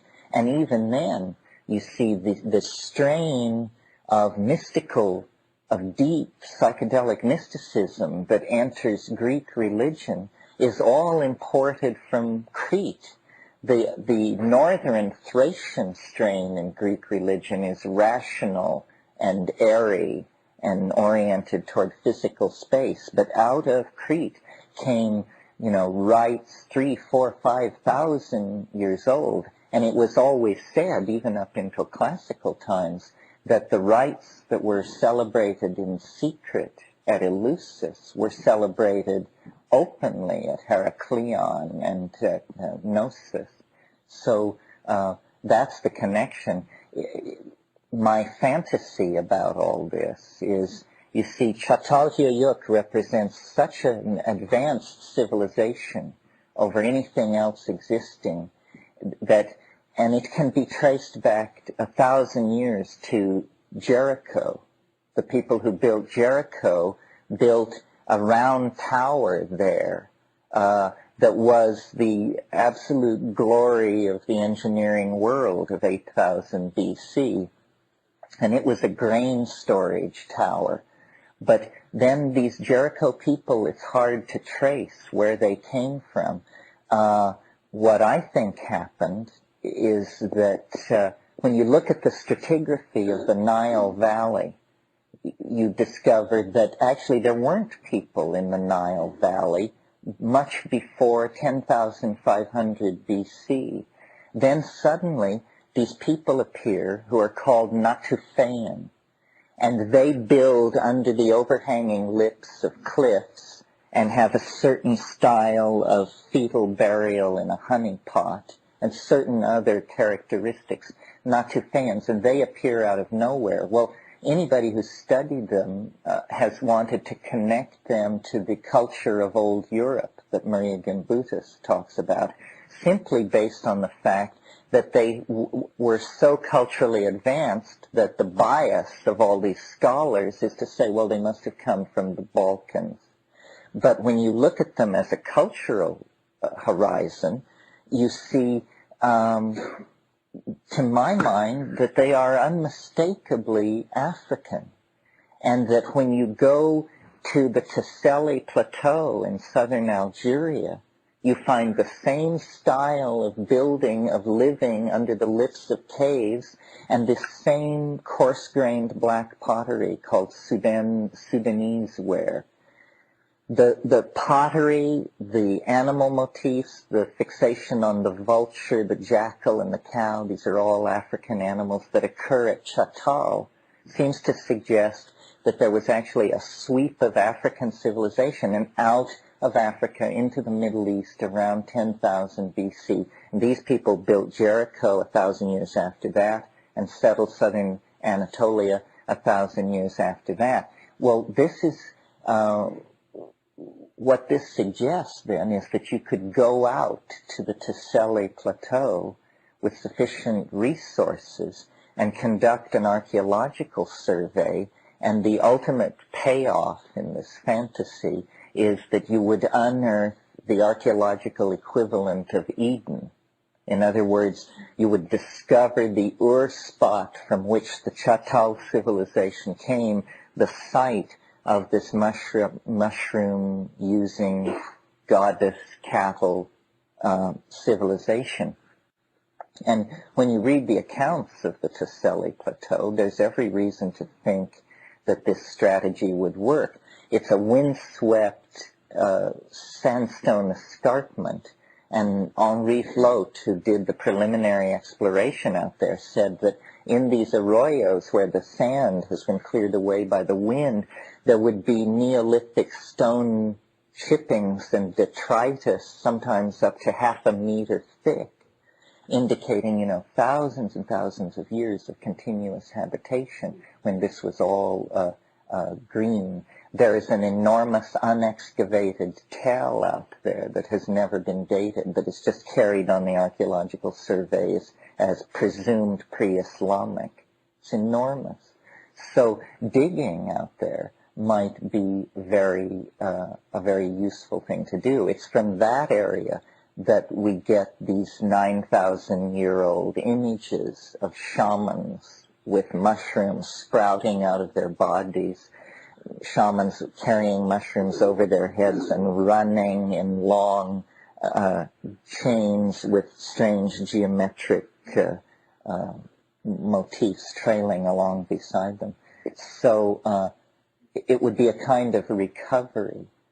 I think archaeology will play a big role in the archaic revival, that part of our cultural dilemma and our political infantilism comes from the fact that we don't know any history.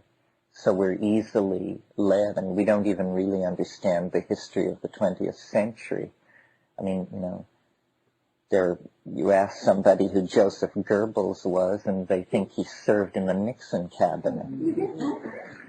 I mean, and so hardly to speak of who was Suleiman the Magnificent and just exactly what was Frederick Barbarossa's role in European history and so forth and so on.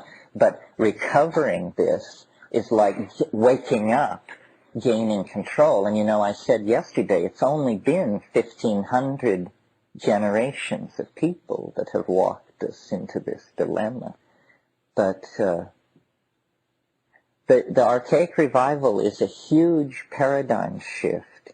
You can imagine, remember the example I gave about the shift from the Renaissance, from the medieval to the Renaissance, which really was a giving up of the universal power of the church, the philosophical certitude of, giving your allegiance to the Holy Father in Rome, and setting out into, the pure existential universe. I mean, Marcello Ficino said man is to be the measure of all things. Well, this sounds like old hat in 1990, but in 1480, this was such a dizzying notion that it can hardly be imagined. Giordano Bruno went to the stake, was burned at the stake for insisting that the universe was infinite in all directions. He said, no, the stars and planets go on to infinity. And they just said, this is off the wall. Only a demon could inspire a thought like this.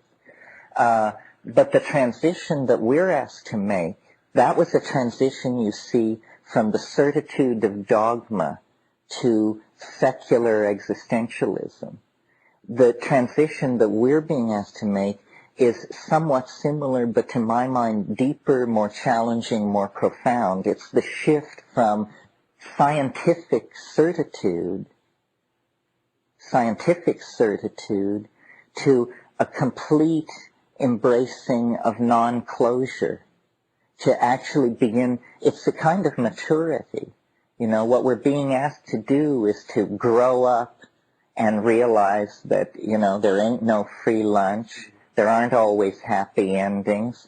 Not every story ends with the German Shepherd running in and licking Grandpa's face and everybody laughing, and so forth and so on. Hard truths. And this lack of closure thing, I feel it in myself. And I assume, that ontogeny recapitulates and so forth, so that, the struggle to become a real human being is the struggle to give up having it actually make any sense, ultimately. Where I think it was, of all people, Robert Frost who said, the secret of a happy life is learning to enjoy people you don't approve of. Well,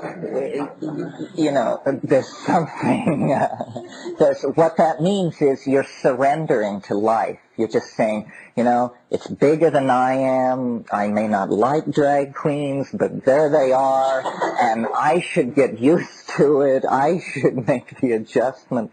This kind of thing. In other words, recognizing the complexity of the situation. And science has been like a centuries-long bender to exorcise precisely this kind of uncertainty from life. And, to reduce it all to atoms blindly running under the control of mathematically describable fields of force. The problem is, all the higher order phenomena, sociological, political, aesthetic, human organizational, got shoved off to one side and just sort of festered there for a long time while technology perfected itself, mass production, mass media, information transfer, but the human dimension lagged.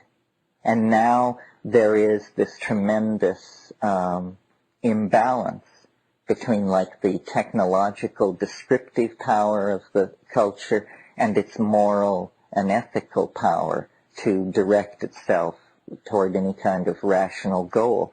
Well, when this happens in a society or even in a personality, you can sort of make a Jungian model of this, you get what's called compensatory phenomena, or at least that's what it used to be called, means eruptions of material from the unconscious that is organized and constellated like a message, like an attention-claiming thing.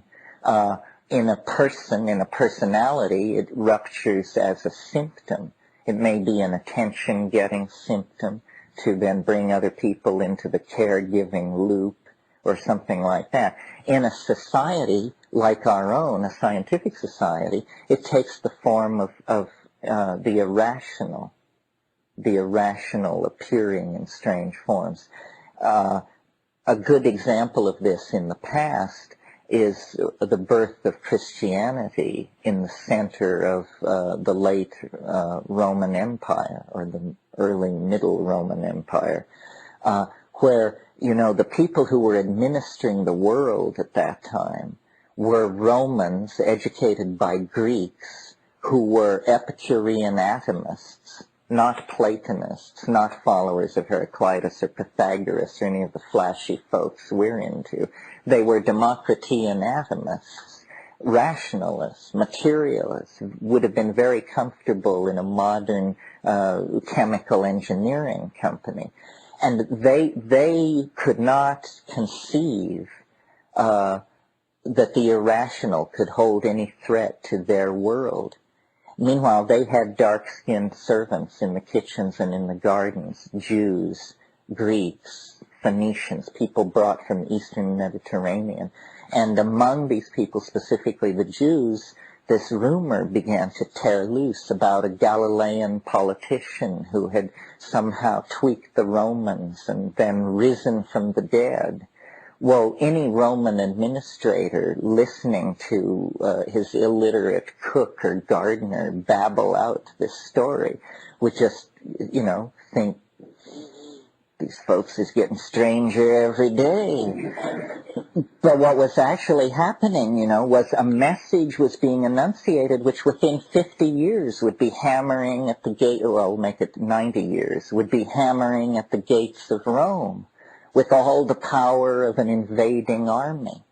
In a similar way, the kinds of eruptions from the unconscious that characterize the 20th century are trying to serve a similar function. Well, I don't know where you want to put it, but like, for instance, the eruption of the beast man in the episodes of persecution that happened in Europe during the 20th century, persecution of Jews and Gypsies and Slavs. This, you know, was tremendously shocking to the sensibilities of so-called civilized people, because people said, my God, we thought that ended with Frederick Barbarossa, or we thought that ended with Nero. How can 20th century people, the neatly clipped and manicured cities of prosperous intellectual Germany, how could it spawn a thing like this? Well, you know, the answers are complex and multi-leveled, but from a very broad perspective, what is happening is the unconscious is erupting into history, leaping onto the stage of history, claiming the undivided attention of people in a way that surrealism, which was a limp-wristed artistic movement by comparison to fascism, never could. Similarly, you know, you get that under control. The beast is supposedly suppressed by making, notice, a pact with a greater beast, that a demon can be summoned from the heart of matter with the purpose of wasting the cities of Germany, but then it arrives too late for that, but then it's good for the Japanese. So it's this opera about how evil begets greater evil, and people are reaching for ever greater weapons. Then the intrusion of the atomic bomb into history sort of halts that cycle. Everyone stands back and goes for a middle-class existence, and suddenly the skies of the planet are filled with the craft of meddling extraterrestrials who are obligingly dying in the desert and turning up on blocks of ice for Eisenhower to inspect, and all, you know, this whole crazy story. Well, clearly what this is, you know, the unconscious will not go away in the 20th century. Now the wheat fields of England lay down in hieroglyphic patterns to try and shake awake the dreaming primates. It's as though the whole of nature, you know, is infused with a linguistic intent to communicate. I mean, I think this is one of the things you learn on psychedelics, that everything has a story, everything has a lesson, and it's not abstract or remote or removed. I mean, to the degree that you can hold your ego aside, nature can teach you almost anything you want to know. I mean, you can learn hydrology by staring into a mud puddle, you know. I mean, it is all happening right there. But ego is a very subtly interfering factor. I always think, you know, in my own experience at one time in the Amazon when I was at my most illuminated, I could walk into the jungle and invite butterflies to come down and settle on my outstretched hands, like St. Francis of Assisi, you know. And I would do this, and it would bring tears of joy and affirmation to my eyes, and then it would go on, and the tears of joy and affirmation would clear from my eyes, and in the midst of this pure, unadulterated ecstasy, a tiny thought would form, which was, wouldn't it be nice to show this to somebody else so they could see how great I am? So then, you know, I scurry back to the camp, gather up a skeptical colleague, bring them back to the clearing, and march out into the clearing with outstretched hands to just have nothing happen, except people just turn away and just... My God, you know, what an embarrassment you've become. That it's all going to end like this. Better you should be eaten by termites. It's a better story. So, you know, it's weird. I mean, Tao is like that. You can't push it. You can't use it. Somebody asked me once, was I worried that the mushroom could be used for evil somehow? And actually, early on, this occurred to me, and I put it to the mushroom. And it basically said, you know, you can't grasp it. It isn't even there if you have wrong intent. You can't even perceive it. It's very selective. And it must be so, because one of the puzzles for me, being in the communication business, is how it spreads, how the tree of information spreads, where it's tolerated, where it's repressed, where it's embraced. It's very interesting. You may have noticed mushrooms get extraordinary good press, or none at all. Even in the height of drug war hysteria, the image of mushrooms is largely neutral, unformed in any direction, otherwise viewed as rather comical, harmless, humorous. It is somehow hardwired into our consciousness, connected into an archetype that we are inherently friendly toward as primates. Probably this has to do with this deep food programming that went on for a long, long time. We literally cannot bite the hand that feeds us. So we have a kind of intellectual blind spot to this.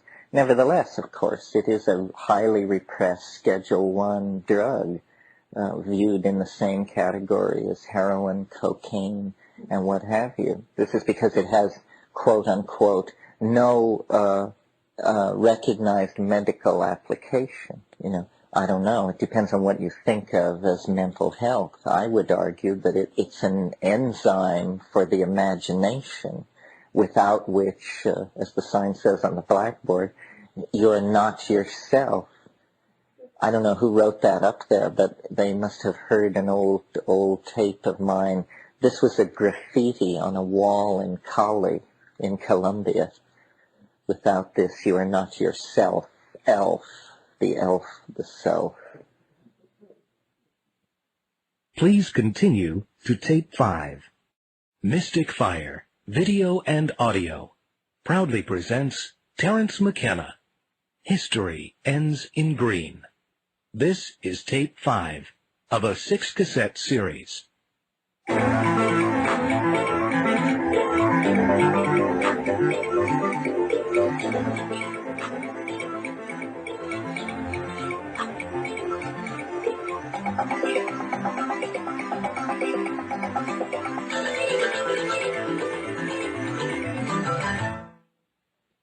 Well, this is sort of, I regard this as the freebie lecture that you could sit out if you had a massage, because it's just sort of it's something which I discovered is one way of putting it, or dreamed up is another. And it's, if nothing else, it demonstrates the slippery nature of ideas. And depending on the audience I'm talking to, I present it different ways. Like sometimes I present it as God's truth. And then, like in Austria, at this art thing, I presented it as a work of conceptual art. Yes, safer, right? So, and it's a concept, it's an idea that small computers, such as we're looking at, came along just in time, or about 5 years after I first needed them. So I'll just sort of talk about it a little bit and feel my way into it. It's more fun to play with than to discuss the theoretics of. But if you don't, if you don't have some appreciation for the theory, then it doesn't make any sense at all. The basic notion is, or the way in which this idea parts company from ordinary science, is there is the idea that there is something which has been overlooked in the categorizing of the forces which shape and maintain the cosmos. Something has been overlooked. And I call this something novelty, following Alfred North Whitehead's philosophy as put forth in Process and Reality. So novelty, and one way of thinking of it, if you have a background in Eastern philosophy, is Tao. What we're talking about here is pretty much something like the Tao, but we are going to call it novelty. And it comes and goes in the world according to mysterious and unfathomable rules. And it builds structure up, dynastic families, corporations, nation-states, and it pulls structure down according to some whim or some unimaginable algorithm, or previously unimaginable algorithm. And part of what got me started thinking along these lines was simply trying to make mathematical models of Tao. In other words, taking the statements at the beginning of the Tao Te Ching and taking them as mathematical formalisms, and then seeing what the constraints were on a system that operated along those lines. Well, eventually that led me to look at the I Ching, which is sort of the text par excellence relative to this idea that time has qualities. And this idea of the ebb and flow of novelty that I was playing with, I discovered was a notion that was very old in the East. It's not a notion that's even tolerated in Western thinking, because science, in order to do its business, must have the assumption that experiments are time independent. That whether you do an experiment on a Tuesday or a Saturday, this is not a valid parameter of the experiment. However, this idea is suggesting something else. It's suggesting that time actually does have a quality, and that this quality, so far introduced as novelty, and its opposite, and I used to call its opposite entropy, but at Rupert Sheldrake's urging, I now call it habit. And so this is a kind of Manichaean cosmology in which habit and novelty are in a constant struggle with each other, one gaining dominance for a period of time, and then the other gaining dominance in an endless dynamic relationship. The result of which, over long periods of time, is that novelty is conserved I think I used this phrase last night in the introductory talk, but without explaining the ideas which lay behind it. But the idea is that from the psychedelic point of view, or from this point of view, the universe is perceived as a kind of engine for producing and distilling and maintaining novelty, and passing novelty on to yet higher states of novelty, each level of novelty somehow allowing the emergence of properties previously forbidden at more constrained levels, so that the whole thing is a bootstrapping process to greater and greater novelty and self-reflection. Well, so that's the basic notion. Then the idea is, following the statement of the Tao Te Ching, that the way that can be told of is not an unvarying way, and following the ideas implicit in the I Ching, that time is a succession of irreducible elements, that time in some way is made of irreducible elements in the same way that matter has been discovered by Western science to be made of irreducible elements. So somehow time is not simply a plenum, a featureless, homogeneous surface upon which the experiments of Newtonian causality can be carried out. But actually, when we look at it at the level, the fine-grained level of experience, within the context of a love affair or a dynastic family's rise and fall or something like that, we see then, that it's permeated with qualities. And in the West, these qualities were identified by the Greeks and called fate, and said, to be is to be fate-laden. Somehow the fates impinge on our lives and lead us to our destinies. Science got rid of all this, and then we just had, flying atoms whizzing around in nothingness, leading to some inevitable casuistry dictated by mathematics. Well, okay, I don't want to say too much more about the theoretics of it, but inevitably the question comes up once we get into the wave, where did you say you got this wave again? And the answer is it arose from a fairly stoned circumstances, but a fairly dry problem.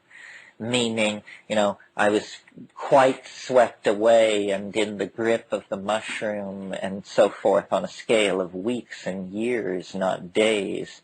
But it posed a conundrum, a koan, a peculiar and confined problem, which was, what is the nature of the order of the King Wen sequence? Now, background. The King Wen sequence is a certain arrangement of the 64 hexagrams of the I Ching. And this particular arrangement is very old, found on shoulder bones, 3,500 years old, and so forth. So it was simply asking a formal question. What are the rules which produce the King Wen sequence? It's always called a sequence. It's always revered as one of the oldest of human abstractions. But what in fact is the sequence? Well, in looking at that, and I won't try to lead you through it tonight unless in a question and answer period some maniac insists.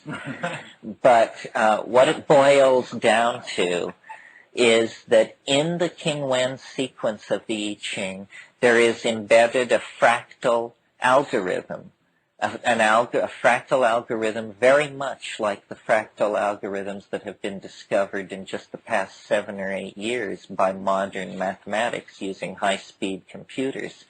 But the interesting thing about this fractal algorithm inside the I Ching is that it actually appears to make good on the claim which the I Ching has always been so concerned to make, namely that it was a piece of prophetistic machinery for mapping future time. In other words, that it was a predictive engine for knowing the future. So what I brought out of it, or what I was led to find within it by the promptings of the mushroom genies, was a certain pattern that I was able to mathematically nail to the wall and define. And then all the computer does here is time scale this pattern. And then I will become the devil's advocate for this thing.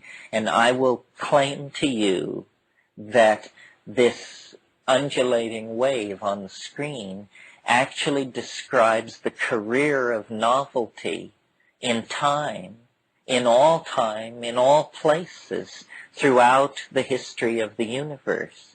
And we will look at big pieces of time, little pieces of time, and you will quickly get the idea that whether this is quote-unquote true or not, this is some kind of weird heuristic device that has about it the ozone stench of otherworldliness.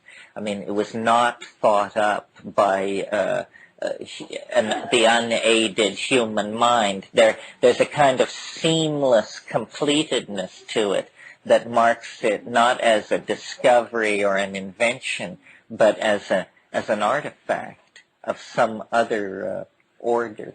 Well, so now let's look at the screen, and if I can come up with a pointer, and even if I can, and I'll show you how this game is played, if the software will cooperate. The software is very good. It was written by Peter Meyer. The idea existed before the software, but before the software, these screens that you're going to see, it took an entire day to make one of them, and it just left you, you know, red-eyed and tremoring, and there was the possibility for hundreds of arithmetic errors, and any one of which would throw off the signature. So the invention of small computers in 1977 really opened this up for us. Before, we ran telephone directory size lists of numbers, which we could then look up and you know, go off and then produce graphs somewhat like this. Okay, now I know it's hard to see, but the main thing you have to see is the line and what it's doing, and then I'll try and explain everything else and make sense of it. These are novelty units along this axis, and we've never named them, but you can think of them as eschatons or whatever, whitehead-ons. But this is the important axis, and this is the time axis. Now, what's being portrayed on the screen right now is 6 billion years. 6 billion years. In other words, a time span longer than most people require for the life of this planet. The Earth is thought to have condensed around 5.5 billion years ago. And that very fact is portrayed here, because this, now here's a convention that you have to internalize, or nothing from this point on will make sense. It's very simple, but it's somewhat counterintuitive. It's that when the line moves down, novelty is increasing. When the line moves down, novelty is increasing. When the line moves up, habit or entropy or recidivistic tendencies are increasing. Okay, well, so then looking at the life of the universe on the scale of 6 billion years, you see why I say it's an engine for the conservation of novelty. Because novelty, though there have been some severe setbacks, like here, generally novelty has been conserved. And right now, we're down in here in this stochastic noise and damped oscillation at the very end of the cycle, so close to the zero value, which is the maximum value for novelty, that for all practical purposes at this scale, we can be said to be next to the zero value. And this is, I maintain, what accounts for the chaotic and highly novel nature of modern history or the 20th century. It's that we are so near the zero value, the maximum value for novelty, that it's actually like there's an anticipatory image seeping through which contorts the 20th century into kind of apocalyptic, image-riddled social space that it is.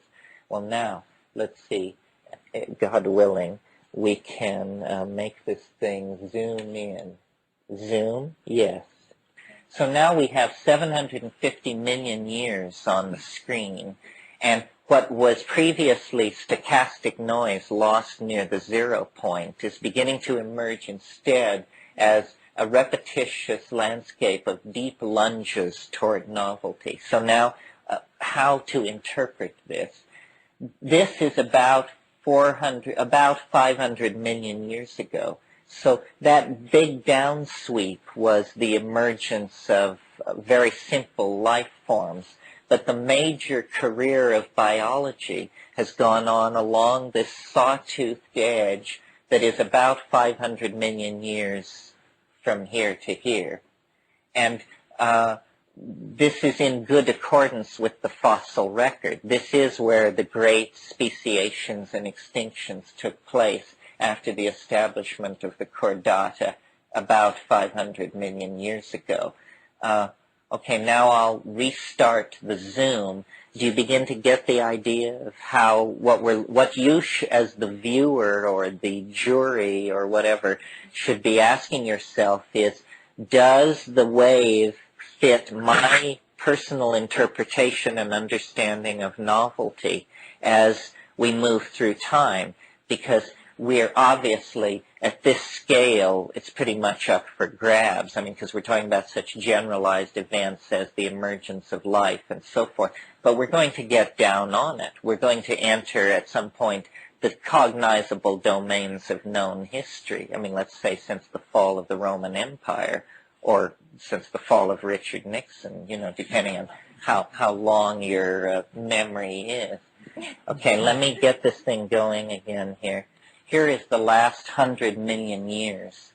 Now, I stopped the screen here because there is an event in the last 100 million years which this thing would have to successfully predict in order to proceed further as a successful theory.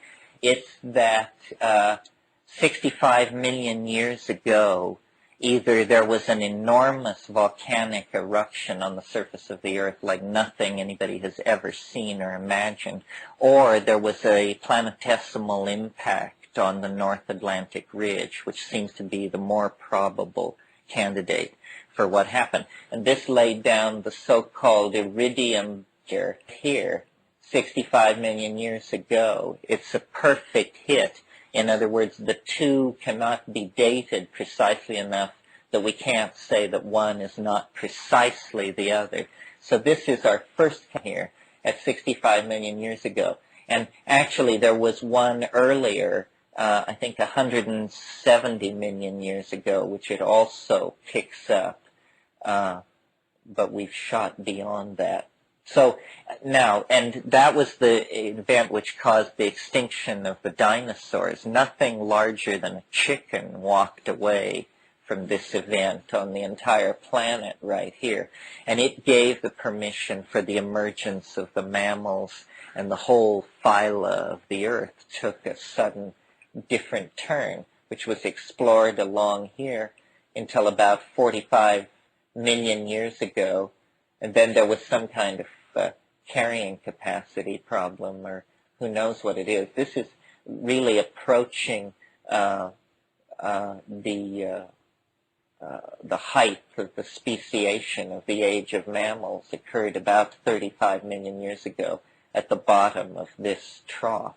Okay, so what we're looking at here is 100 million years, and this is the period in which we emerged as a species out of arboreal primates, out of bipedal proto-hominids on the grasslands of Africa. We come out of this, but most of the action for us as a thinking species is on this,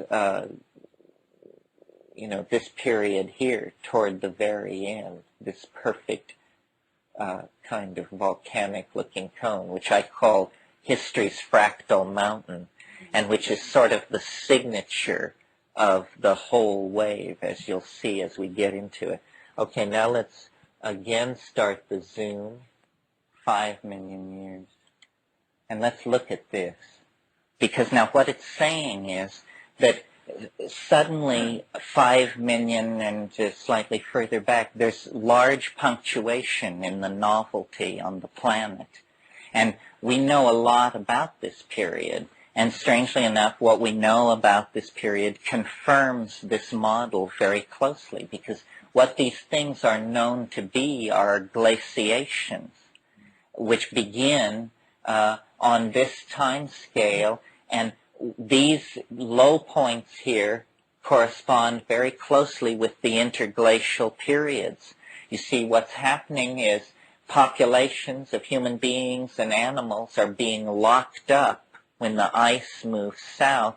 Then during the interglacials, these islanded populations are mixing, and you're getting movement, progressive speciation in the fossil record along at the bottom of these gradients.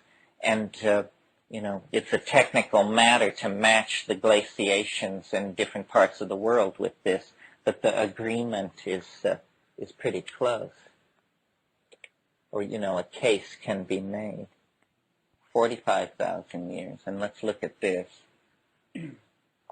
Okay, this is a period of time where we actually begin to get artifacts, human artifacts of an interesting sort.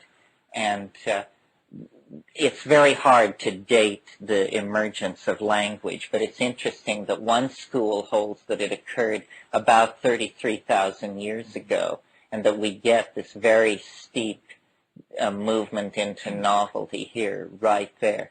This is probably the heyday of the Neanderthals, because this is where the population of Neanderthals seem to be the highest and found in the largest areas. But this is a glacial period, the last glacial period. And when the interglacial arrived about 19,000 years ago, you get what's called the beginning of the Magdalenian era. And this is a tremendous explosion of creativity, painting, ochre burials, ritual, movements. All of these things that appear on this, and this is, I maintain, where this partnership paradise, this mushroom, pastoral, feminized, ecologically dynamic and balanced society existed along this gradient here. Then it broke up around 10,000 years ago. Drying and the factors that we discussed shattered it, and there was a carrying capacity problem or something like that. Here, let's see this in a little more detail. But we're now closing distance with the cognizable domains of known history. So if the theory is going to fail, it should fail as the data accumulates and the dates become more precise.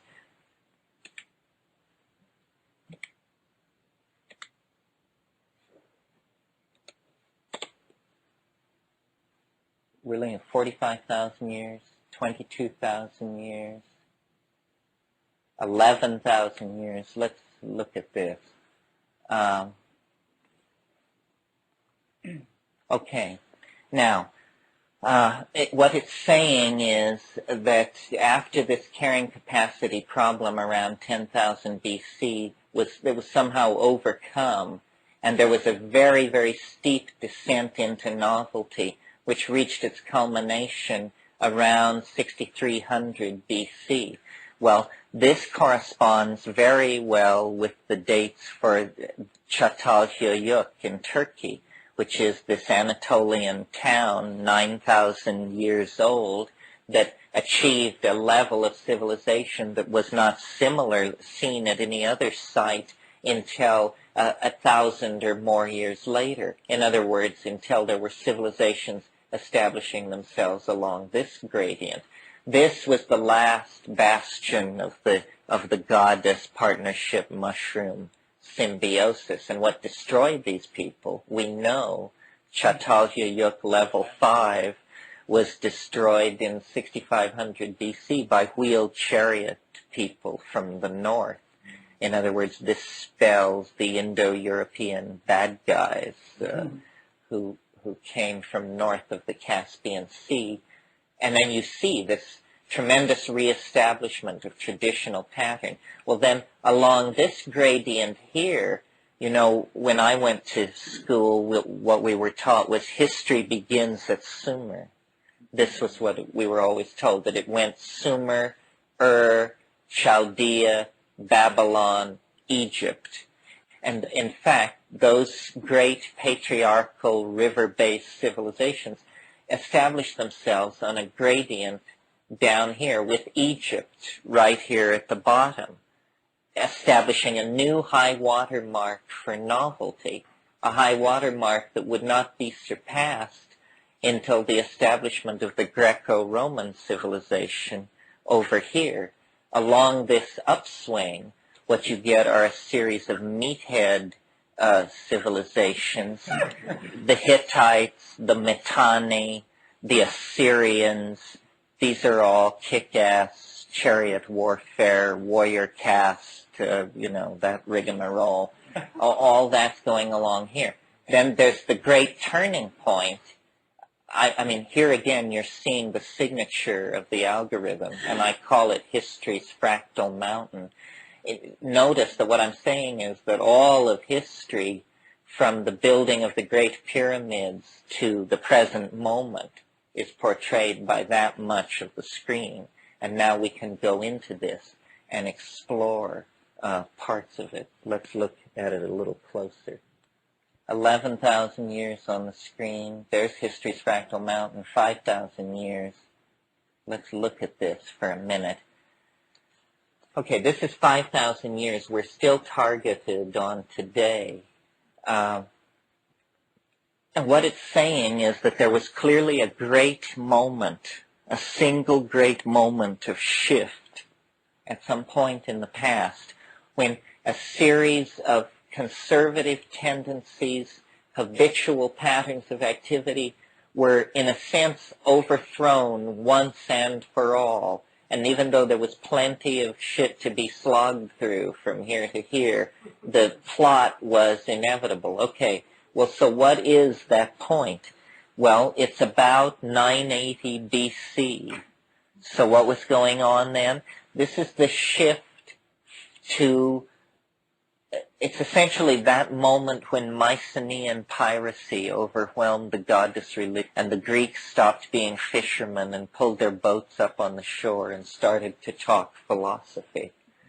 And that set off a cascade of cultural effects that then reverberate to this day. It comes down along this gradient. Then down here you get the fall of Rome. Then since the fall of Rome, you get this series of wildly oscillating cultural effects until as recently as the European Enlightenment in 1740, when the wave then drops to yet lower levels and begins to explore forms of novelty related to the human-machine integration and electromagnetic technology and so forth and so on. We'll look at this, but I just wanted to call your attention to this. And for another reason, there's a concept here which I haven't talked about yet, but which is good to introduce now, and that is the concept of resonance. Because this algorithm is fractal, because it is self-nested on many levels, you encounter the same topological manifold over and over again. Well, since we're looking at history, it's natural to make the analogical assumption that these repetitious topologies are somehow related to each other, so that there's suggested in this theory a series of natural nested cycles where, for instance, every 67 years, all the themes of the previous 4,306 years are somehow condensed and acted out. And it's the interface and interference patterns set up by these times in the past and in the future, sliding against each other, that create phenomena like fads and fashions and outbreaks of hysteria and weird taste things and ripples in the collective mind. Okay, so this is the signature of history's fractal mountain. Greco-Roman civilization and its spectrum of effects are this long cascade down here. Now let's look at it a little more. 1430 years. And this I wanted you to see because this is the period of history that we all know the most about. And strangely enough, the wave is very willing to make predictions in this region of history. This is one of those levels of magnification where the ebb and flow of novelty is predicted as very radical and highly punctuated. So, he looks for his crib sheet here. So when you go through this and you're trying to understand what's going on, you're supposed to have novelty occurring at the bottoms of these troughs.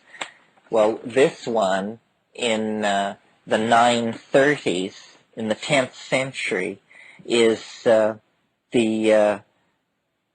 culmination of Islam, the creation of the caliphates of Baghdad, and this was the one where Europe gets left out. All this mathematics and poetry and alchemy is being created down here. Then there's a series of bounce-offs, recidivist tendencies, until you get over to this one, which is about 1119. And what this is all about is it's the height of the Gothic revival and of the Crusades. The people who are active in the bottom of that thing are people like Bernard of Clairvaux, Peter Lombard, Eleanor of Aquitaine, Thomas of Becket, Pope Adrian IV, all those folks famous from Masterpiece Theater. They were all happening right down there. So, then the next steep descent into novelty is this one here in 1354, 56. Well, this was the greatest demographic catastrophe that Europe ever experienced. It was the Black Death. A third of the population of Europe died there. Okay, well then this one, this very steep plunge into novelty, the top up here is 1440. Gutenberg is inventing printing in Mainz near Frankfurt. And by the time you get to the bottom down here, it's 1492. The entire Italian Renaissance lies on the gradient of that plunge.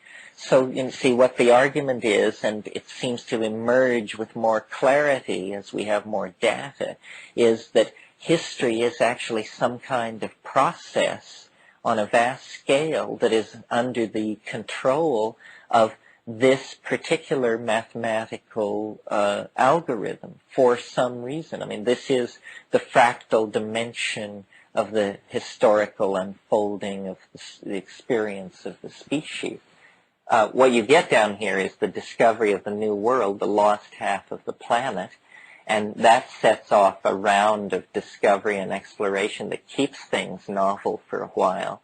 But then slavery gets reestablished and a whole bunch of bad social habits take root, and it pushes it clear back up to here. But then this is the beginning of the European Enlightenment, and it descends very rapidly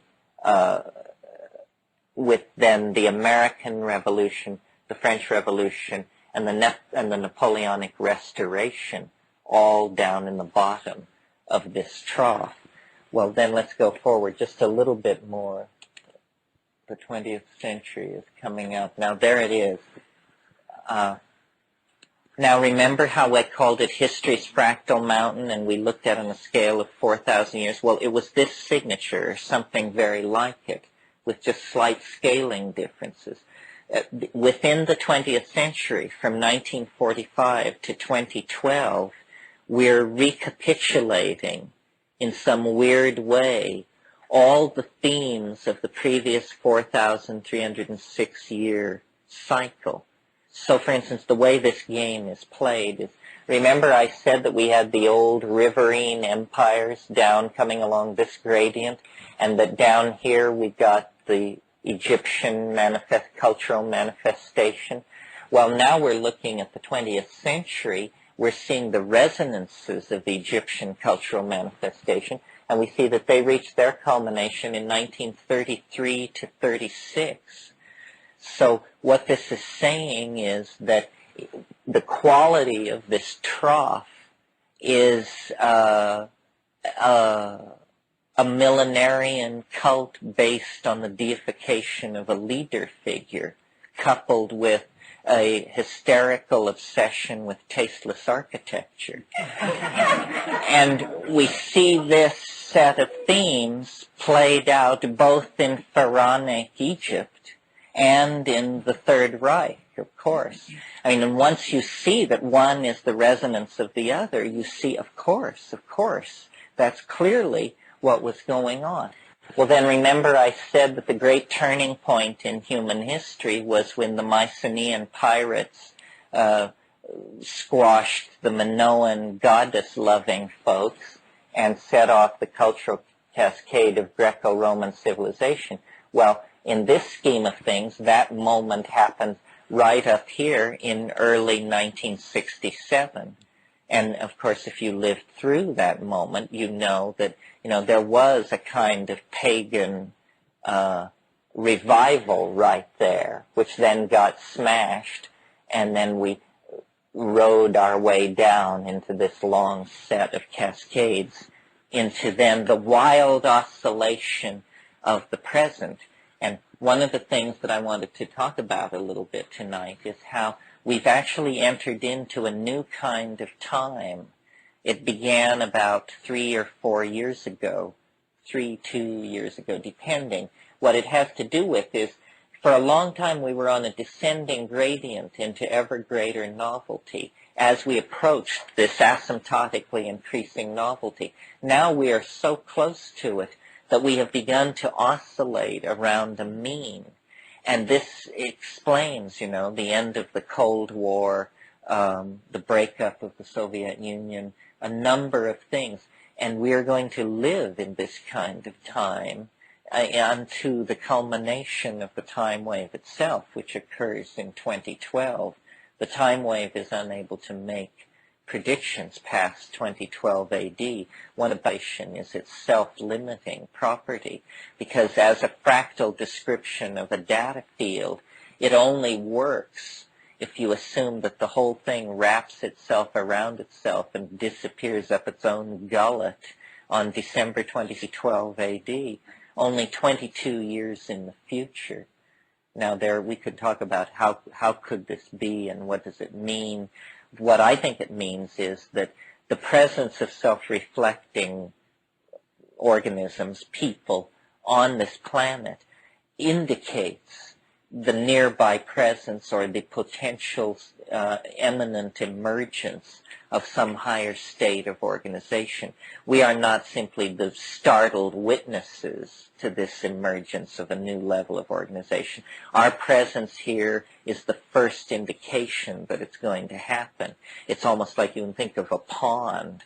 When the surface of the pond begins to churn, the smart money knows that something is moving toward the surface and is going to burst through. Well, history, human history, all this dream exchange and information trading and lying and so forth that goes on, is the churning of the surface of the pond. And the smart money should know, that there's a momentous hidden force moving beneath the surface, that all this is presaging. And so I think this is that kind of thing, that as we approach the hyperdimensional meltdown point or the chronosynclastic infundibulum, precursive images of it will be thrown off.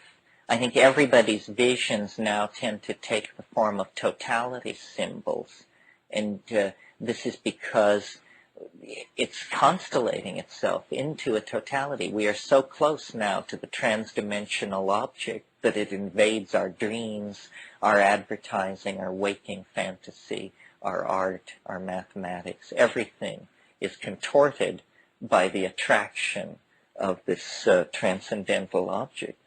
Blake talked about this kind of thing. Anyway, now,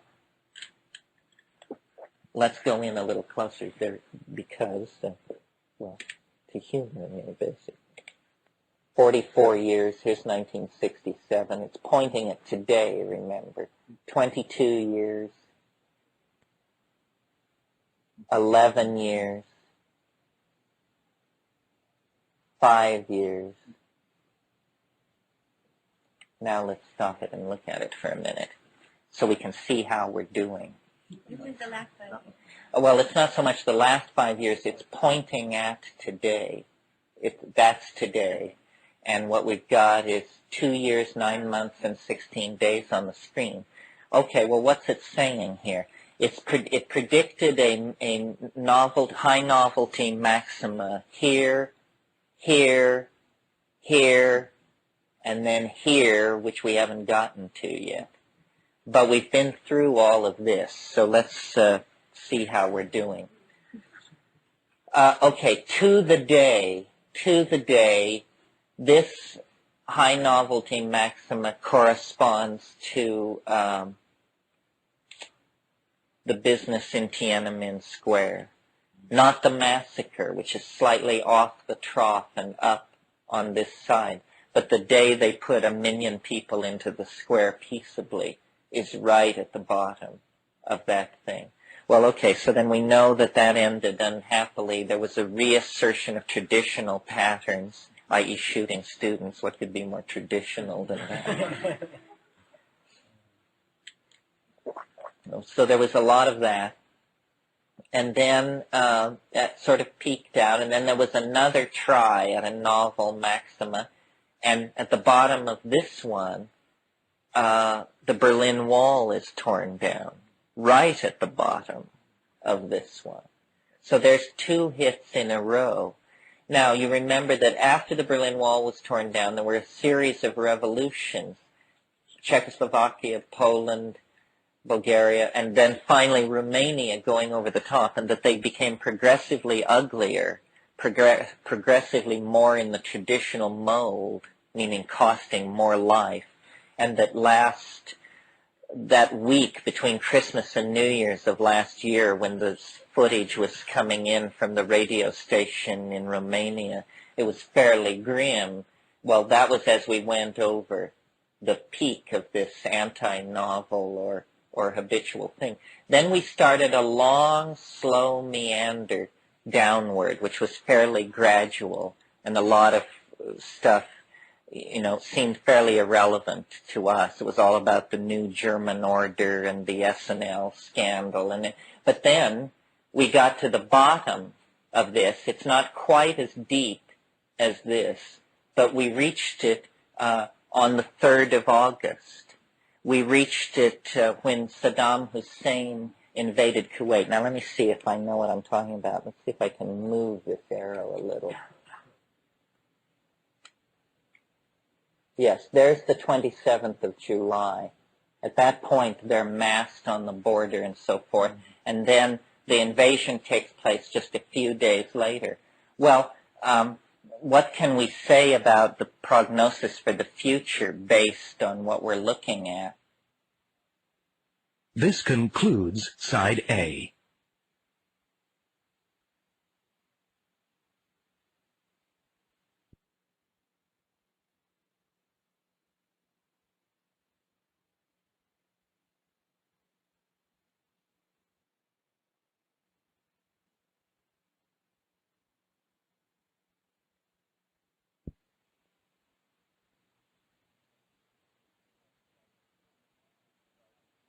well, number one, I think probably everyone would be advised to stay fairly liquid in their portfolios because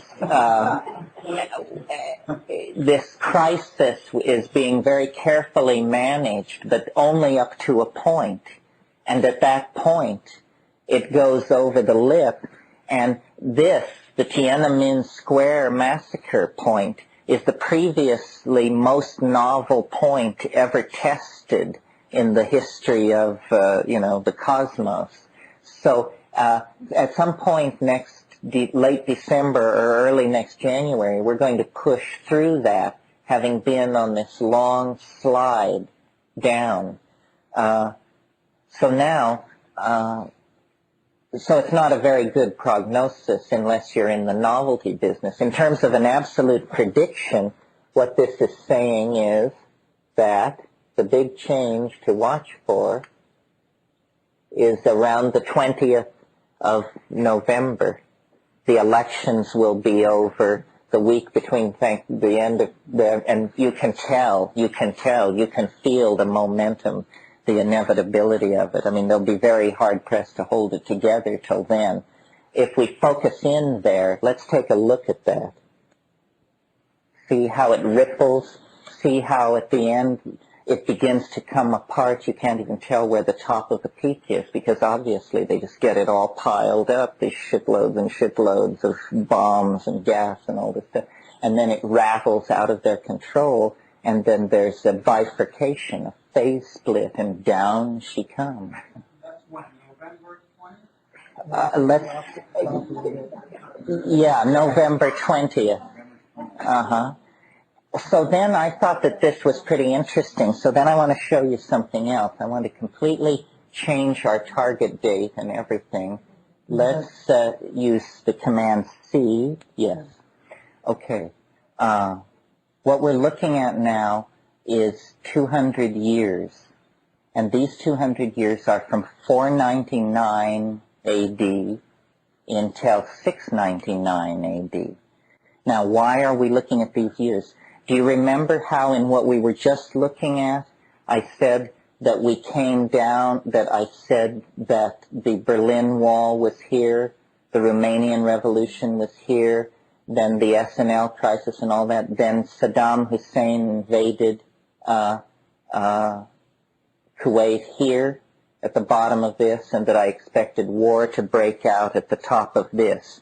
Now we're looking at the historical resonance of what we were just looking at before. We're looking at a much larger span of time, and what I want to show you is that when we put it close to where Saddam Hussein invaded Kuwait, that's where he invaded Kuwait, it tells us that the resonant date is 579. The date for the birth of Muhammad is 571. So when you move it to 571, it's only off by that much.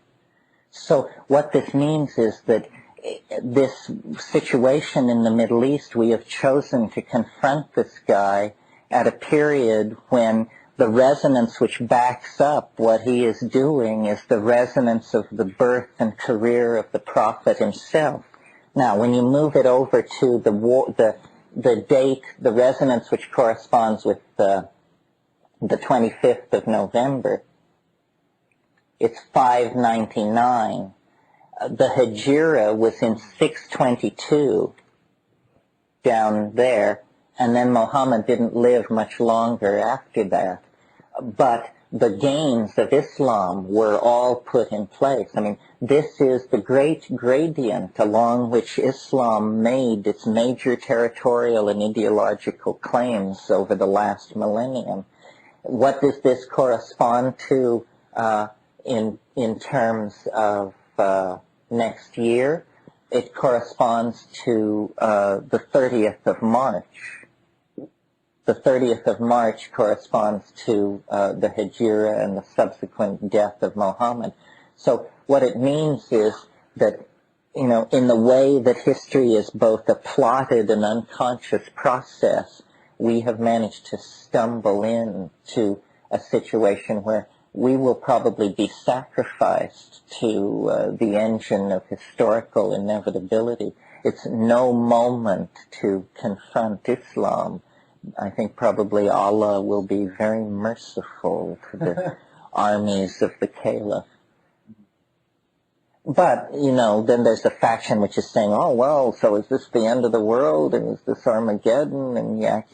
No, of course not. All this is practically a memory by 1996 or 7, and whole other problems loom. No, it's just some kind of crazy military adventure cloaked in the form of a World War II.5 or something. There will be a lot of this stuff if this wave is correct as we move toward the millennium and beyond it. Because you see what's happening is all these historical themes, the birth and expansion of Islam, the rise of medieval Europe, the birth of the machine age, this and so on and so forth, all of this stuff is going to occur in a compressed form between now and 2012 AD. This is my hypothesis. This is the truly odd notion that the mushroom wants to put forth, that the universe is not going to exist for billions or even hundreds of millions of years into the future, that actually the historical process signifies something loose in the informational domain that is very strictly self-limiting. And so history doesn't go off millennia into the future. History, because of the way in which it is feeds back into technological development, history is some kind of self-limiting process that transforms the material that it works upon, and the material that it works upon are, human lives, human destinies. I would never have come to this idea myself. It's too irrational for me. But when you think, you can then, once it's articulated, make a case for it. After all, what is the counter case? What do straight people have to offer? Well, what straight people have to offer is that the universe sprang from nothingness in a single instant from an object whose diameter was less than that of a single electron. Well, hell, if you could buy into that, what couldn't you buy into? It's like the grossest series of imponderabilities and unlikelihoods that you could string together. Yeah. What does happen if you extrapolate the curve backwards to 20 billion years before the Big Bang? You mean, where does this go? Yeah, you started at 6 billion years. What if you had started at 20 billion years ago? Well, the duration of the wave, it has no... Oh, excuse me. The wave has no defined physical duration because it's a mathematical entity. It does have convenient breakpoints at 72 billion years and 1.5 billion years.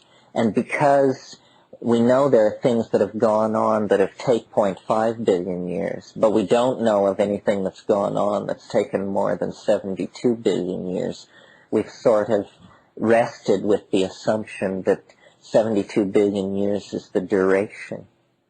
Do you see how the idea of the resonance works? It works in a very literary fashion, somewhat in the way that James Joyce wrote Ulysses.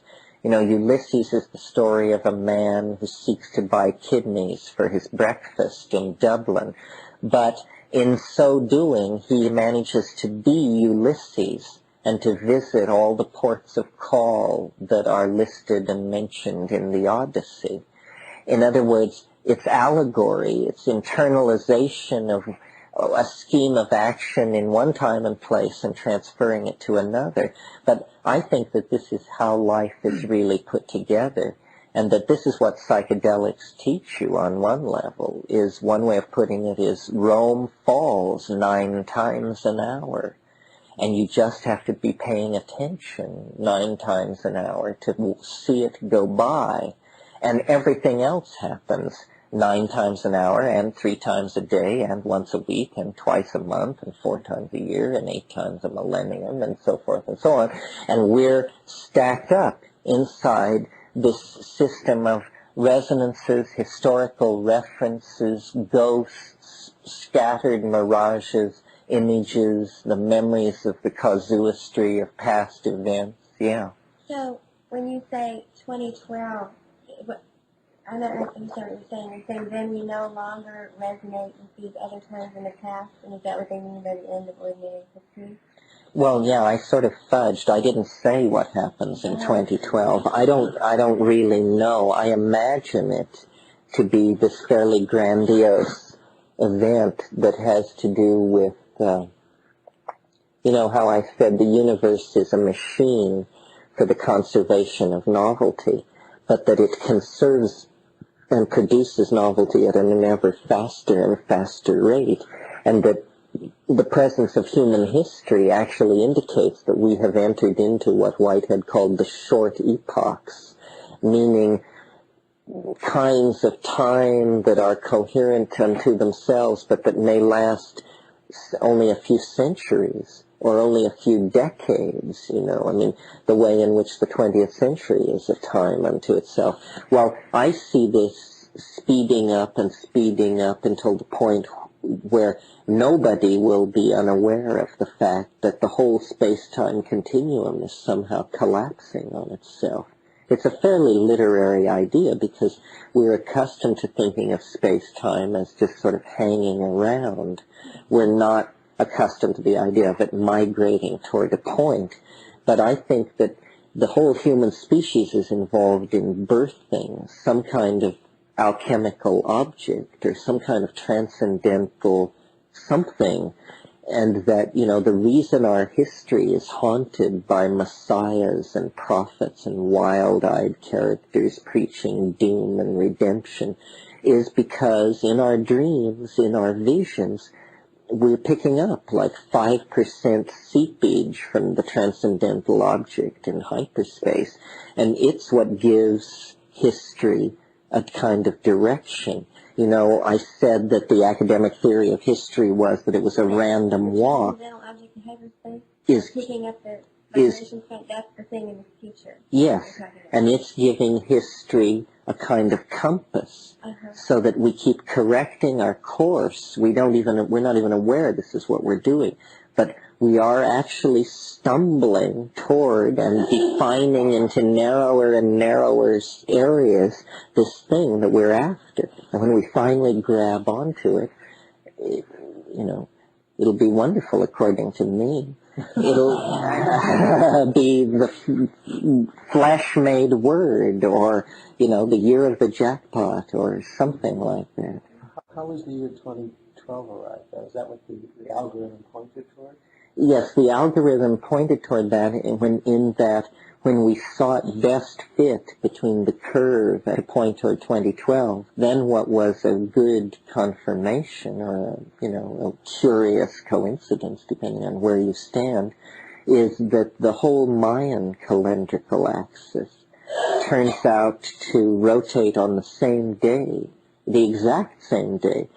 For some reason, the Maya, who had a calendar of 5,306 years of 13 baktins, 13 cycles, made the winter solstice of 2012 AD the axis point of their whole calendrical machinery.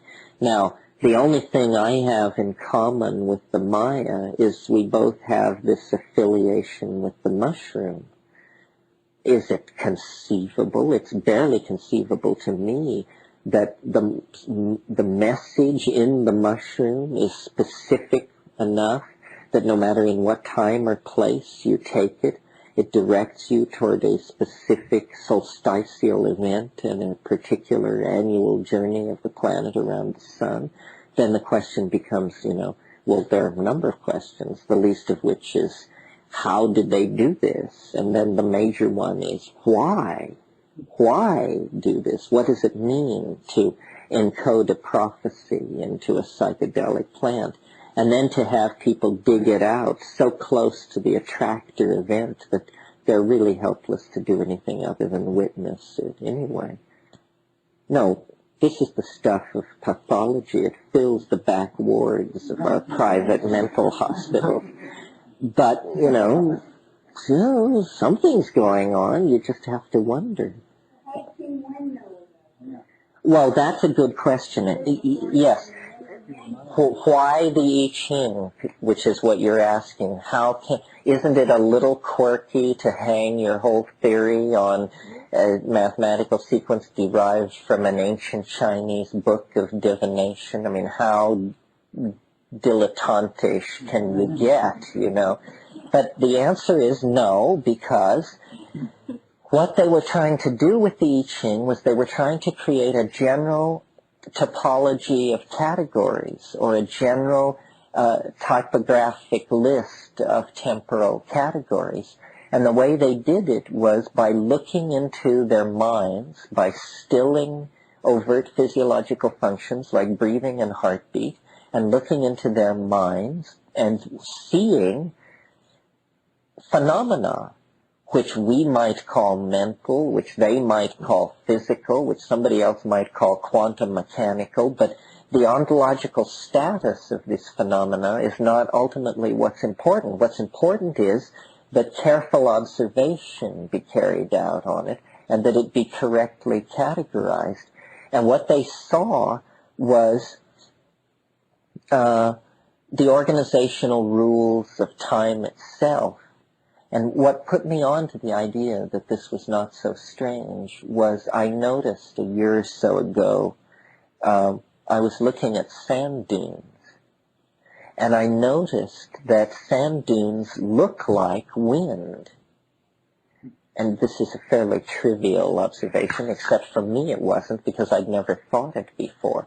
I mean, this always is tugging at the edge of your mind when you look at sand dunes, but for me it wasn't overt. Okay, sand dunes look like wind. What does this mean? It means that a physical phenomenon, sand dunes, takes its form from its interaction against a wave mechanical phenomenon, to wit, the pressure fluctuation of wind over time.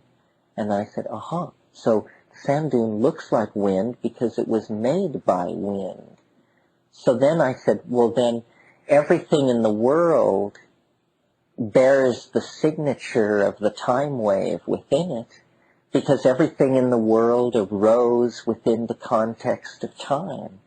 So, it's no more odd that we have within ourselves the time wave than that pebbles are round from being rolled in the ocean.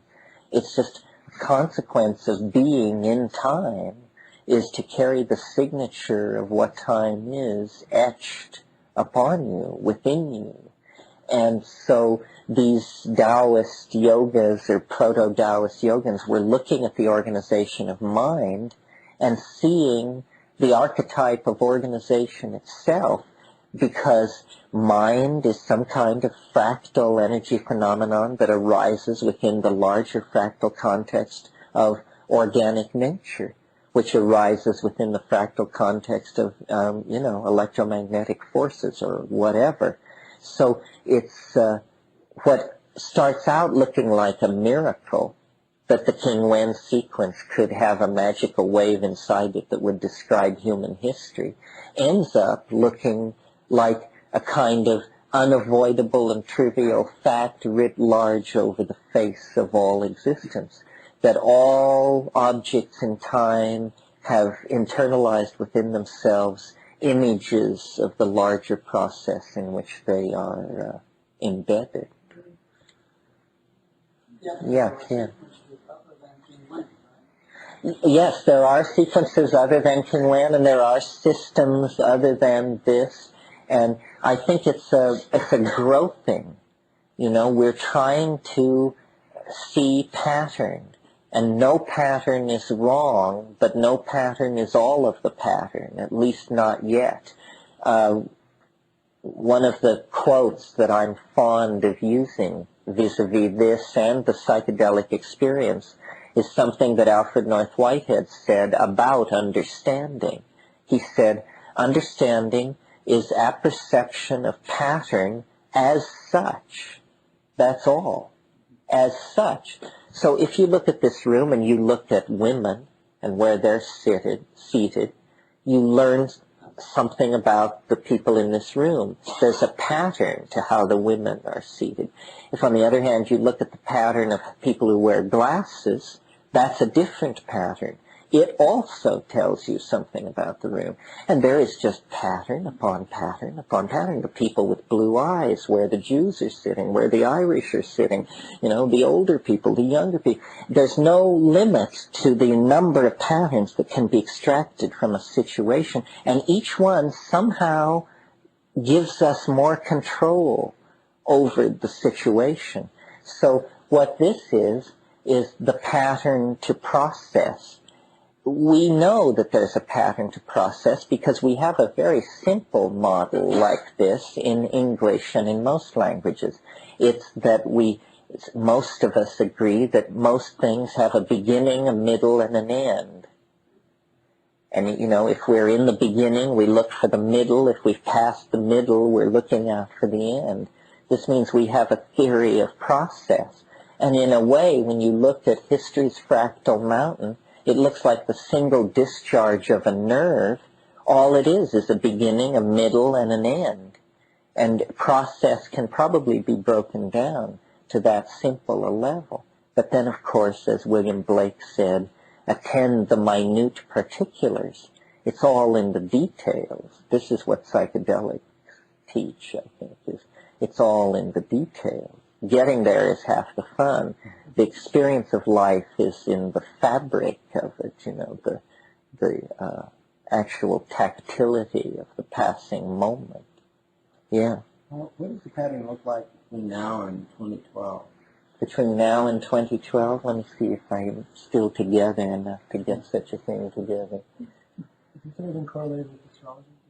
Oh yeah, different people have looked at it. Let's see, specify target date. Let's say the first month, the first day of 1995. Let's say of 2000. Okay, and we're over here. We're poised up here. See, we're about to make the big descent. This will give you an idea. This was a good one to look at, because this both gives us the perspective, because it's hellish. Now there's that's January, February, that's the 2nd of March. January, February, that's the 2nd of February, 1992. That's when all of this stuff is maximized. It's a long way in the future. All of 91, see, is down along here. Where we are now, well, there's the projected date when the war goes over the hump. We're down here, 9/29/90. But approaching this extremely low level of, this huge expansion of the power of Islam, and probably not so much good for America and the American banking industry. But then we have to live through all of this stuff, a huge series of fluctuations, well past the turn of the century, before finally we get on the long slide. And, it's fairly spectacular. It's an effort to explain the sense of time speeding up, the sense of the acceleration and into deeper and deeper connectedness. It obviously can't go on for centuries. It has to halt at some time in the past. But what our attention is going to be riveted on for the next little while is this, because this is the deepest level of novelty ever explored to date. There's where we are on the 10th of January. Having come from clear up here as recently as the 25th of November. If where we are now relates to Muhammad's birth, then where do we end up in 2021? 2012? Oh, well, then it all comes together, see? I mean, like in late 2011, we cross over into a 384-day period in which all these themes are recondensed again. See, here it shows that what we're progressing through, we still have to go through the medieval period. We'll do that in 96, 97. The discovery of the New World occurs up here in 2005. And then, the Industrial Revolution, 2009, so forth and so on. So it's a very steep compression. And then the way it works, actually, is when you get into these final epochs, you get a 384-day cycle in which everything is recompressed, then a 6-day cycle, and then, a cycle that lasts an hour and a half, and one that lasts 135 seconds, and so forth. And it's the spin-busy principle. It's exactly the principle that's used to explain the birth of the universe by straight people, except they put it all back in the first half nanosecond of the universe, and I want to put it at the end. And the reason mine seems more logical to me is what we're talking about here is an outlandish singularity. Well, they say the singularity sprang from empty space. Seems to me the least likely medium for a complex singularity to emerge from is a high vacuum. More likely that a singularity would emerge from a teeming world of human beings and machines and psychedelic drugs and jungles and ecosystems, and that in a super rich informational matrix like that, something might suddenly crystallize out that would be absolutely improbable and fulfill the need for an attractor, a vector for novelty. Yeah. The dawn line, the given day after the fall. Well, the way the software is set, it's set for the dawn line at La Chorrera in the Amazon, which is also the dawn line for New York City. When we were doing our most crazed thinking on this subject, the fantasy was that it would take 24 hours for then that it would follow, as you call it, the dawn line, the terminator of the planet, so that as the sun rose, it was hypothesized to have something to do with actually the geomagnetic strum, or what we call the heliomagnetic strum of the star. And so as the sun rose over a 24-hour period, this implosion would occur. It's interesting. I don't understand this theory in the sense that it seems to me it should be fairly easy to overthrow. It's making such highly punctuated predictions. It's not fudging its bets with a smooth curve, and yet the attacks upon it have been unbelievably weak. It seems, but yet it's a curious thing. It's very hard to imagine how anyone could, quote unquote, figure this out. It seems that you would have to find it all at once, done somehow. There's no way into it where you could start to figure it out. So it has this curious completedness. And as a person who was not even that interested in the I Ching, and certainly less interested in diddling around with graph paper, that I should be the John the Baptist of this new dispensation is pretty peculiar. I'm not even into long division. Live.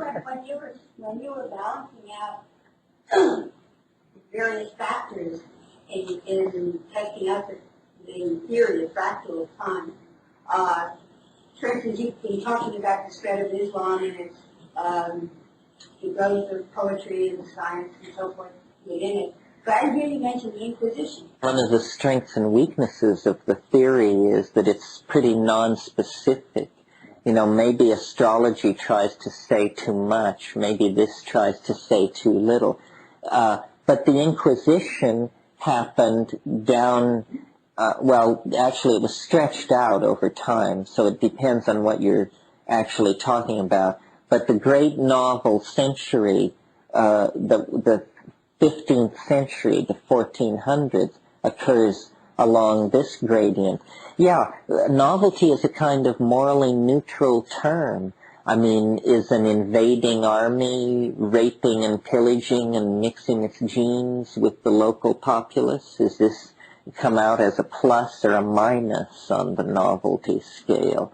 I don't know. I confess I'm puzzled by this. It's a pretty powerful concept. I mean, I think we do feel in our own lives the ebb and flow of this quality, and that when it's, you know, when you're hot, when you're not, you're not. That's what that's saying. Yeah. Well, when you were talking earlier about novelty and shellwake and novelty versus habit, there was the upswings on this graph where I heard you describe as sort of, you know, conservatism, and the downswings were novelty and new things happening, new things like people in this room generally would like. At least that's how I was hearing it. Oh, new things like generally people in this room would like. No. Things that orient themselves towards peace and... Oh, no, I don't think so. I think a world war here will do just fine to fulfill the novelty requirements of the situation. What amazed me about it was when I was sitting up here after the Romanian Revolution and looking at this hole here, I was saying, boy, something outlandish is going to have to happen, or we're going to have to toss this sucker right out the door. Well, then, lo and behold, you know, with this weird sense of déjà vu and startled amazement and yet vindication, yet horror and disbelief and so forth, it all comes to pass. It fulfills an impossible prophecy. How many times can it do it? Check this out. We've got to get through this. But this thing occurs over a 3-month period in 1995. From March to May of 1995, we have to undergo a descent into novelty that makes what we've been through and are going to go through look like peanuts. So there are built-in tests in the wave so that if it's junk, we should be able to get rid of it long before we're anywhere near 2012. And yet we're meeting now the first of these difficult tests, the first prediction of a steep descent into radical novelty. And, you know, the armies and chancelleries of the world are just rushing furiously to fulfill the prophecy. Yeah. Well, except that that's a kind of a fart at the opera if what you believe is happening is a conservation of novelty, a knitting together, an ever deepening and enriching and connecting kind of thing, and then they drop the bomb. The only way that could redeem it is if, you know, our real destiny is in another dimension, and sort of like that wonderful scene at the end of Dr. Strangelove where they sing the song, "We'll meet again someday, somewhere." I don't think it is nuclear holocaust. I think nuclear holocaust is the shadow of the archaic. You know, somehow a way of coaxing the human soul into physical manifestation. I mean, the flying saucer, the extraterrestrial visitant, the philosopher's stone, alchemical mercury, to really realize our dreams. I mean, I think that that is really the promise of the psychedelic experience. The thing you find out at the core of the psychedelic experience that you cannot believe, no matter how hard you try, because it's so liberating, is that, you know, dreams are real, apparently. History, there is a way out. It isn't the high walls, all that. It's an illusion. There's some tremendous act of intellectual apprehension or courage or something, and then you break through. You penetrate beyond the mask. There is a mask, there is a beyond the mask. But most people go to the grave without ever even making the effort. Yeah. Have you tried superimposing it on any other phenomenon, like a heartbeat on an EKG or a microscope readout, or anything that you could give form to it. Yeah, I mean, the way I think of it is all phenomena are describable within this wave matrix. And when I was at my most illuminated or loaded, or however you want to put it, I could actually see it overlaid over reality. I could actually see that people are knots of novelty in local genetic space. The local space is largely empty, and then there are these knots of space-time where genetic expression and protein transcription is going on. And these are people, and they represent, this extreme concrescence of novelty. Well, then, if you're in a city or something, you see that it is a larger yet more diffuse knot of the same kind of novelty. And, I don't know whether you're losing your mind or assimilating a wave mechanical way of looking at things, but this is it comes close almost to some of the ravings of Carlos Castaneda, that there's a way of shifting perception and processing information, and then you see that, people are interlocking networks of light. They are confluences of casuistry, both in space and time as well as in matter. And no, I was quite into all of this.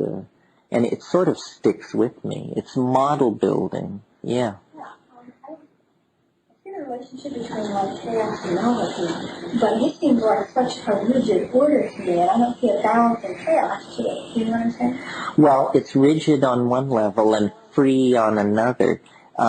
What's rigid about this is that it says where the novelty will occur. What's open about it is it never says what the novelty will be, so that,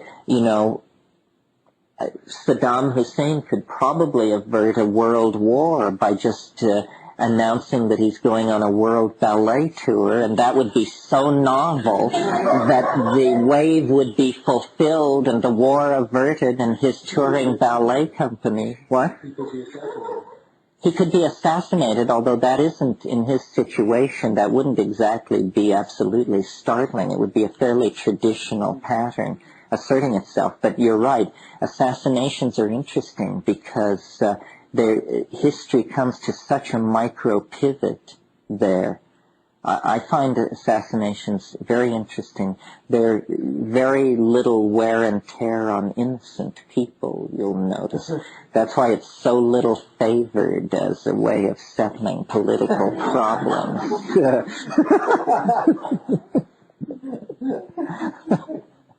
But I have a German correspondent who is taken this between the teeth and run with it, and he sent me a bunch of assassination printouts on a scale of 30 days. The assassination of John F. Kennedy, Wallenstein, Himmler, a bunch of people. And they're, it's tantalizing. I mean, I don't know what to make of this. It's reasonable that large-scale phenomena like history, like glaciations, would be under the control of recursive laws, algorithmically expressible laws.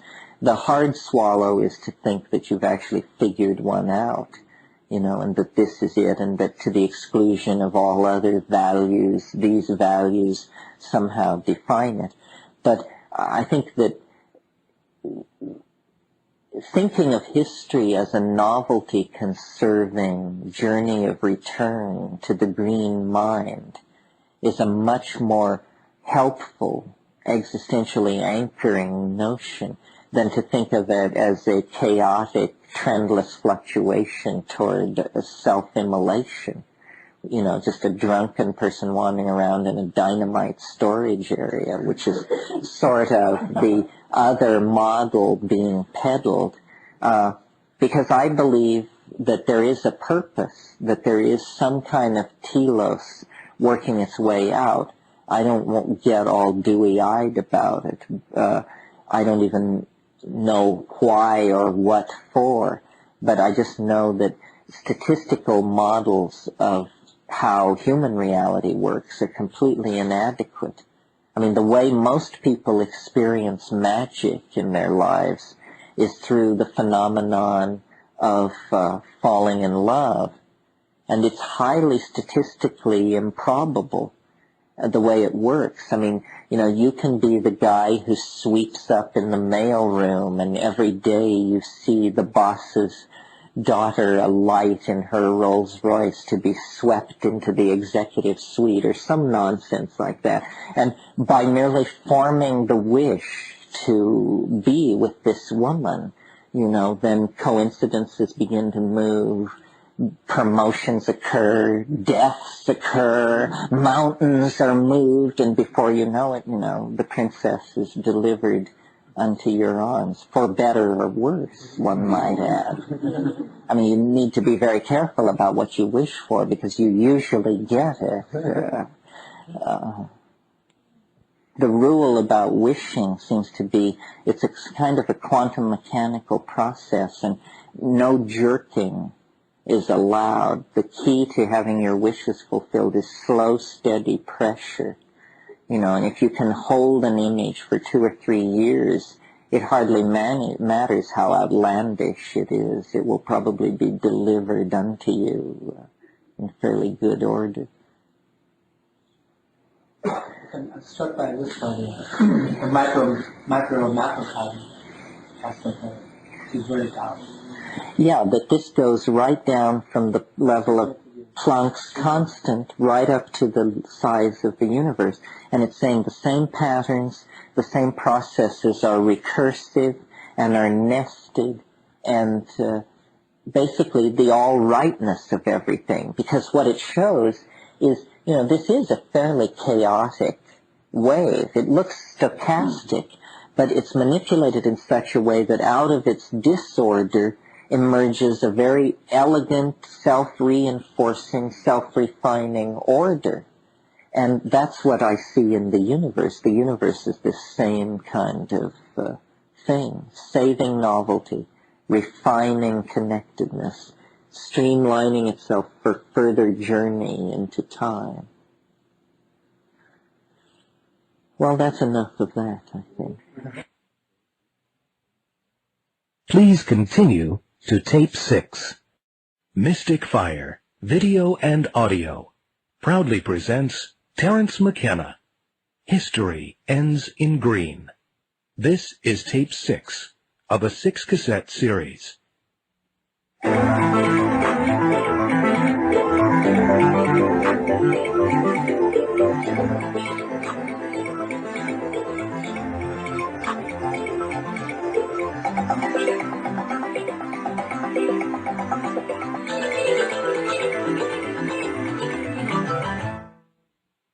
Well, what else is hanging for anybody this morning? How about healing using motion states? Other techniques? Well, shamanism, we tend to lose sight of the fact that for the people who actually practice shamanism as a day-to-day thing, healing is what it's always all about. And the shaman isn't making these journeys for his own education or so forth. It's always to heal. I don't really see the mushrooms as specifically a cure in the ordinary sense for X, Y, or Z condition.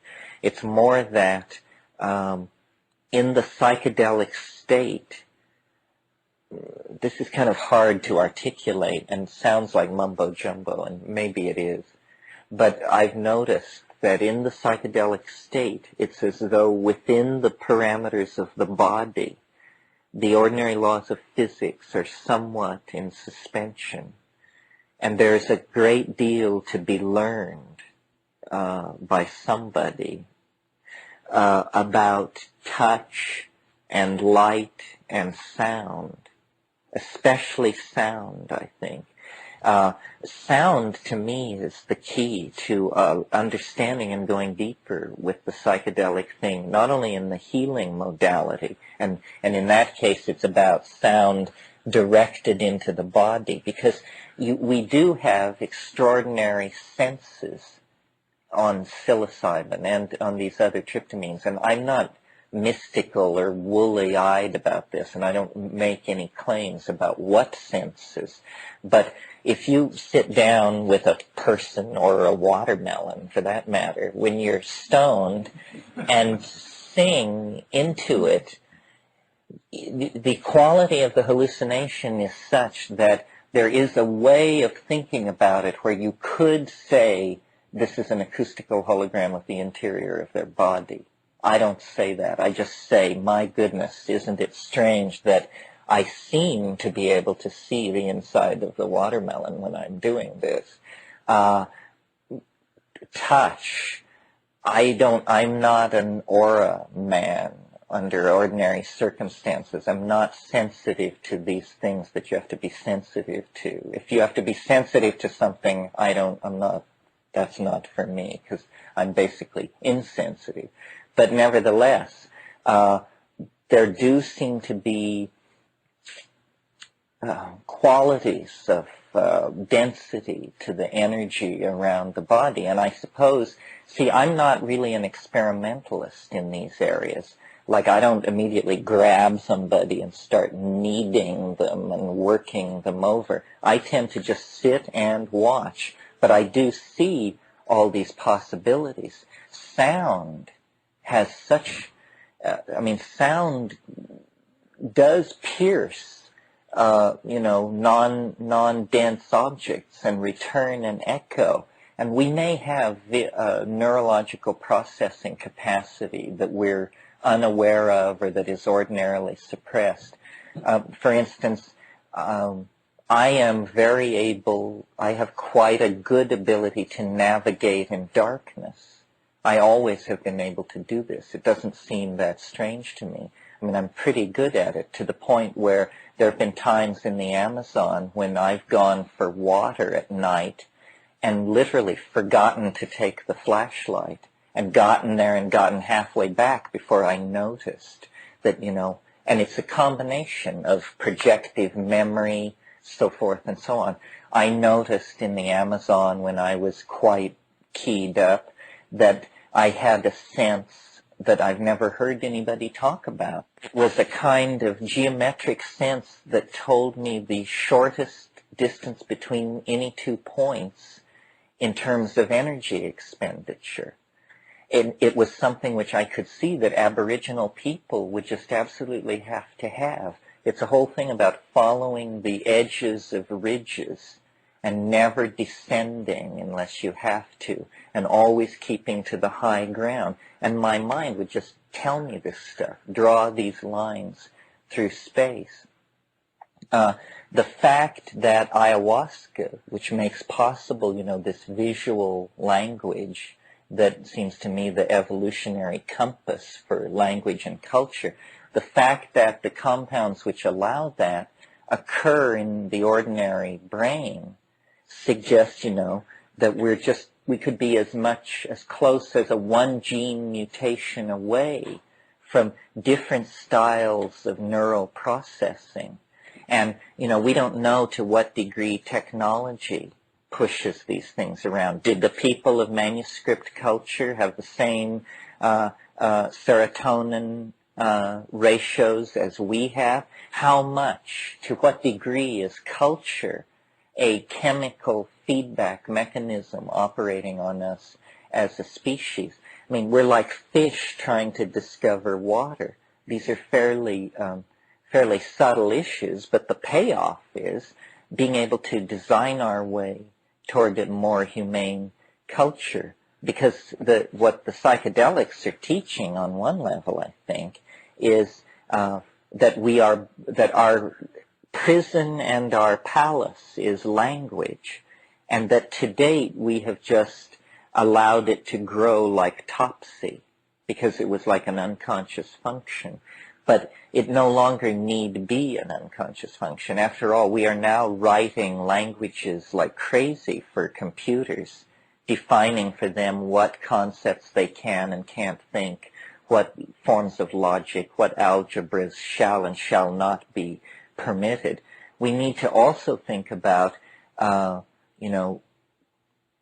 taking control of the design process of language.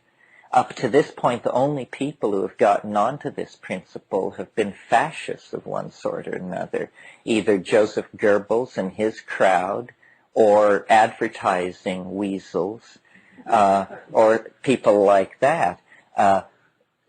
Everyone else has been sort of the victim of the linguistic agenda of those cliques. You know, it's like the Bob Dylan song, the strong men make the rules for the wise men and the fools. Well, if the rules are syntactical rules, then nobody even realized jacked and held up. It's just that, you know, you can't think any other way, so why do you have this itch that you can't seem to ever scratch? Well, it's because, you know, it's freedom calling out to you from the unconscious.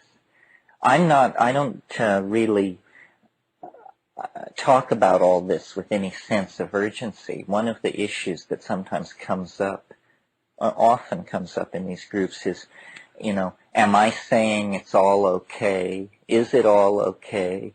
Is there a political agenda? What should be done?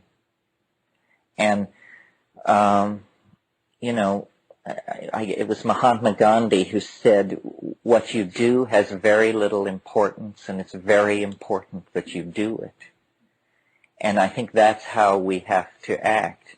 We have to each choose a small area and then act in that limited area with all the existential commitment we can muster, but not with anxiety.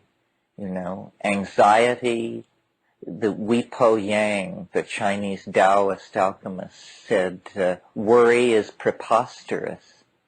Worry is preposterous. You don't know enough to worry. You know, do liver cells worry? Do skin cells worry? It's just a complete waste of metabolic energy. The better thing is to function well in place and then to wonder. You know, wonder is sort of worry without animal anxiety, but it's living in the light of non-closure. That, you know, we're not going to get this thing wrestled into a box. Not positivism, not Islam, not the Kabbalah, no. All these things are very good tries, nice efforts. We set them on their pedestals in a long row in the Museum of Noetic, good tries. But it isn't in that. It's in the moment, in the recapturing of direct experience. My publisher in New York, for this new line of books he's bringing out, has coined the battle cry, take back your mind.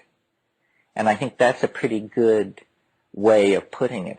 Take back your mind, because we have transferred our loyalty to mythical structures, you know, structures about sexual politics, about what a man is supposed to be, what a woman is supposed to be, how much money a person is supposed to have, how much art they're supposed to produce, how many times a week they're supposed to get laid. We have all these images that we're supposed to live up to, very complex, all being sold down to us through a culture whose motivations are very murky and highly suspect. I mean, culture is not your friend. You know, all these people who want you to smell good and drive the right car and have your extra facial hair removed and all that, these are not your friends, these people. And it pays to remember that, you know, that there's a struggle on for loyalty, that you are much more, you look much better to the institutional structure if you work hard, consume quietly, choose from the political menu without a lot of fuss and that sort of thing. But in fact, you know, this kind of business as usual has led to the sort of lethal crisis we're in. Our real problem well, it's two things which are two sides of the same coin. It's ego and an inability to emotionally connect with the true outline of the situation. Because the true outline of the situation is fairly horrendous. It's that somewhere around 1945, or you name it, but that seems all right, we began to loot the future as a strategy for survival. As some kind of ethical norm was shattered in the same way that in in early mercantile civilization, there was this horrifying moment when, even though slavery had been dead for 1,000 years, they realized that if they brought back the wholesale sale and transport of human beings, they could make millions in sugar. And it was like the heart of darkness reared up, and they went for it. And our circumstance is somewhat similar. We have embarked on a similar kind of descent into an ethical dark dimension by looting the future. And this is going on at a faster and faster rate. I mean, this current situation in the Middle East, much could be said about it, but, any moral justification seems preposterous. I mean, what's happening is 8% of the world's people use 35% of the world's petroleum and are ready to blow everybody off the map to keep it that way. I mean, this is nothing more than a manifestation of junky psychology on a mass scale. It's, we're addicted, they've got it, we're happy to pay for it, but if they won't sell it, we'll break into their house and take it, because by God, it will go into our good right arm. That's the plan. And,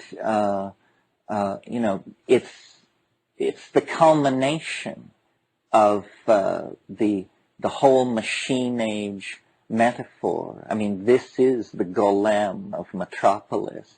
This is the robot mind run amok. This is Frankenstein. This is Brave New World. It's a world where lethal habitual activities can nevertheless not be controlled.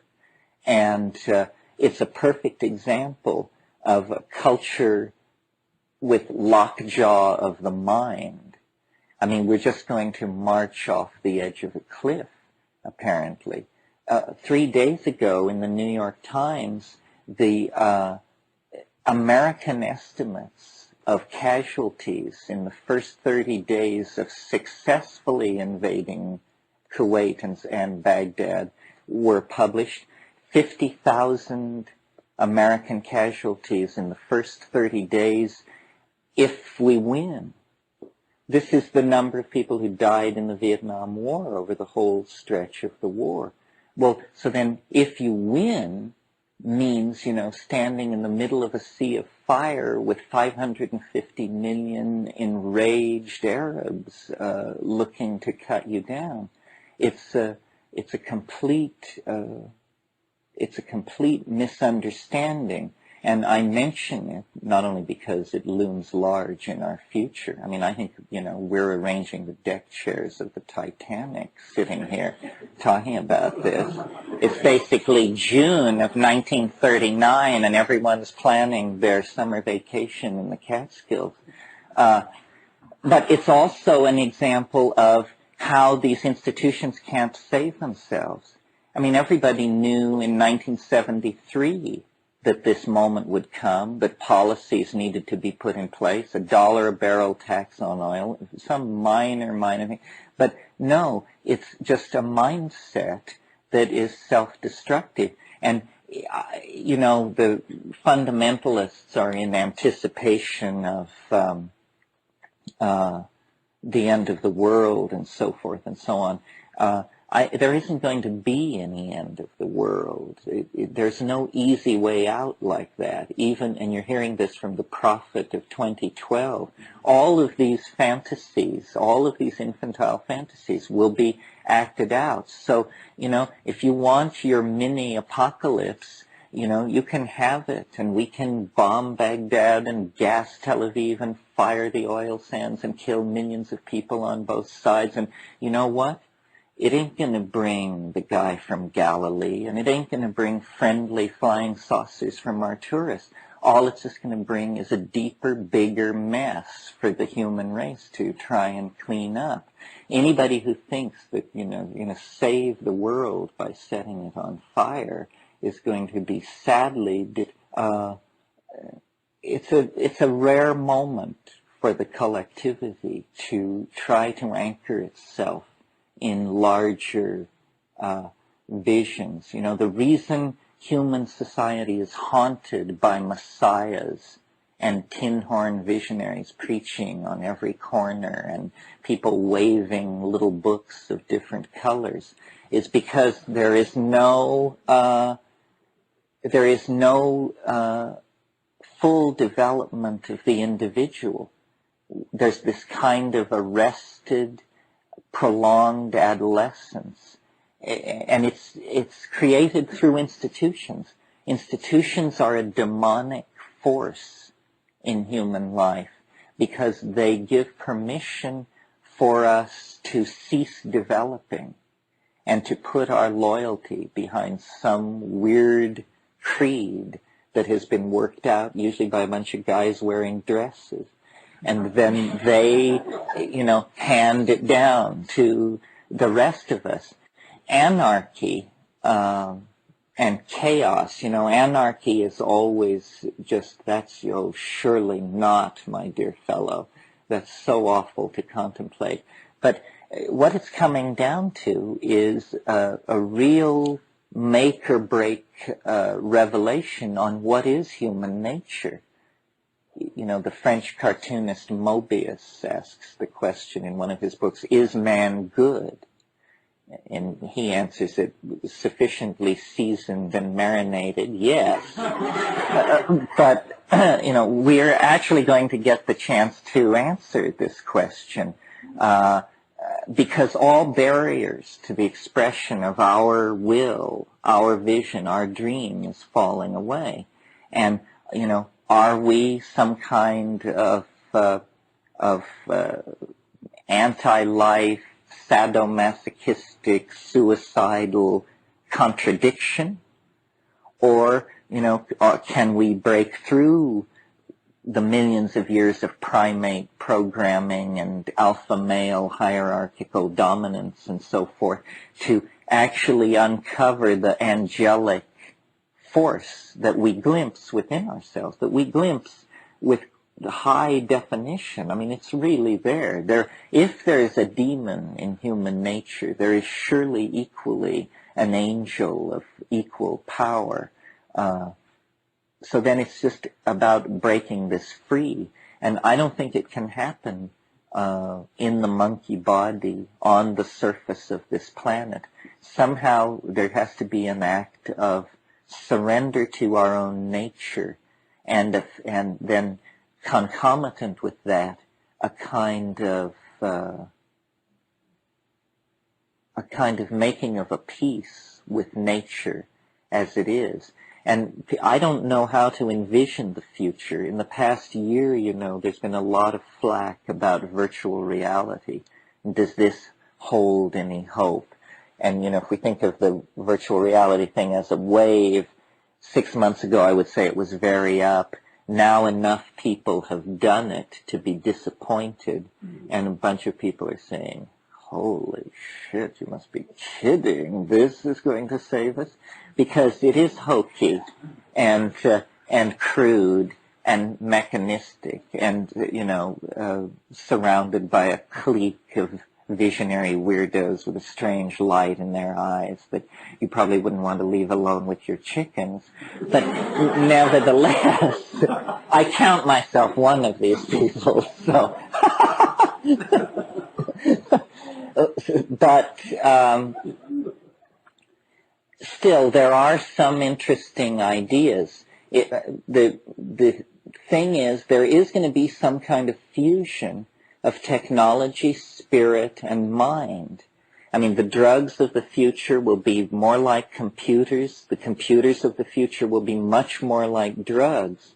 And we're beginning to see this. When you crawl inside a virtual reality rig and discover, that it's taken $200,000 worth of equipment to make you think that you're walking around in an unfurnished office of a third-rate bureaucrat somewhere, it looks pretty grim. But on the other hand, when Henry Ford built his automobile, the main objection people had as to why it would never catch on was there are no roads, and he admitted this was a barrier, but clearly had a grander vision than everybody else he was talking to.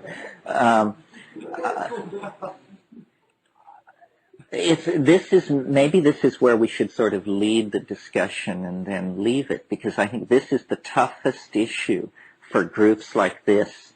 This is where we sort of divide, and it's not easy to hold it all together.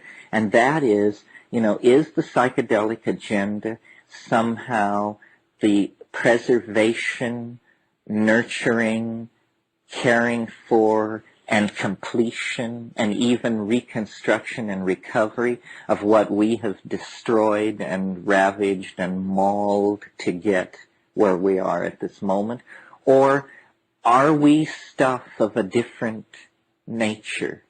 And is our destiny to weave webs, that hang between the stars and leave forever behind this small, wet, humble, life-infested place and go and live in the constructs of our imagination forever in silicon and so forth and so on? And this is, at least in my personality, these things are almost equally balanced. I mean, I feel very torn. I don't like the Gnostic, Manichaean need to say, well, there must be a total split, that man and nature cannot coexist. Man, for the sake of humanity and for the sake of nature, must go into our own dimension, that the imagination is our cosmos and we are to inhabit it. I don't know, I'd be interested in what people think. The psychedelics go both ways. There seem to be psychedelics that vote one way, like the mushroom, which has a vast extraplanetary, almost galactic scale vision of interrelated intelligences and information transfer between species, and a scale of time where the coming and going of suns is just something which is going on. Ayahuasca, on the other hand, claims you for your humanness, pours you into your body and puts an oar in your hand and sets you out on a black river in the middle of the night to hunt catfish, and you just feel life, human life, what it is to be born, to die, to have relationships with people, to make and lose fortunes, to have and lose dreams, and all of this tremendously emotional stuff. And then there's a gradient in between. So the psychedelic quest then, or the psychedelic life, becomes ultimately a meditation on what is human nature. Is it these titanic aspirations to the techno-organo, metallo, immortal kind of existence? Or is it some kind of Tao-like, Zen-like acceptance of place and position and destiny? Or can it be both? I mean, I have fantasies where I see a world, and I don't know how we get there. I mean, don't ask me how we get there. But a world of many, many fewer people. And people live basically as people lived 25,000 years ago, basically naked, except that everybody has a little thread, like Brahmins have in India, a little thread that goes around your shoulder and around your waist. And on this thread you could get maybe a couple of thousand small beads on this thread. Well, each one is essentially a menu, an interface into a piece of software which is hidden in hyperspace. And by just moving this thread around and touching these beads, you navigate into mental dimensions. I mean, I can imagine the person of the future would look like a rainforest primitive, but when they closed their eyes, there would be menus hanging in space, and you select and navigate and move through these things. But, then there are issues, different aspects of the same issue of the human split with nature. What do we do with the human body, monkey body? Is it a monkey animal body that drags us down into territoriality and violence? Or is it somehow, the glory and the purpose? Where do you put the body in a psychedelic value system? If we're talking about more and more ephemeralization, depersonalization, decentralization, electronic diffuseness, well, then where is sexuality in all that? Still more, where is biology in all that? It's very, we are the generation of people who actually will take the reins of the human dream in a way that it's never been taken before. As recently as a single generation ago, there were like insoluble problems of a technological and resource delivery type.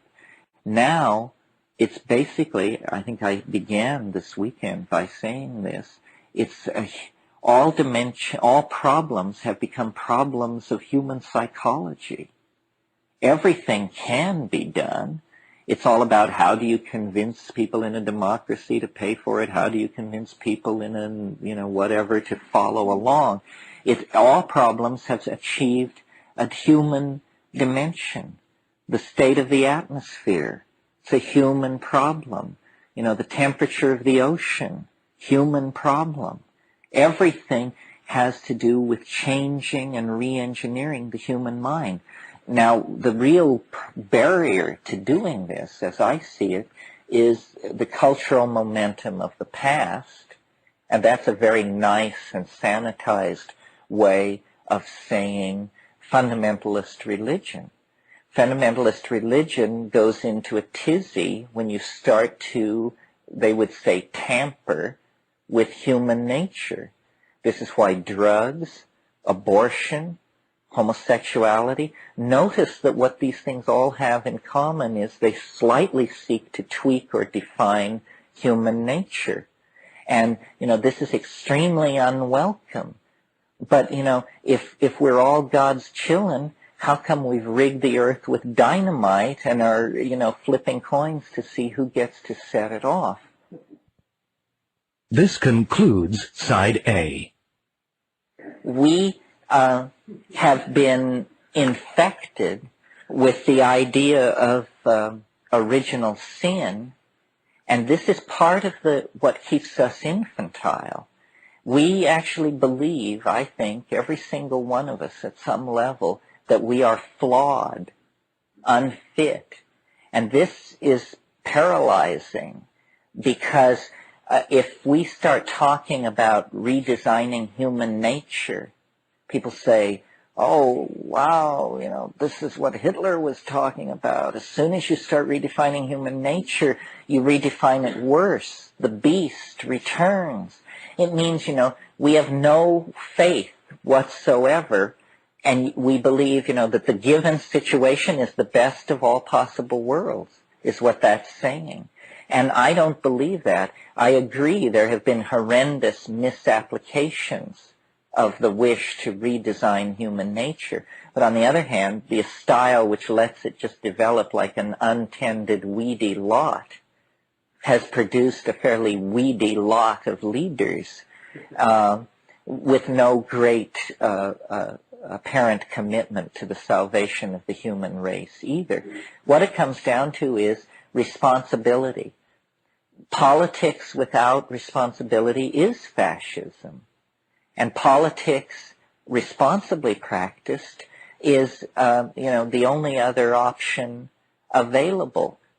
All this goes back to this theme of the primacy of experience, recapturing the primary importance of yourself, first of all, and then your affinity group, the people around you. McLuhan said that this would happen naturally, and from what I see over the past few years, it seems to me this is so, that he called it electronic feudalism, and said that the nation-state would dissolve under the impact of electronic media. His timetable was a little too short. This is really a problem for prophets. But he was perfectly right. I mean, what happened in Tiananmen Square, what happened in Eastern Europe, was entirely the product of information technology just conveying images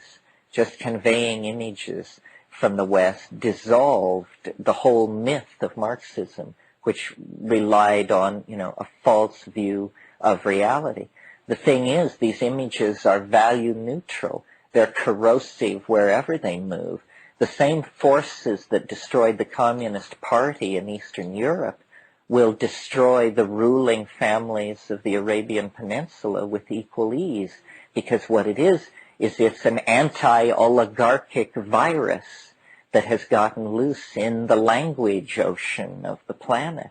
I mean, the thing that happened in Tiananmen Square, you could feel every government on earth heave a sigh of relief when they got that under control, because the nightmare of every government on earth is 1 million peaceable people assembled in the main square of your capital city demanding that you pack up for Switzerland. I mean, that is it. And if it happens in Bucharest, you go. If it happens in Tirana, you go. If it happens in Washington, you go. Nobody says no to 1 million people in the streets. That's what the Shah of Iran found out. I mean, he made a decree that if more than 3 people gathered in any place, they would be shot dead. The next day, 2.5 million people marched screaming beneath his window for his head. You look at a scene like that and say, hey, it's time to retrench. It's time to seriously cut a deal here. Well, this is a long, rambling answer to the question, what is to be done? How can we make a difference? And I think the way that it's to be done is by empowering individual discourse and recognizing the power of the individual. Huge amounts of global civilization are operating on automatic pilot. You think that if you were to walk into the World Trade Center or the Pentagon or NATO headquarters in Brussels, that there would be smart people furiously running things. There are idiots everywhere, at every level of organization. I mean, if you were to attend a cabinet meeting, one guy will be asleep with his face in his plate. I swear, it makes no difference. And we, the little people down in the labyrinthine streets of the city, looking up at the castle as the great ones come and go, we believe that they're all about the fine business of humanity. But, it's just a fiction. It's an absurdity. And to the degree that we proclaim it so, the meme spreads, and the dream of the oligarchs, the autocrats, the programmers is dissolved. This is why the psychedelic thing is so controversial, such political dynamite, because ultimately it dissolves the linguistic structures that it finds pre-existing, whatever they are.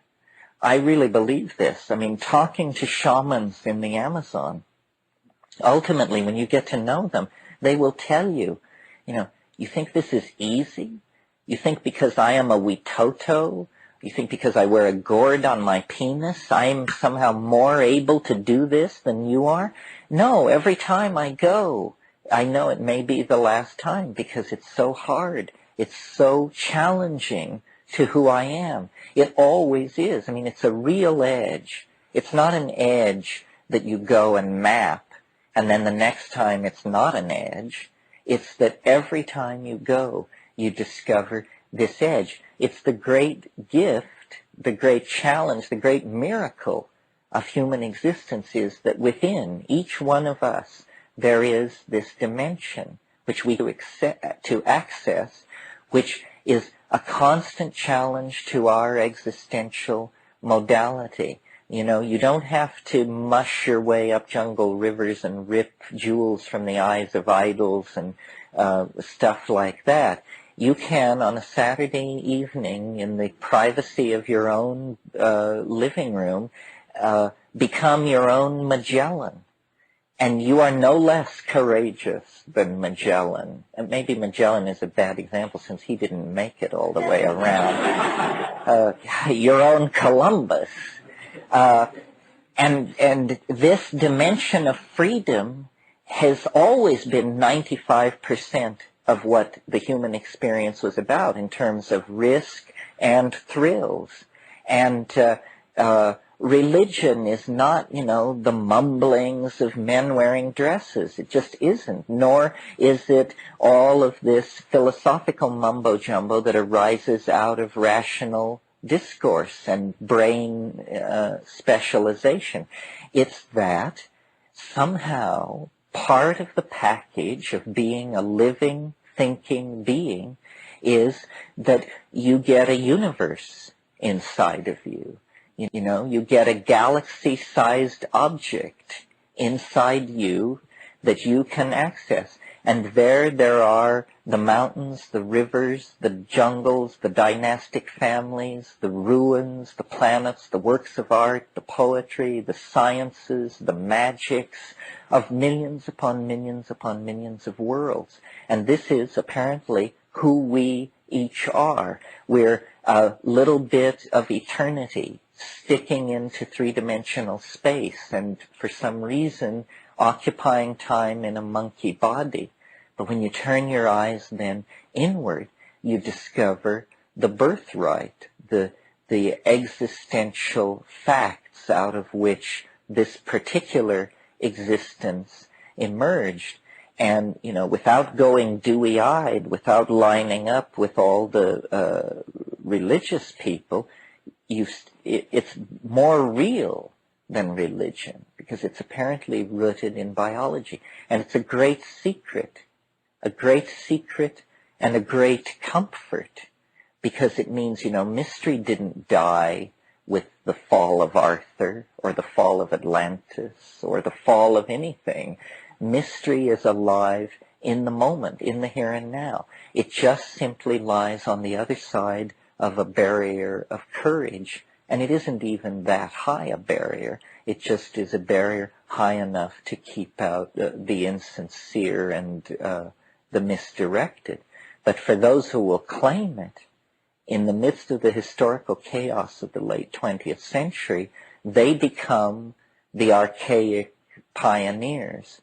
They become the first people to carry the Ouroboros serpent around to its own tail and to make a closure.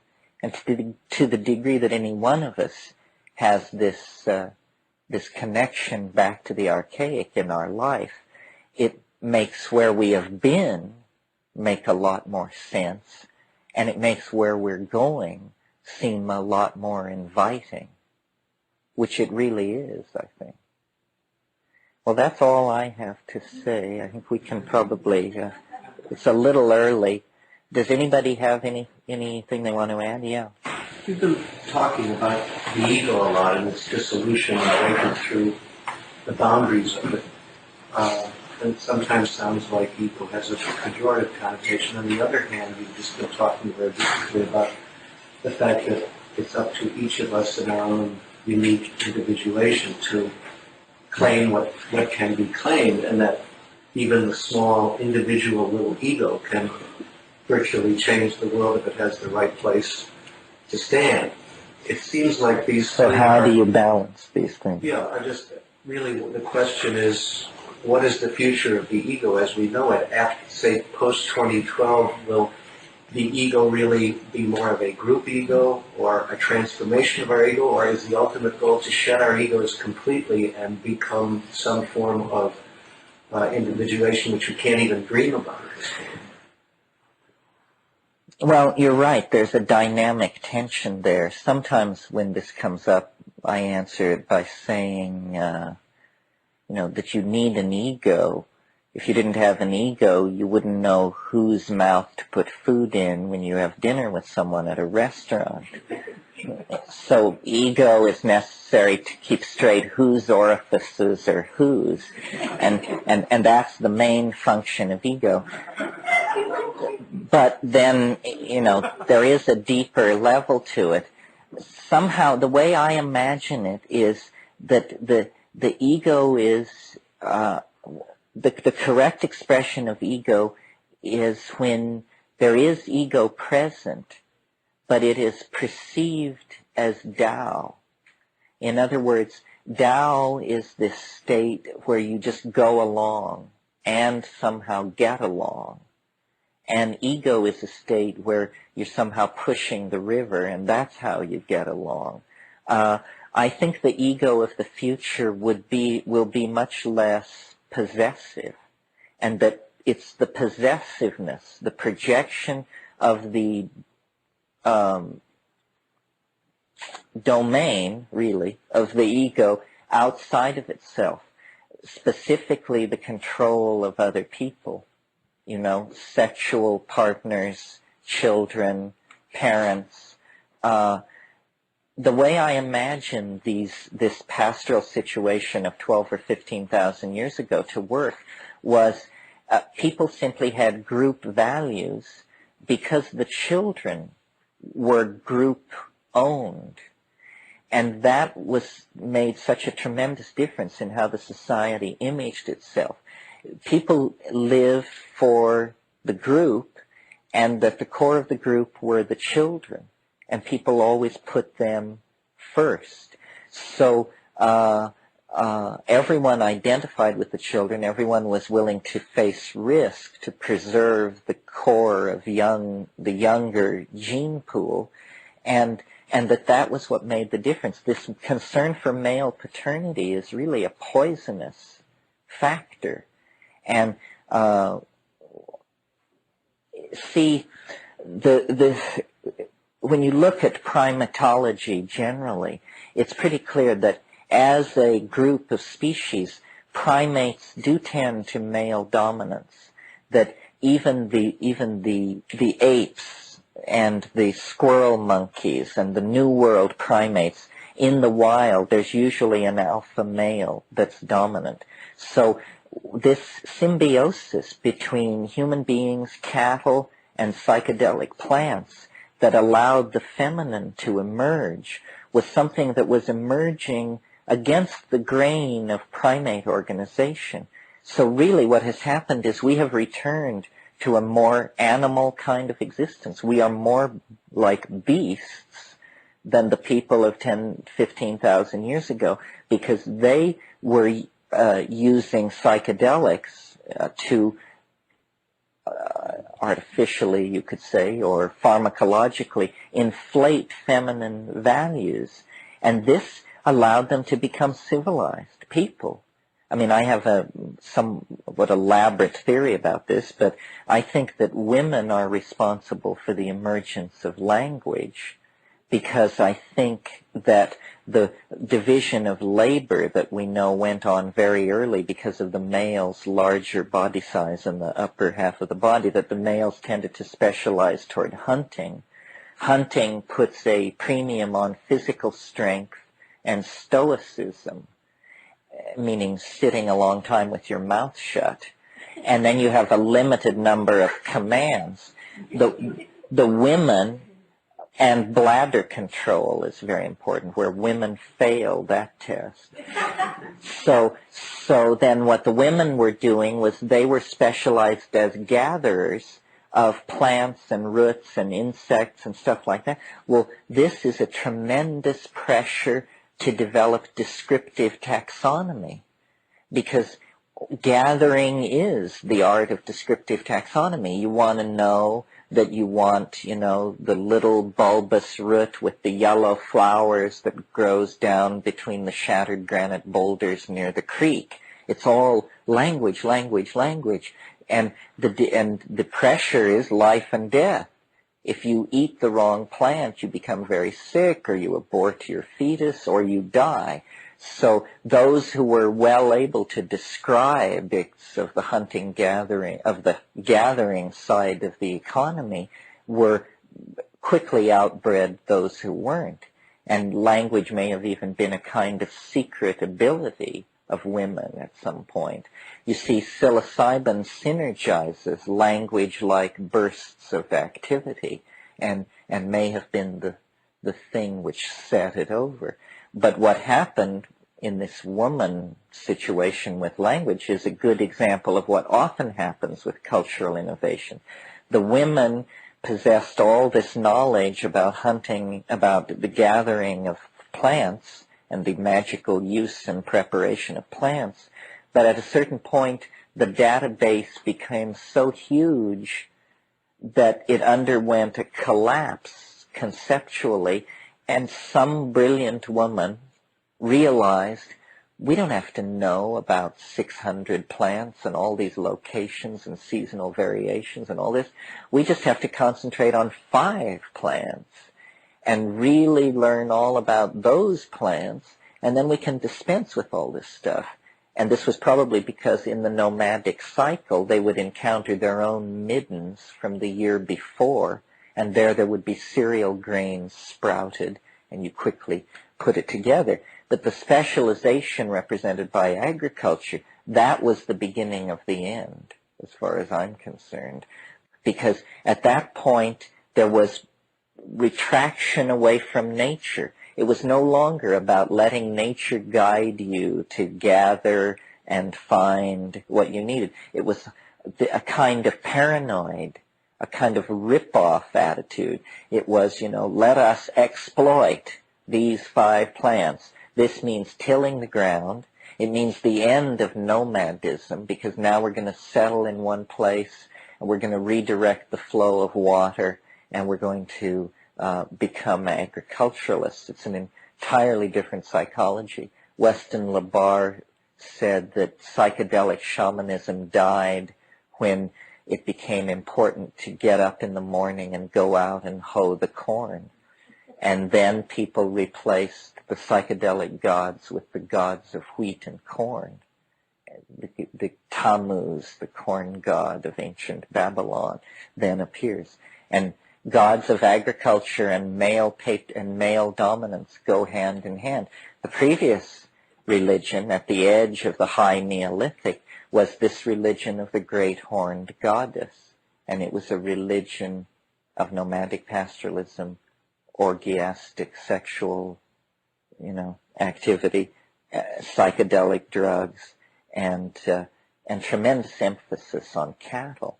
Cattle were the great bridge to all these concepts. We start out as a baboon-like creature wandering behind these herds of ungulate cattle. I've seen baboons do this in Kenya, flipping over cow pies, looking for carrion beetle grubs as a source of fat and protein. But then, we went from predation on carrion, the kills of larger animals, to slowly actually domesticating these things. And the milk and the blood and the manure and the meat and the mushroom would all be seen to be things which came quite naturally from the cow. The cow was like this supreme feminine symbol. And all over North Africa and the ancient Middle East, you get this late Paleolithic great horned goddess. The cattle religion and the emergence of consciousness seem to go hand in hand. One time I was waiting for a load of mushrooms to come on, And it was very strong. I had sort of miscalculated, and I had gotten too much, and I could see this thing just coming at me, huge force. And I heard a voice. It was actually the Swiss air stewardess from Federico Fellini's 8½. But it was that voice, and she said, they say it helps to lay down, cowboy. And I was amused at the time, or later when I had time to be amused, I was amused. But then I realized this mode of address, cowboy, is probably typical of the mushroom, because for most, 95% of its existence, most of what it's dealt with are cowboys and cowgirls, because these are the people who follow along behind the cows. These are the people who invented astrology from watching the stars. And many people, myself included, have reported the experience of looking at the stars stoned on psilocybin and having the mushroom supply dotted lines between the constellations. I mean, it's just, there it is, there's the math. Yes, pastoralists, herders, they invented the calendar from watching the horizon. And you know, what we looked at last night was partially a calendar. It's very interesting if you want a meditation on shamanism, politics, time, and so forth, look at hexagram 49 in the I Ching, which is revolution. And you might go to this expecting a treatise on political upheaval, and it says instead, the magician is a calendar maker. He measures the seasons and sets them right. And it's this idea of reconstruction of time. The message that I get out of the psychedelics is that we need to reframe the largest frames in our linguistic cosmology. Means reformation of the calendar, reformation of language, that we cannot evolve any faster than the languages that we are imprisoned within. We are linguistic creatures somehow. And so we need strategies, catalysts, enzymes, whatever it is, practices that force the evolution of language along conscious lines. If we don't do this, the old styles of thinking, the old concepts are just going to pull us down.